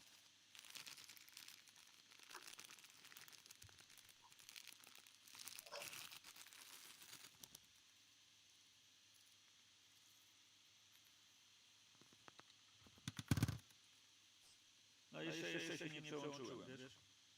Jeszcze się nie przełączyłem.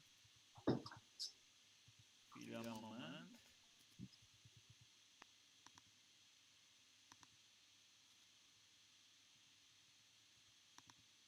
Zobaczymy teraz.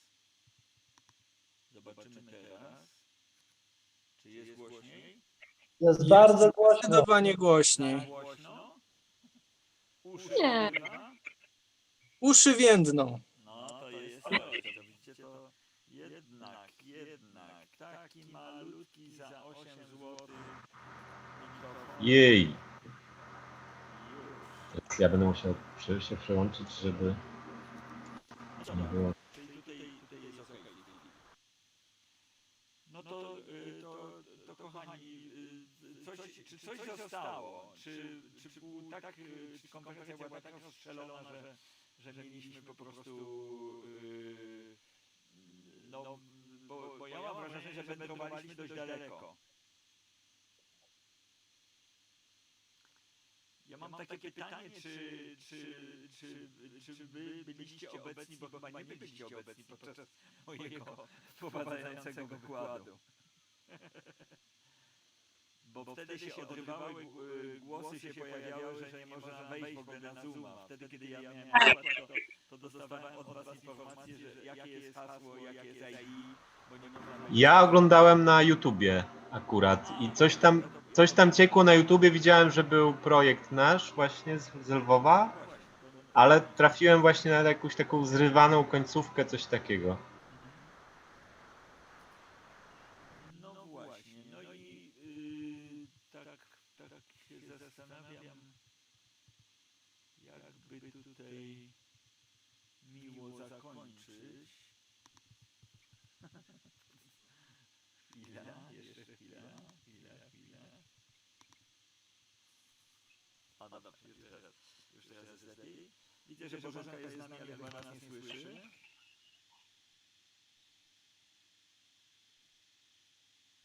No ale to jakie macie, bo ja mam takie, bardzo dobrze, że Dominika była z nami i dobrze, że mieliśmy takie prezentacje oddalone troszeczkę od sensoriki per se, takiej, w której mówiliśmy głównie o technologii.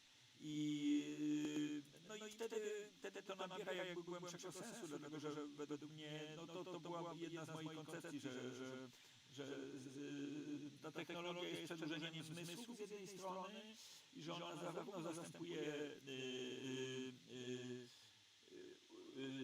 nasze zmysły, jak i naszą aktywność, bo jeżeli my się odpowiednio nimi otaczamy, to one nie dotyczą tylko i wyłącznie odbioru sygnałów, bo to jest bardzo ciekawy aspekt. My zwykle o naszych zmysłach myślimy jako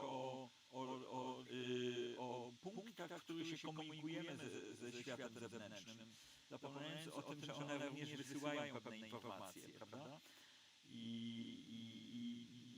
I ta taktylność, którą ja rozbijam na wyczuwalność, na wczuwalność, na głębsze i dalsze odchodzenie od naszego pojmowania świata jest jedną z ważniejszych dla mnie takich odkryć, dzięki zresztą technologii. To znaczy dopiero dzięki zastosowaniu protez przedłużających nasze zmysły dopiero jesteśmy w stanie zrozumieć, jak one działają. Jak odebraliście tekst Miłosza?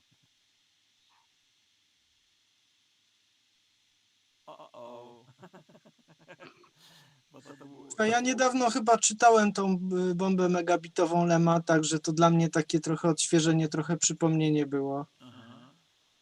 No ja żałuję, że nie mogło być z nami, bo pewnie by się wywiązała dość ostra dyskusja, jak znamy życie. I wtedy mogłoby coś z tego wyniknąć. No a to powiedzcie mi, bo ja próbuję jakby ruszyć, bo znamy się od wielu, wielu lat, bardzo dużo współpracowaliśmy przy wielu projektach, które były wymieniane, no to akurat je razem tworzyliśmy i teraz to jest troszeczkę taka powtórka, nie tyle z rozrywki, co powtórka, przybliżenie... A dałoby się do mikrofonu mówić? Bo tak chyba jest trochę lepiej, a jeszcze jak... O, teraz... Dalej jest jakby krytyczne, rozumiem. No, dla mnie, ja zresztą na samym początku mówiłem też o tym, że to się tak w czasie zmienia, ten wymiar sensoryczny się zmienia w czasie. Myśmy o tym mówili już podczas drugiej konferencji o nazwie Rezonans. Mówiliśmy o wibracjach, o rezonansie, wtedy kiedy była dość duża aktywność w Solwaju takich działań. W roku ludzi solo hałasu, tam wyciągnęliśmy ten fortepian, samą ramę fortepianu. Było bardzo ciekawe rzeczy się działy. No potem na pewno w konferencjach biosound, audiokineza, to były te dwa aspekty, które bardzo mocno dotykają tego zagadnienia. One też są powiązane. Jakbyście zobaczyli na program z kolei konferencji imersja, związanym właśnie z otaczaniem i z przestrzenią, ale również z jej odczuwaniem, no to było też parę referatów. To jest ciekawe, że mimo, że one się różnią jakby w programie, to jednak są bardzo mocno ze sobą powiązane. No i to był taki pomysł już dość dawny, żeby przybliżyć się do sensoryki i było jeszcze parę innych osób zaproszonych, które do nas nie dotarły. Zwłaszcza Agnieszka Jelecka, pani profesor Agnieszka Jelecka z Uniwersytetu Adama Mickiewicza w Poznaniu. Jest autorką publikacji na ten temat pod nazwą Sensorium. Bardzo mocnej i wręcz miałem taki pomysł, żeby ona była jakby osobą, głównym koordynatorem tej konferencji. No ale przepraszała, że jednak nie dała rady się włączyć w to. No tak patrzę na Dominikę, patrzę na Marysię i tak się zastanawiam właśnie, jak takie odległe tematy, jak one funkcjonują koło siebie, bo ja próbowałem w tym moim wykładzie też gdzieś wrzucić taki jeden obszar, gdzie elementy pozornie odległe jednak bardzo są bliskie, bo to zależy od tego, z jakiej perspektywy na to patrzymy. No to trochę jest tak... Nie wiem, dobra, to później powiem. No. Nie, bo mam takie przemyślenia a propos tych nowych technologii i środowiska VR i taktylności tych farb przewodowych. I to, oczywiście to są super technologie i trzeba być na bieżąco z nimi, ale zastanawiam się, gdzie jest ta granica, gdzie jakby wiemy, do czego ich używamy. I właśnie niedawno słuchałam wywiadu z Richardem Serrą, tym moim ulubionym rzeźbiarzem, i on mówił właśnie, że problem VR-u, znaczy problem, dla niektórych to może nie być problem, ale chodzi o to, że w środowisku VR nie mamy tego elementu taktylności, nie mamy zderzenia z materią. To jest środowisko, które wpływa głównie na wizualne i czasami dźwiękowe doświadczenia. I właśnie myślałam też o środowisku, nagraniach ambisonicznych, jakby w jakim celu możemy ich użyć. Tak staram się... Tak, bo włączyła się w moment,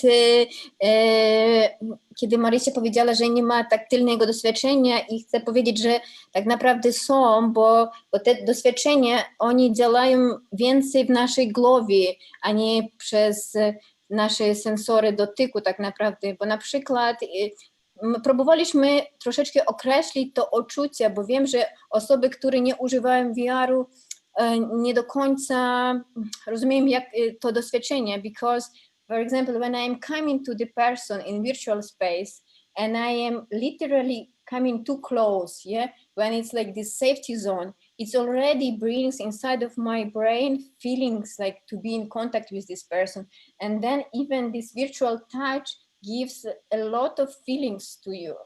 And that's I realize how much we have everything processed in our mind, much more than actual physical like contact. I think it's very individual. In general, it's very individual and it's based on our expectations and our experience.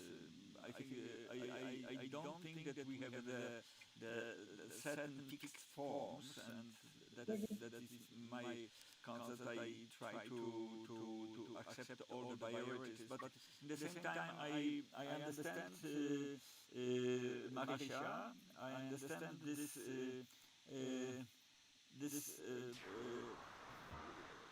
This is equivalent. In many cases, we are using something which is equivalent of something. I think that the mimetic form of technology, which I started in my short speech, is the issue. So when we treat and we use this as a copy, equivalent, simulation of something, then very easy we are losing contact. We are comparing and in many cases we choose the reality, you know. Yeah, really. Yeah. Yeah, but when we are ready to leave our body, we are ready to leave our expectations, our experience, our story, and to really dive, really go there, and then to learn this space. Then in many cases, either we are in trouble, even in a biological way, because this is this basic problem with anti-gravitation, the story which you know was quite clear from the first model of Oculus. I remember that we had this experience, and some people were just doing nothing. They were just impossible to keep natural behavior with the technology. So either you have to be able, and Arthur said this even today, that he's not using this because it's a biological, physical problem with the technology. So that's another story. This is a little bit not the same, but this is a little bit like in our academic world, the problem with high, very loud noises. Noise are, for many us musicians, it's just biological limit which we are not able to accept. And then when you are getting the ear stops, then you are getting the conclusion that it has no sense then. You are muting your ears to not listen very loud music then. But this is also kind of misunderstanding, because we know that at the same time I'm very much explaining that we should experience those extremes. Yeah, but we experience in a short time, in a limited way, then just ignore it or just refuse it in advance.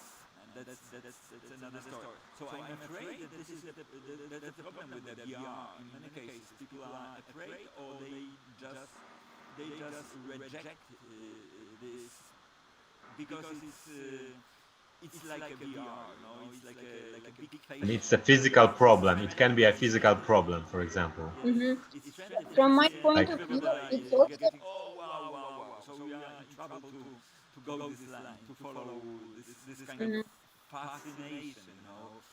Yeah. We are more, you know, on distance with this It's technology. It's. And I also mentioned about haptic devices, like if we take tactiles, you know, taktylność.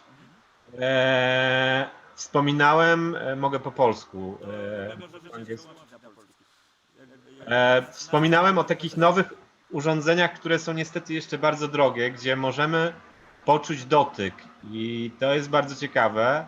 To są te urządzenia, które się nazywają Ultra Leap, Stratos Explore i Stratos Inspire, i one działają na zasadzie dźwięków, infradźwięków. Tutaj mówią o Ultrasound into Virtual Touch, czyli mamy już to urządzenie z wirtualnym dotykiem, ale wydaje mi się, że i tak to nie zastąpi prawdziwego dotyku, prawda? I tutaj może nam pomóc oczywiście w w rozpoznawaniu tak jakby szorstkości materiału, który projektujemy na przykład, ale tak jakby, no nie wiem, czy jest sens tak jakby dewelopowania tego urządzenia. No i nie wspominałem akurat o tych właśnie urządzeniach erotycznych, prawda, które też w pewien sposób zastępują haptyczność i taktylność, prawda, albo imitują. No tak, tak. I to wydaje się, że to jest też dość ważny aspekt tego poszerzania naszego zmysłowego odbioru świata i synchronizacji, integrowania ich w głębszej świadomości tego, czego to dotyczy. Tak, i tutaj Nastya ma rację, że lepiej sobie wyobrazić pewien właśnie dotyk i właśnie, nie wiem, no jakoś coś, co się dzieje w naszej głowie, niż na przykład doświadczać zastępnika, jakim jest na przykład no, ten Stratos Explore czy Stratos Inspire, prawda? No tak, ale ja dlatego tak szybko zareagowałem, bo wydaje mi się, że wkraczamy w taką raz w sprawę intymności, dwa w sprawę rzeczywiście... No tak, to jest właśnie... To jest podstawą w ogóle komunikacji przecież, czyli ten bezpośredni kontakt, cielesny kontakt z osobami nam bliskimi, no to wiecie, to się właśnie tak troszeczkę porozpadało w okresie pandemii, prawda, jak mieliśmy Dokładnie. wręcz zakaz zbliżania i to zbliżanie jednak z niektórymi osobami jest takim zakazanym owocem, bo my to robimy, jak mamy świadomość, że robimy to prawie że nielegalnie. Niedługo będzie to nielegalne, prawda? No, oczywiście wkraczamy w taki dość ciekawy też obszar, ale niezależnie od tego, wydaje mi się, że tutaj akurat w tym temacie mamy bardzo różne doświadczenia, różne potrzeby i dlatego ja bym tutaj, nie to, że nie chcę o tym rozmawiać, tylko wydaje mi się, że to jest bardziej złożona sprawa niż po prostu taka, że mówimy nagle o super taktylnych urządzeniach, które nam wprowadzają nas na przykład głębsze wrażenia, prawda, dotykowe. No i tak, no i oczywiście, jeżeli zaczniemy wymieniać urządzenia, wibratory, które używaliśmy kiedyś w Solvaju no i przechodzimy do takiego tematu, no to z jednej strony jest oczywiste, z drugiej strony wydaje się, że znowu wkraczamy w dość tak niejasny sposób sprawy bardzo indywidualne po prostu, czyli każdy to inaczej odczuwa, inaczej tego potrzebuje i myślę, że tutaj można się tak generalnie umówić, że akceptujemy różne formy, tak jak każdy z nas jest inny, to każdy z nas będzie miał po prostu inne doświadczenia i inne potrzeby, natomiast bardzo trudno byłoby tutaj sformułować taką jasną koncepcję, że tak jest lepiej albo tak jest gorzej, prawda, bo wydaje się, że jednak tak nie jest. Natomiast mamy tak strasznie dużo różnych substytutów czegoś, prawda, substytutów dostarczania wyrażeń lepszych, gorszych, no i to tak to jest długie, jak cywilizacja jest długa, prawda, i dlatego to skupienie się akurat na współczesnej technologii jest o tyle istotne, że rzeczywiście wkraczamy często w takie obszary, które nie były wcześniej dostępne i ta technologia, która jest protezą przedłużenia naszych zmysłów, jest właśnie tym tematem tej konferencji. No, dlatego ja jeszcze rzuciłem oczywiście temat deprywacji sensorycznej, która się pojawia, niby się pojawia tak krawędziowo, brzegowo, ale w wielu wypadkach nawet nie mamy świadomości, że wchodzimy w to. Więc ja tam rzuciłem jeden taki cały kontener, który zawiera właśnie te wrażenia, które dopiero zaczynamy doznawać dzięki nowej technologii. No to tam mówiliśmy, to całe sensorium dookoła zapały jest poskładane z różnych urządzeń tego typu, bo on cały taki zestaw wtedy nam zakupili. Natomiast myślę, że ciekawe jest, bo tego tak, to jest oczywistym materiałem w większości naszych referatów, że z jednej strony mamy technologię, która jest zaprojektowana, wyprodukowana, dostępna, a z drugiej strony ważnym tematem jest jej użycie i tak wracając do tego VR-u, no to ja od samego początku miałem problem z tą technologią, która jest formą no, kopiowania, bazuje na formach realnych, prawda? Czyli jest mimezą rzeczywistości nas otaczającej i teraz poszerzaną o różne formy, bardzo często w bardzo określonej estetyce, w stylu fantazy, w stylu animacji, która właściwie jest, często przypomina nam konwencję baśni, prawda? I ten zestaw kolorów, który się tam pojawia, wszystkimi znowu zaczyna być częścią jakiejś innej konwencji estetycznej, o tym też możemy porozmawiać. I w momencie, kiedy jest tak dużo tych elementów wokół nas, prawda, wokół nas tej rzeczywistości, no to zestawianie jej z różnymi koncepcjami estetycznymi poza tą technologią jest dość też naturalne i czasami możemy mieć z tym troszeczkę pewnie problem, prawda? Ja nie wiem, jak wy to odczuwacie. Natomiast ja jednak zawsze oczekiwałem po tej technologii znalezienia czegoś zupełnie nowego, czyli nie próba naśladowania rzeczywistości i kreowania tego, co jest dla nas wtedy takim bezpiecznym odniesieniem, bo tak w większości jest stworzona rzeczywistość VR, prawda? Że tam się pojawiają rzeczy, które my znamy, plus te rzeczy, które już nie znamy. No to, że ulatujemy, prawda, w górę, że możemy fruwać, to, że my możemy być dowolnej wielkości, to, że możemy kogoś albo coś przypominać, więc jest, no, same nawet awatary są, prawda, według takich wzorów utworzone. Przypomina mi się ta moja taneczna mapa, ta bardzo tania taneczna mapa i tam są tam jest parędziesiąt tancerzy. Każdy jest w innym stroju, inaczej jest ubrany i sobie wybieramy ten swój ulubiony charakter. No to troszeczkę jest tutaj tak samo. Ja bym oczekiwał, to Piotrkowi przypominam taką naszą rozmowę parę lat temu, jak próbowałeś budować taki korytarz, po którym wędrowaliśmy, ale już nie mogliśmy nim wrócić. Dlatego, że to, co przeszliśmy, już nie jest tym samym jak w grach komputerowych. W grach ten cały plan jest stały, on jest zaprojektowany i ty po nim wędrujesz. A myśmy myśleli o takim planie, który jest cały czas zgubiony, czyli wędrujesz i nie masz odniesienia, prawda? Cały czas się to zmienia wokół ciebie, prawda? No i wchodzenie w rzeczy, które już nie przypominają niczego, czyli które już się rządzą zupełnie nowymi prawami. No i teraz jaką mamy możliwość? No po prostu możliwość to jest abstrakcja. Albo mamy coś, co przypomina, albo jest abstrakcja, która niczego nie przypomina. Tak się wydaje, jakby były tylko te dwa wybory. No i ja to odnoszę do technologii VR. No ja akurat mam w domu za ścianą urządzenie rozwinięte i rzeczywiście tam cały czas ktoś się w niej tej rzeczywistości znajduje. Ale w większości przypadków są to komercyjne rozwiązania, które właśnie opierają się na modelach rozpoznawalności, prawda? Czyli one są przeniesieniem czegoś do tej wirtualnej rzeczywistości.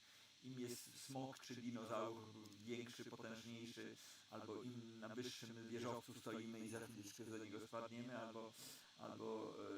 albo znajdujemy się w wesołym miasteczku, prawda? Ta komercyjna część VR-a jest taka, że to jest takie wesołe miasteczko właściwie, jest to na takim poziomie. Dobra, no. Nastia, włącz mikrofon. Unmute. Tak, jestem. Tak, dla mnie na przykład fascynacja do VR przyszła from my background because I was creating 3D and 3D animation for a long time before jumping VR. And for me was always like this perfect imagination how I want to share my art or how I want a viewer perceive my art. It's like to invite person inside of my head. And VR, maybe it's not the perfect solution, but it's something that come through the most closest way. So I have like, if I do 3D object, it's actually like rzeźba. I'm sculpting it, and it's like I would like people also be able to perceive this zerba from all the sides. But if I have just animation out of it, it became again just like flat plasky obraz. And VR for me it's like really possibility to invite person to experience it like exactly as in my imagination, like to have this experience, walk around, to really feel what size it like, because on the screen we can see that like something like in animation is big and some character is small, but when you actually there in this world and you see how big this like character, it's it's influenced like perception a lot. So for me, I kind of from those people who really fascinate about VR, even we can of course speak that it has like some imperfection, but for me also those devices, they don't really I don't like judge them how they look. It's also because like it's hard to jump out of this shape because we have the eyes as we have on our face, so it should something to be kind of like projected directly to our eyes. Maybe we can jump into like with those modules in our brains, then we can jump to some other technology, but for now it's not possible to like to make it smaller and like less heavy. And I feel like this technology, of course, it's not something as smartphones, maybe it will never come to such a popularity, but I also agree on to have it like some like very special experience, and something that we can see in the galleries, because it's pretty expensive devices and not normally people not really able to afford it. And then the question like for what reason? So so yeah, I feel it's nice solutions for like to expose art in the galleries, in the special places where we are coming and we are prepared to jump inside of VR and experience something, and there everything already set it, so we don't have to make setup ourselves. So it's like your mind map, actually, 3D mind map, like you try to share. Yeah, I don't criticize, maybe I would sound like I'm criticizing VR, but I really appreciate your project. And I remember Justyna Górowska project, Wet Me Wild, which was really interesting in the subtle way that she was adding some layer in the virtual reality. I'm just trying to understand how it works. That was the project by Justyna performed in Bunkerstücke. I'm not sure if I know what it was exactly, but I think it was this augmented reality with Google glasses, but I'm not sure. I don't know which project you're. It was Marta Scheffler Gallery. Okay, I don't know then. Yeah, you can check. Jabłonowskiej? Na Jabłonowskiej Tak. chyba? A, to ja tam byłem, to pamiętam, tak. To pamiętam, że mi się podobało. Znaczy, to też nie jest jakaś taka... Ja bardziej próbowałem jakby ogólnie na ten temat mówić, bo jest to jest też komercyjny produkt, prawda, który jest głównie sprzedawany i on jest obecny w takiej właśnie formie, jakiej jest. Pamiętam moją fascynację wiele lat temu, jak mi Maciek Walczak, który do nas dzisiaj niestety nie dołączył, jak mi to pokazywał, bo jego fascynacja była tak ogromna, że kilka tych systemów zakupił i wręcz wynajął w Łodzi, wynajął pomieszczenie, w którym to było dostępne i umawiał się tylko ze znajomymi, było też komercyjnie udostępnione i to tak trwało przez jakiś czas. No i ja pamiętam też pierwszy czas, bo ja z kolei próbowałem wycisnąć jak najwięcej z Google Cardboard, bo uważałem, że to w tą stronę, jeżeli to idzie, jeżeli rzeczywiście możemy mieć taką technologię za małe pieniądze, które daje ciekawe możliwości, no to jest...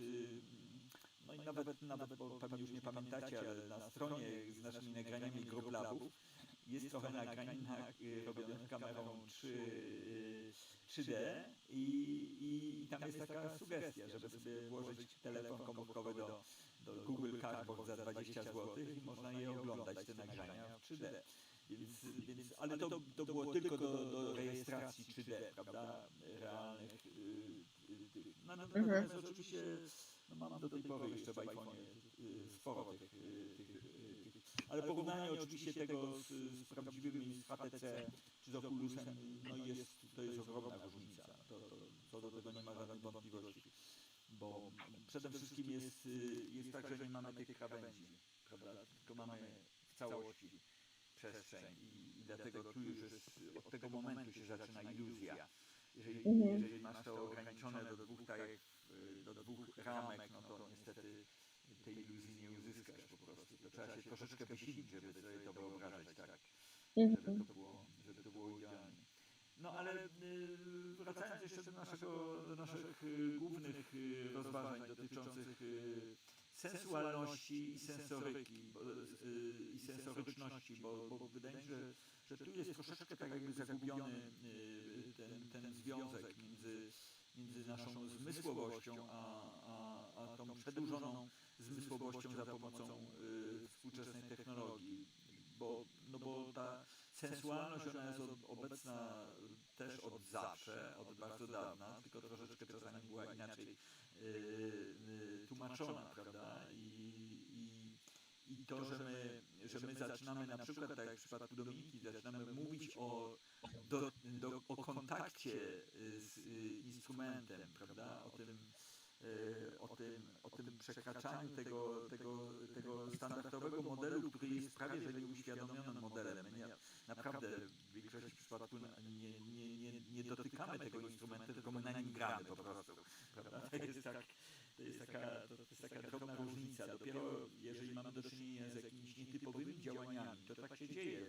Bardzo często studenci dopiero na Akademii Muzycznej dostają taki repertuar, który nagle odkrywają, że ten instrument może inaczej być traktowany, prawda? I albo się bronią na początku, niektórzy skutecznie, a niektórzy rzeczywiście odkrywają tą drugą naturę tego instrumentu.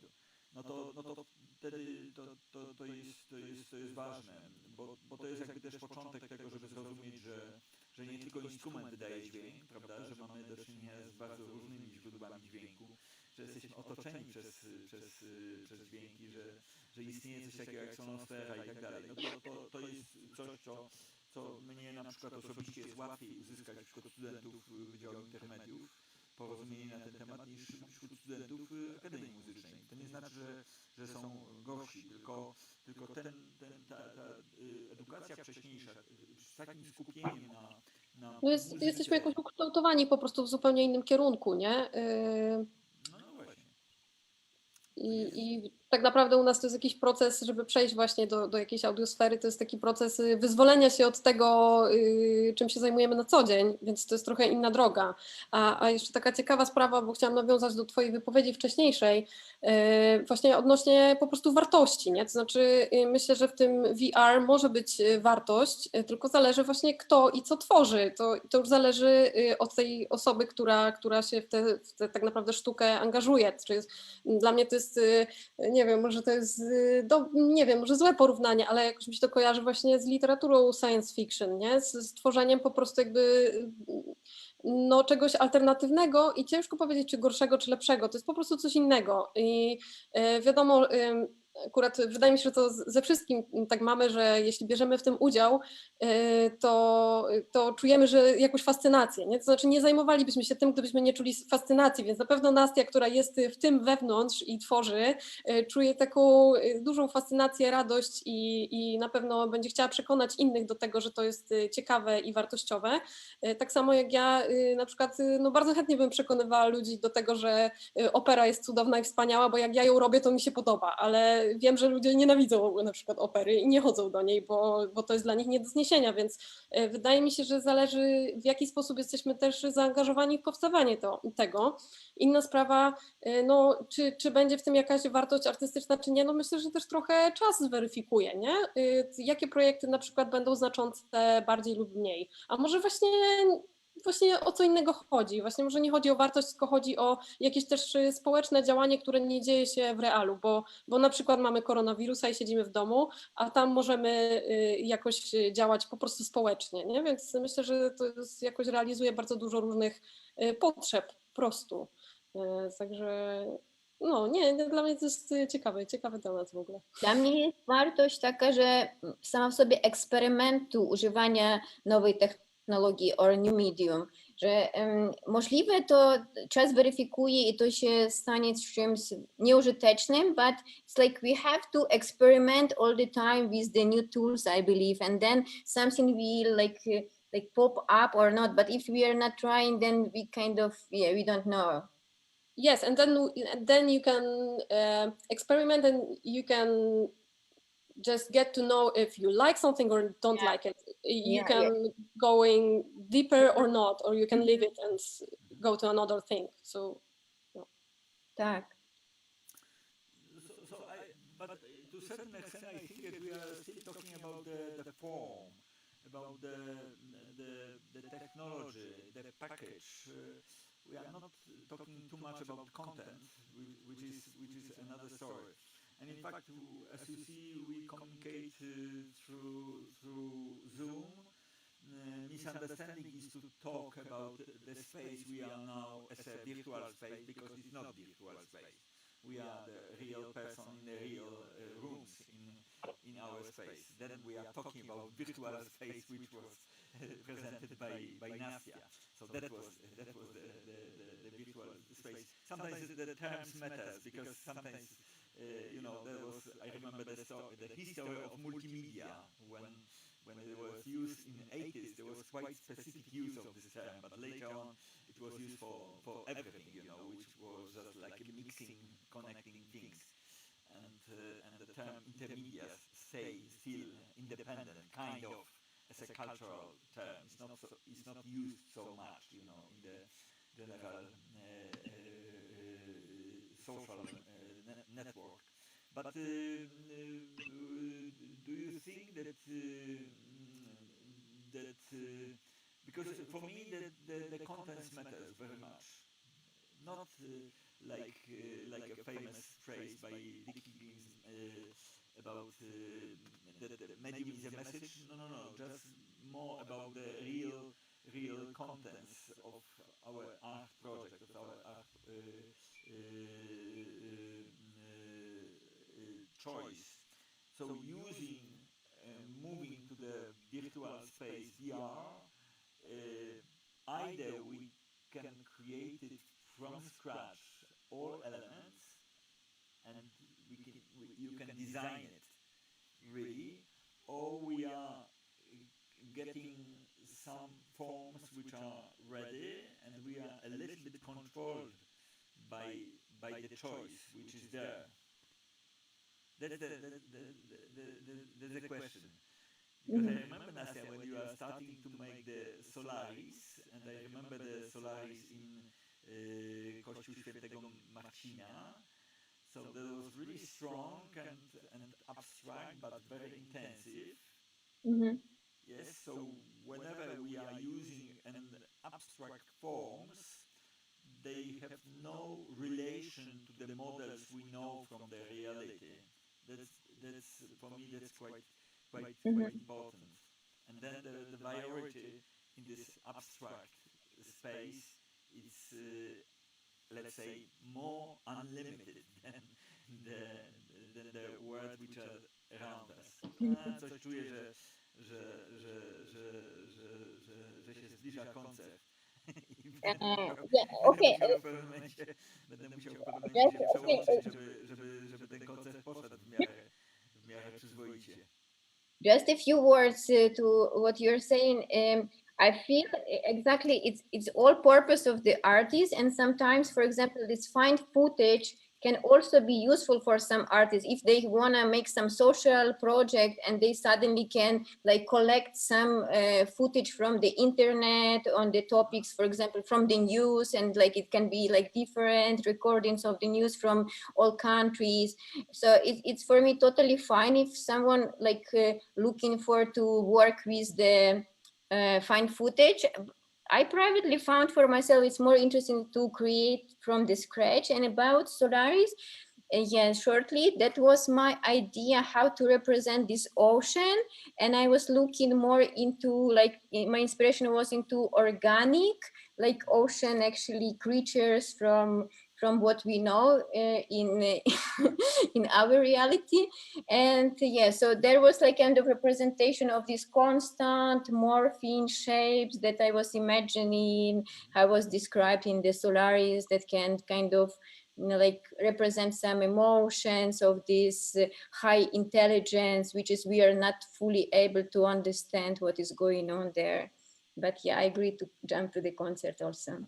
But I'm also very happy to see all of you also from the Zoom without technological issues.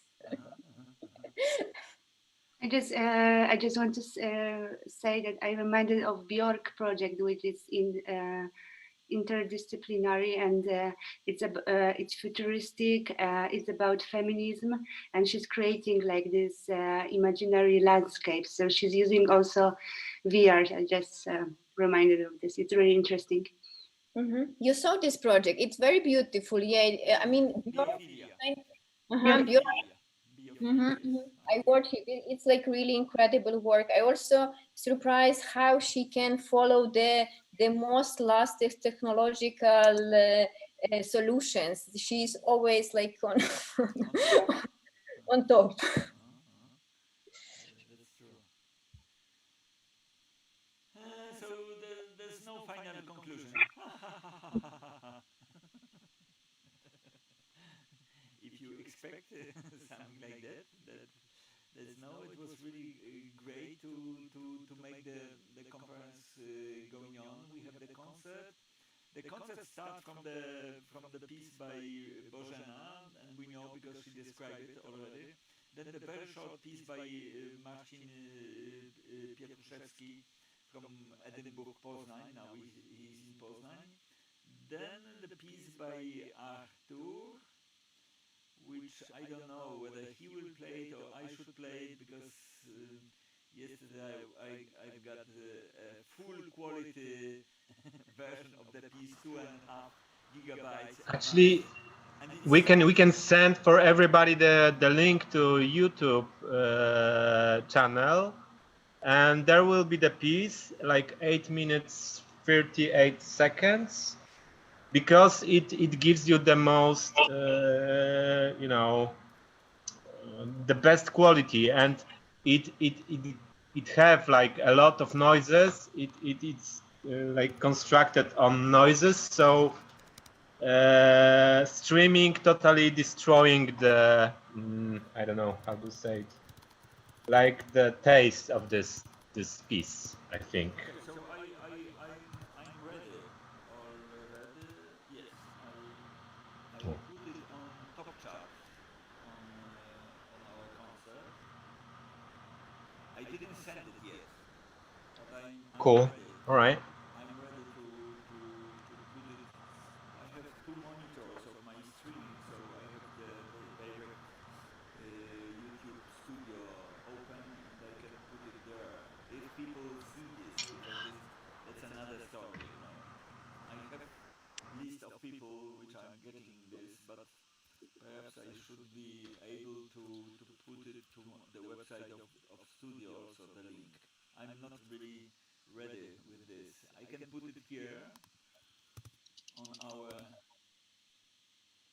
You have on our chat. You have the link to the piece by Arthur.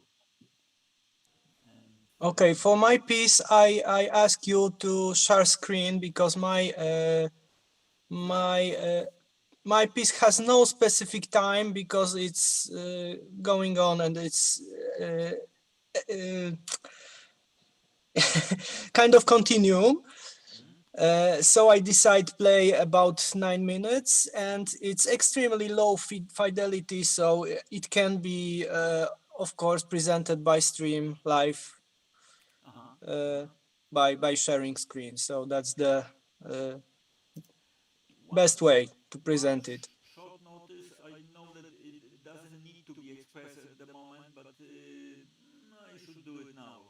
If you can remember, or those who have read the presentation, that would be great to send it. The best idea is just to put inside the program, you know. So I have the abstract from you. I have the complete text of Miłosz Uczyński, for example. but for those who get the material prepared in PowerPoint Keynote, that is also possible. Did you check, Marysia, sprawdzałaś tego PDF-a? Bo ja też dzisiaj sprawdziłem swoją prezentację, wyeksportowałem ją do PDF-a i wszystkie linki mam, wszystkie linki działają, więc dlatego Aha, u mnie nie działały niestety. Ale zrobię i podeślę.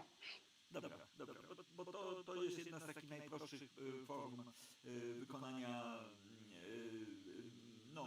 zaklizowania swojej prezentacji. Jeżeli ktoś miał ją, to w ten sposób. Jeżeli tam są linki właśnie do jakichś prac umieszczonych w sieci, no to najlepiej, bo to nie waży prawie nikt, prawda? Rozumiecie?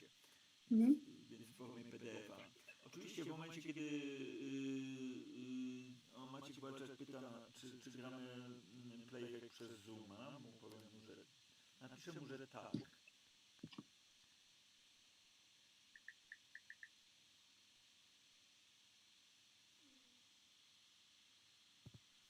No i ja myślę, że po polsku możemy już kontynuować. Słuchajcie, naprawdę jestem wam ogromnie wdzięczny, bo to jest super, że tak dużo się osób zgłosiło.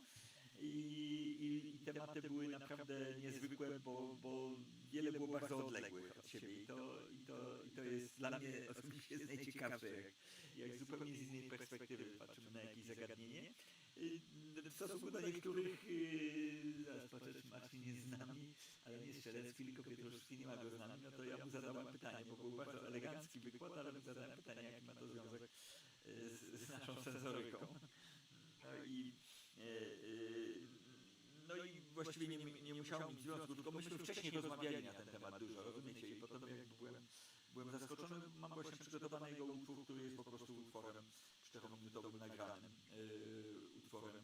A dlaczego byłem zaskoczony? Dlatego, że on pracuje w Supercolliderze, a Supercollider dla mnie jest wybitnie interaktywnym i reaktywnym środowiskiem.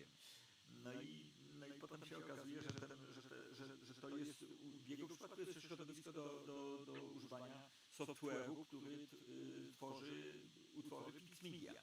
I one są na Bandcampie, one są wydawane na płytach. Zresztą gdzieś tutaj mam jego płytę, którą mi wysłał i przyszła 2 dni temu. Właśnie tu są pierwszy utwór tej płyty. Będziemy grać. Warto sprawdzić te nagrania. One są też w abstrakcie jego, są linki do Bandcampa. No i dlatego o tym mówię, szczególnie mówię o tych działaniach, które były tak jakby pozornie obok, ale potem jak zaczął Marcin tłumaczyć, to się okazało, że to jest bardzo w środku, w samym procesie tworzenia i składania. I to jest rzeczywiście wtedy bardzo ciekawe, jeżeli taką też perspektywę mamy na to zagadnienie. No powiedzcie coś jeszcze. No to ja tak może w imieniu nas wszystkich, że chcieliśmy też podziękować za organizację przez Ciebie konferencji i że strasznie nam jest fajnie, że się taka społeczność dzisiaj zebrała i chyba wszystkim nam było dzisiaj miło tu się widzieć i słuchać i właśnie wymieniać doświadczenia, zadawać pytania i prowadzić dyskusję. Także wielkie dzięki z naszej strony dla Ciebie i no przyznam, że też jakoś mnie ośmieliłeś, bo zgłosiłam ten mój temat, myśląc sobie, że kurczę, jestem tak na obrzeżach, że może się nie łapię, a nagle dostałam maila, że nie, super temat i jedziemy z tym i jest fajnie. Także no to jest też fajne i zachęcające i też motywujące po prostu myślę, także no dzięki po prostu. Wiesz to, Dominika, bo ja na ogół nie odmawiam, ale czasami zwracam uwagę po prostu i to czasami tak jest, że zadawałem to pytanie, czy mamy jakiś pomysł na tą konferencję, która ma przybliżenie takie, prawda? No więc to, ale czasami jest fajnie, jeżeli jest utwór bez dźwięku, prawda? I takie, a tutaj akurat, wiesz, to jest w ogóle fascynujący temat, bo to jest troszeczkę tak jak, no możemy naprawdę bardzo daleko sięgnąć, żeby znaleźć archetypy tego, o czym dzisiaj mówiliśmy. W początkach sztuki synkretycznej przecież jak najbardziej. I jak tak się zastanowimy nad właśnie takimi pojęciami jak interakcja, ale reakcja, to tak eufemistycznie Bożenka wprowadziła do swojego opisu, do swojego działania, no to potem jeszcze możemy jeszcze głębiej wejść. Wtedy robi się bardzo ciekawie, bo te modele, które niby są znane i używane przez nas bardzo często, wystarczy się tylko troszeczkę przesunąć i zobaczyć je w zupełnie innym ujęciu, prawda? Tak się dzieje. Dzięki wam bardzo. Dzięki Karolu za to, że wskoczyłeś, że znalazłeś czas, bo to też była też taka szybka akcja, nie? 2 dni temu chyba. Dzięki za zaproszenie, to była wielka przyjemność was posłuchać i was zobaczyć. No. Super było. Jest z nami jeszcze mamy 8 minut do koncertu. Jest pan Konrad Szacilowski. Właśnie nie wiem, czy nie uciekł już, bo napisał nam tu wiadomość na czacie, że nam dziękuję. Że był... A czy ktoś go zna? Tak. Tak? Konrad to jest znajomy mój i Marcina. To jest właśnie ten, o którym Marcin wspomniał. Tak, który gra na wiolonczeli. Że on by był, a ja powiedziałem, żeby od razu wskakiwał, żeby od razu coś zaproponował. Dobra, no to teraz rozumiem. Dobra, no to będziemy z nim w kontakcie. Bo nie wiem, czy będzie okazja, bo nie wiadomo, czy wszyscy dotrwają. Następna akcja z mojej strony to jest koktajl elektroniczny w Mocaku na zakończenie festiwalu Marcela Wierzyńskiego. I wiemy już na pewno, bo to wczoraj na zebraniu katedry kompozycji mówiliśmy o tym, że wiemy na pewno, że koncert będzie bez publiczności, ale się odbędzie w realnej przestrzeni, czyli tam się spotykamy i jest super repertuar. Są nowe utwory specjalnie napisane Moniki, Szpyrki Pawła Malinowskiego, Oktawii Boczkowskiej. Jest dużo nieznanych rzeczy, także będzie się działo. I w ogóle festiwal zaczyna się już w sobotę i naprawdę całe mnóstwo świetnej współczesnej muzyki, prapremier, także warto. Dokładnie. A w ogóle tak między nami to jutro Gupla o 8. Także dzisiaj gramy koncert o 8, a jutro się... No może być rano, jutro... nie ma problemu. To co, dzisiaj jutro poprawimy. Dobra. Marcin jest z nami, jak nas nie słyszy, Bożenka jest z nami, jak nas nie słyszy, Nasia jest z nami. Także słuchajcie, wyłączmy się na 5 minut przynajmniej. Ja skoczę, zrobię sobie kawę, a równocześnie załaduję utwór Marcina Pietruszewskiego, no i sprawdzę, czy Bożenka, dlatego właśnie się zapytałem jej, czy ona jest, bo ona za 5 minut zaczyna. Ja słuchajcie, będę was słuchał na streamingu, bo muszę na Zoomie niestety mieć jeszcze zajęcia z jednymi studentami z AST, więc będę was słuchał kątem ucha. Dobra. No to do zobaczenia, słuchajcie, za 5 minut. Dzięki, pa! Cześć wam, dziękuję wam bardzo, jeszcze raz. Serdecznie pozdrawiam i jesteśmy dalej w kontakcie. Dziękujemy. Dzięki Marku. No, spotkamy się pewnie jeszcze po koncercie i tam przejdziemy do tego pokoju, wiecie, obok. Zrestartujmy Zooma, bo coś się tutaj, wiesz. Dobra. Myślę, że to będzie dobre, a ty...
Jestem, właśnie jestem w poczekalni. Napisane było, o, już chyba się pojawiły. Już się pojawiło. Dobra. Ja się wyłączam z telefonu. Dobra, okej.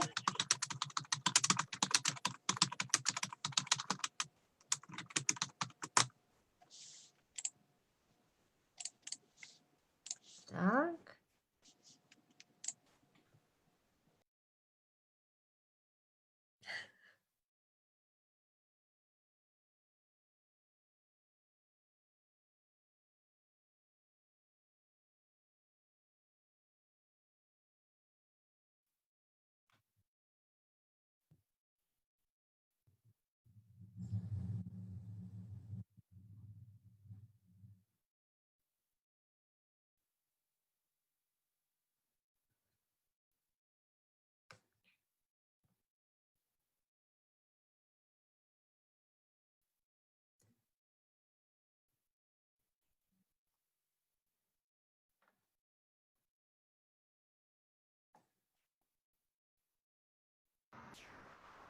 Prawie nic nie słyszymy znowu. Przepraszam, Teraz że słychać.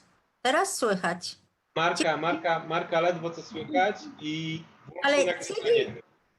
O, teraz tak, słychać. teraz tak. bardzo dobrze. Teraz słychać.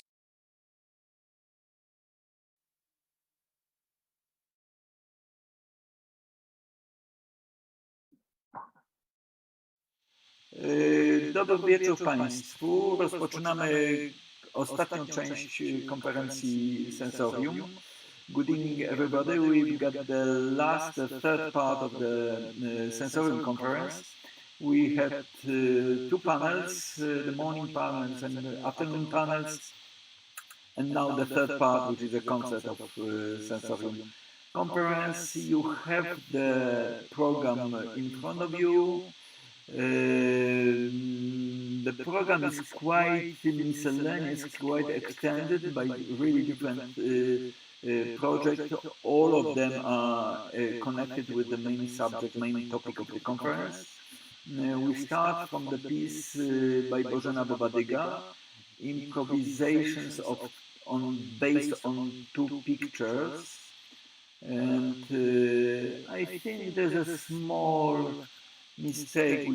I can correct it immediately. The piece will be performed only by Bożena. Okay. Yes. So I will play on voice and accordion, and one is in the one picture, one is in another. Yeah. Okay. So I since you heard a voice of Bożena, I put it our Zoom session also online on a stream, and we are still the collective. Wojtek Błażejczyk is also joining us now. His piece will be the last part of the concert, and you see the group of participants of the program, and then the question to Bożena is she ready to start a sharing on our Zoom? Then we'll be able to start the concert. I switch my small camera down. We are using two channels. One is our Zoom conference, and another one is OBS Studio. We are just doing the... Okay, so we have the images in front of us.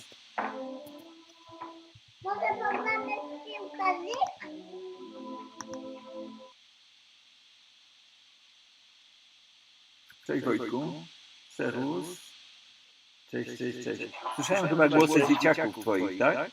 Tak, no właśnie, ja się połączę dopiero z drugi raz z komputera za jakiś czas. Na razie sprawdzałem na telefonie. Nie, spoko. Jesteś, tak jak się umówiliśmy, jesteś na końcu koncertu, także jeszcze się pojawił jeden utwór, także było spokojnie.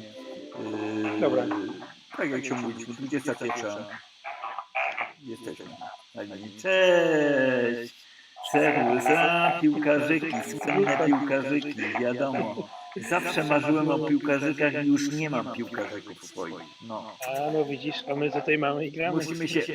Musimy się kiedyś umówić na piłkarzyki. No właśnie, koniecznie. Teraz oddajemy głos Bożence. Bożenka zaczyna nasz koncert, jest już na linii, widać ją. Zagraj, o właśnie. Ja w tym momencie się wyłączam i oddaję głos Bożenie.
Czy wszystko było słychać?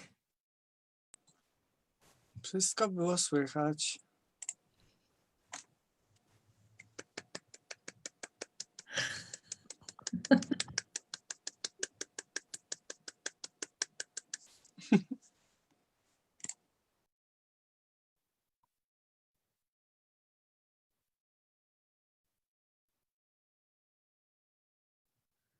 O!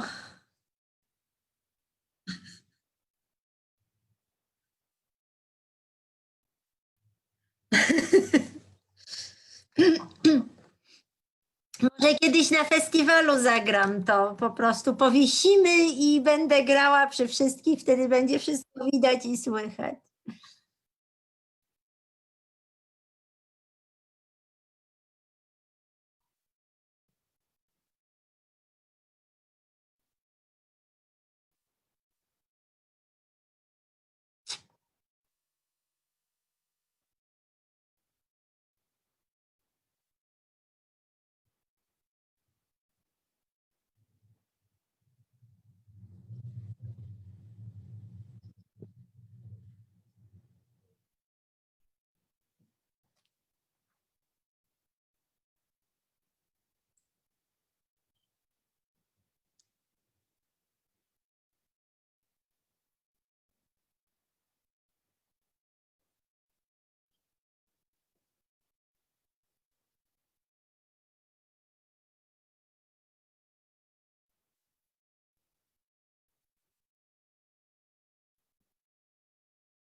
spontanicznych, jakby w jakim celu możemy